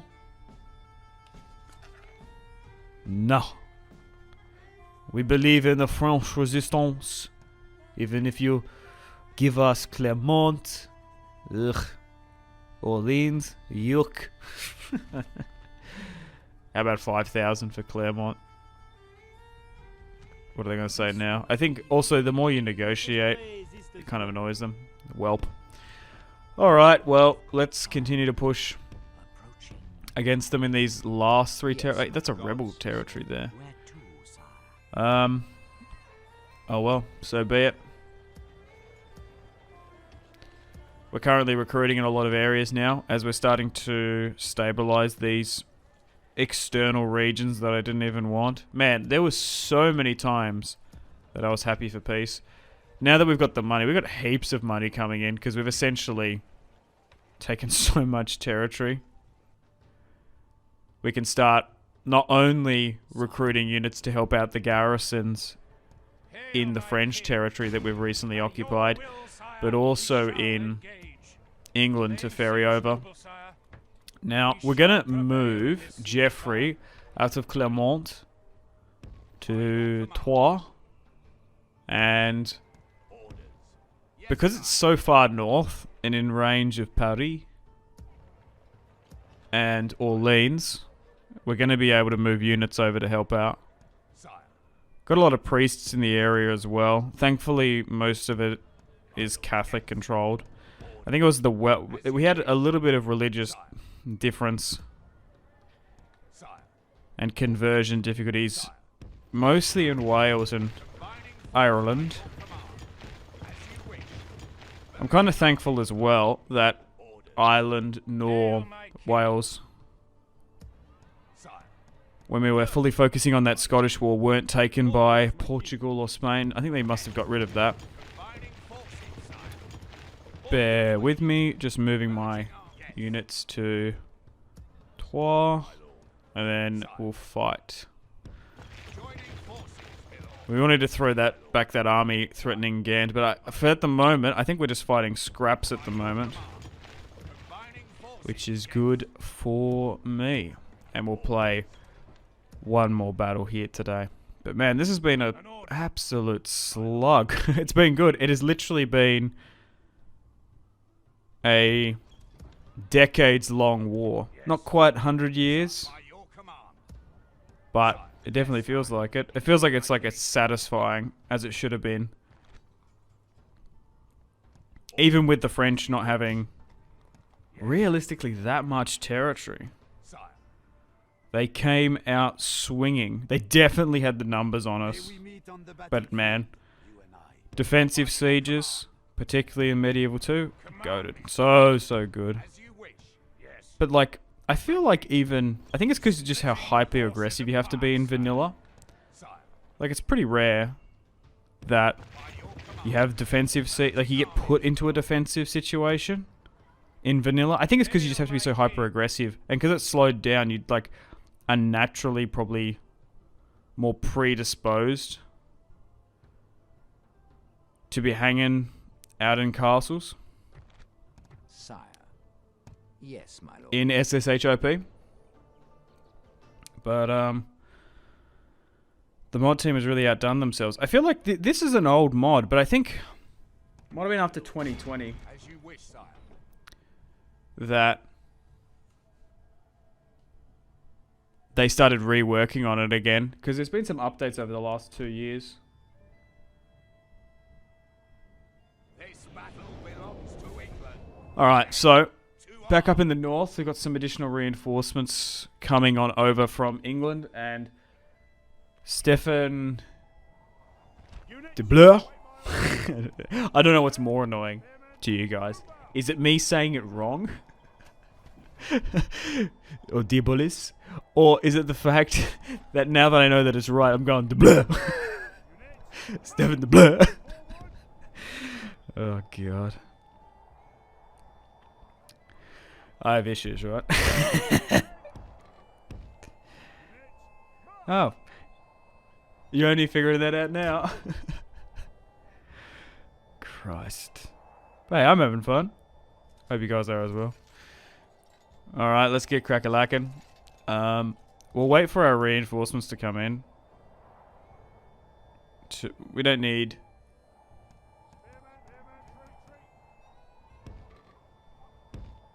to like push against them until we rally up. But yeah, no, it's good. It's good to be sitting down every single day and playing Medieval 2. It's just so satisfying, this mod. What the hell? Yeah, I can just sort of already foresee some campaigns I'd love to do. Play as the Byzantines, recreate the Holy Roman Empire. Dude. Because like the Turks are one of the strongest factions in Medieval. I'm assuming in this as well. We could even unite all of Spain, do the Reconquista, get the Kingdom of Castile and Leon. I don't know if I want to play as the Holy Roman Empire. I think that would be too easy. Seeing how like half the territory of France had heaps. I don't know. Maybe I feel like Denmark might be too difficult. Going against the HRE. I think Norway actually might be fun, but as essentially, oh, is it prime? No, what is this? 10? No, this is 11. So this is like well past the Viking Golden Age, eh? So maybe trying to restore Ragnarludbruk, his dynasty, his legacy.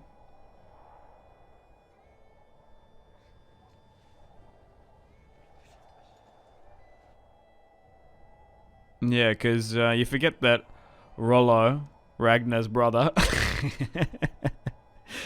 is I saw one of those memes. Obviously, Rollo created Normandy, and then William the Conqueror. I think it was his great-great-grandfather, I believe. I don't know specifically, but it was one of his grandfathers. William the Conqueror's grandfathers was Rollo.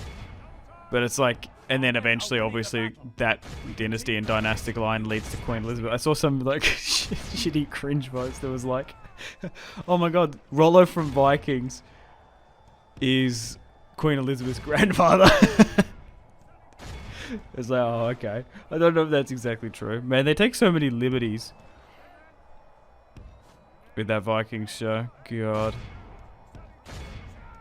Man, early Vikings was so good. I actually think overall The Last Kingdom was probably more enjoyable.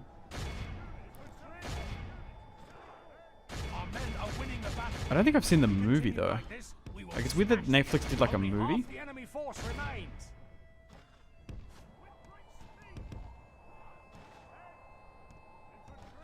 Oh, bro. Although we've lost 2 units here and they're retreating because we've got a general with Baldwin de Bleu. Cool name. Dude's actually cool portrait, cool name, Chad. Nice. Let's just try and run down as many of them as we can. 2 solid victories. Just sort of slowly winding down the high stakes and essentially high casualties of the offensives earlier in the war. There still could be a full stack spawned out of nowhere, so it's still, you still have to be on your toes. Be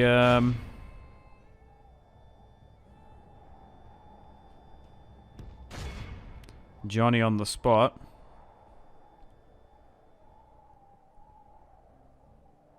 But I can't see the French coming back from this one. Okay, we should be able to grind them through here. We are fighting a French king though, so they will get some more buffs as a faction leader compared to our princeling. Stefan de Bleu is essentially for large portions of this campaign has been the unofficial king. Historically, yeah. In this, not so much. Okay, some of our units are retreating. But so are a lot of theirs. Are we about to reconcile them again? It's hard, though. The thing is, we get rid of them, which is nice. They're faction heir and kings, but then it reconciles them. Damn, I didn't really comment on it before, but in the last episode we had that Crusade end out of nowhere. That was disappointing. Well, it would have been more disappointing if I actually went all the way to the Levant just to get turned back.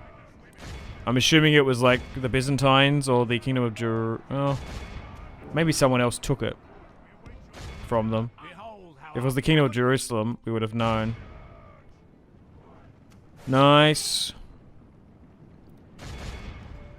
Enemy generals fallen all over the place. And now we've won a pretty good field battle here. I was surprised they actually pushed for this. It's so hard to just like put the final nail in these Catholic factions. Alright, we did outnumber them pretty well. Faith must trample under foot all reason, sense and understanding. Martin Luther. King. No. The German Martin Luther. Okay, so... Oh my god, they fully just abandoned Ghent. We might be... Oh, hang on. We destroyed the gate. Are we going to be able to just march into Rouen? Or not? Maybe. New era for France. A new faction leader. God. This is number 4-5. First coat of arms. A new faction has been developed in Latin Europe, nobles and knights. Have we not already had that? Alright, back down in the Aquitaine region. We're still trying to negotiate with the Spanish. Okay. So 62%. Oh my god, that's annoying. I'm just trying to... No, okay. We lost 2 spies in that. We just want to try and get this war over and done with. We're like so close to capitulating them. They've only got like 1 settlement back left.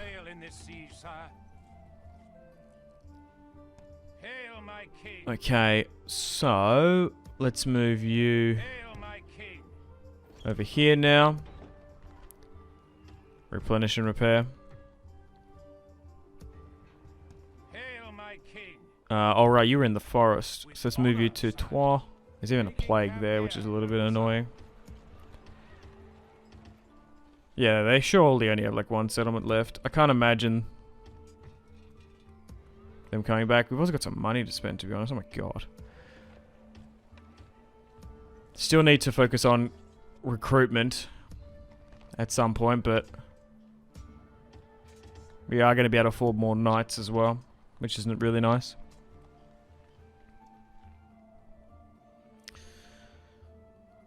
Alright. What is happening?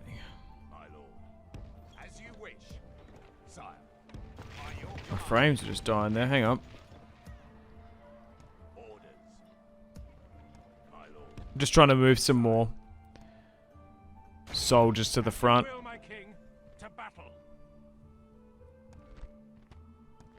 Okay. Oh, I wonder if we can defeat them here in one fell swoop. So they've got another king.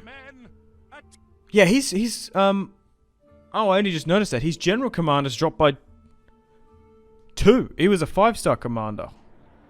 Huh. Oh, now I wonder if our low commanding might have to be due to... oh, I think I know what it is. I think I just figured it out. Big brain. I think that because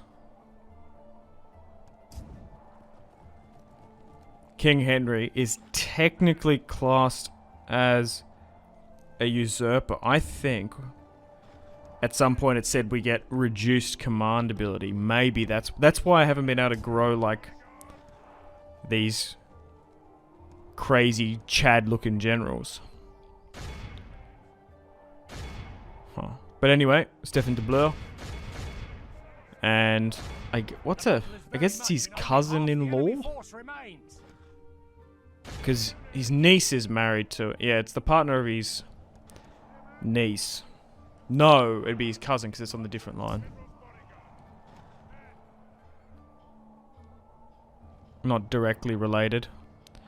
But now that we're starting to bring French nobles into the fold through marriage alliances, stealing them, they're going to be able to have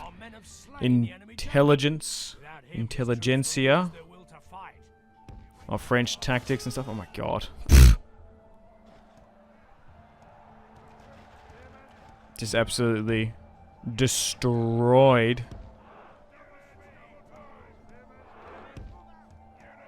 that enemy general. Okay, now the real brunt's coming.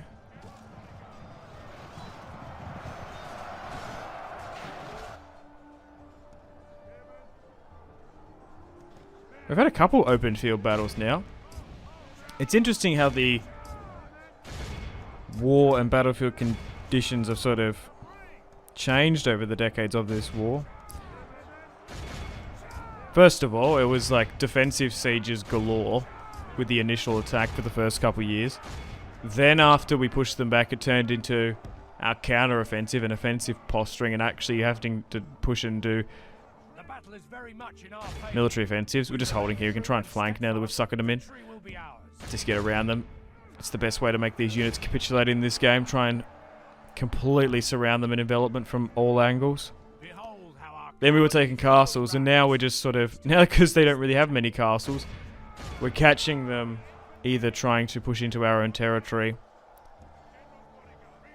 or just, like, caught in the open field.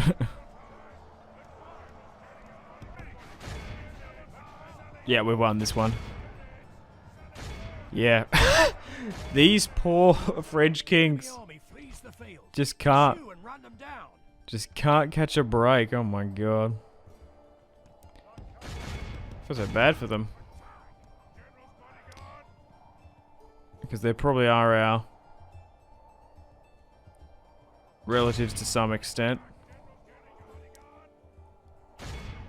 On both sides of the Plantagenet and the Bleu line.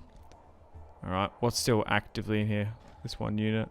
Oh, we actually killed another prince as well. Or maybe this should be the end of the faction, actually. Two the thing is, if it's if their family tree is expansive as ours is, expansive, extensive, whatever. Same difference. There's probably a fair few of them. Oh, I am really reticent to execute. Oh, they accepted. Oh, okay. So,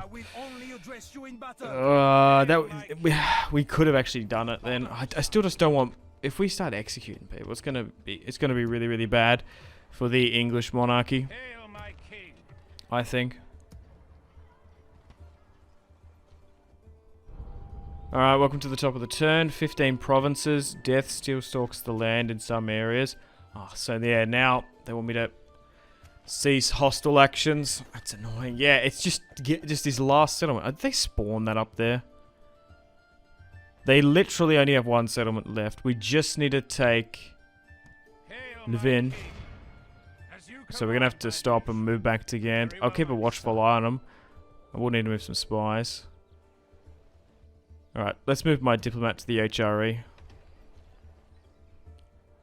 Alright, so we now border with the Holy Roman Empire. We're building up in our newly conquered lands in France, replenishing and repairing where we can. Although we have, for all intensive purposes, won the 100 Years' War, the French are still defiant. We're moving generals and military assets to the borders to protect our territories.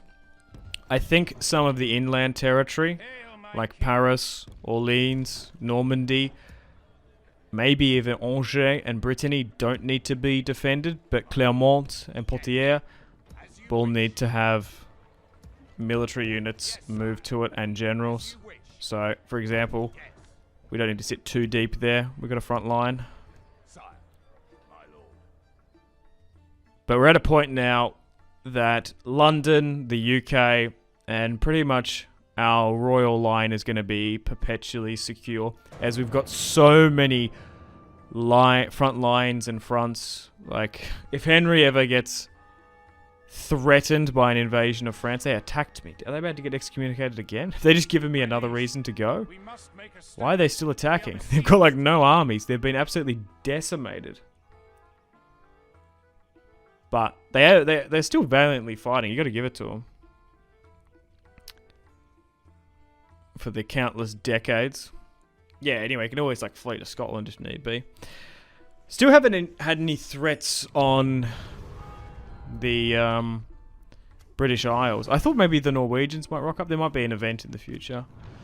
No more martial law in Clermont. More children coming of age. One building is finished being constructed.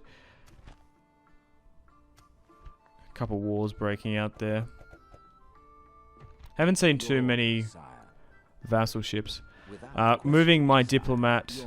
Well, we recruited one actually. Do you want peace now? God, they're just refusing. I don't know what to do. I know they're like not the best diplomats, some of them. It's worth trying.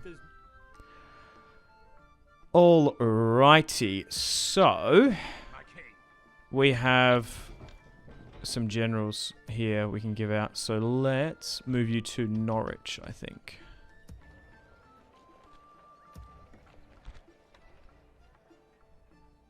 We'll sort by region wealth.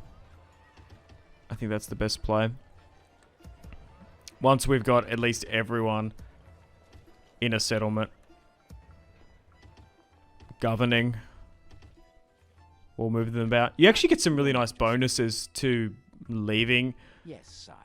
generals in a province for a good amount of time. You actually, like, you get an incentive instead of, like, constantly shifting them around. Because they get, like, really good traits, which is nice. Still don't want peace, man. What is happening?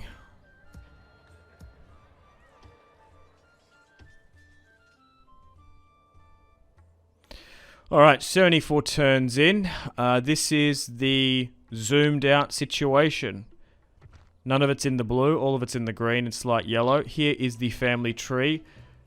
Stefan. Oh, de Bleu has turned 72.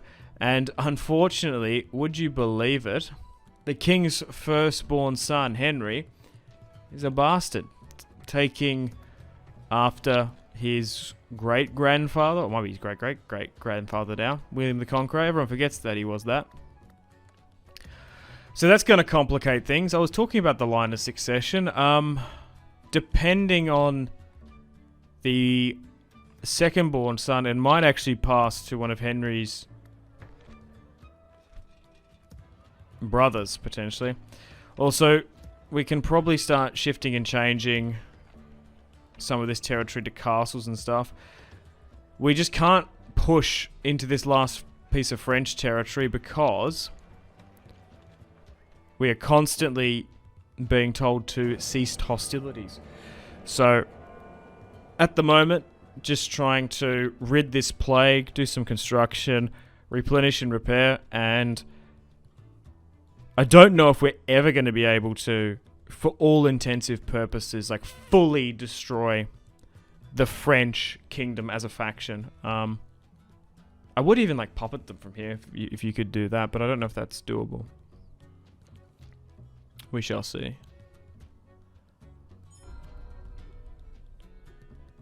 Okay, welcome to the top of the turn. Death still stalks the land. Hubert of not... Oh, a priest. Okay, I thought it was a general. Scared me. Oh, look at this. We have a suitable bride for Bridget de Mandeville. For de Stregabuli. That's a very Italian name.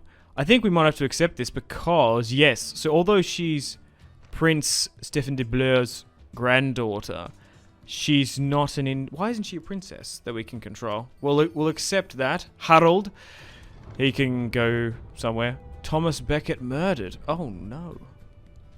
Oh, rip in peace for Thomas Becket. I guess. No martial law in some of these regions. Alright, well. Oh, no! Reginald the farmer died in Bristol. Oh, rip. It probably would be Henry's second son. However, he's not of age, so we can't actually make him the next heir. We could go through the de Bleu line, but I think what I'm going to do is make King Henry's brother the next in line. Now, I think what this does is that it gives it I think there's an underlying preference. I wish the heir crown was there. It would make things so much easier. Having like an active ancillary that we could drag. So, inheritance privilege. Yes. Or may give a higher probability to be chosen. Yes. Okay, so that's what we're going to do. So, I don't know. The thing is, if he gets... whoever has the power and the crown, like, literally, he could just take it. The bastard prince and legitimize himself if he gets coronated in the end. But he seems alright. It's just unfortunate about his mother's stasis. We're still at war with the French, still dealing with them, of course. But yeah.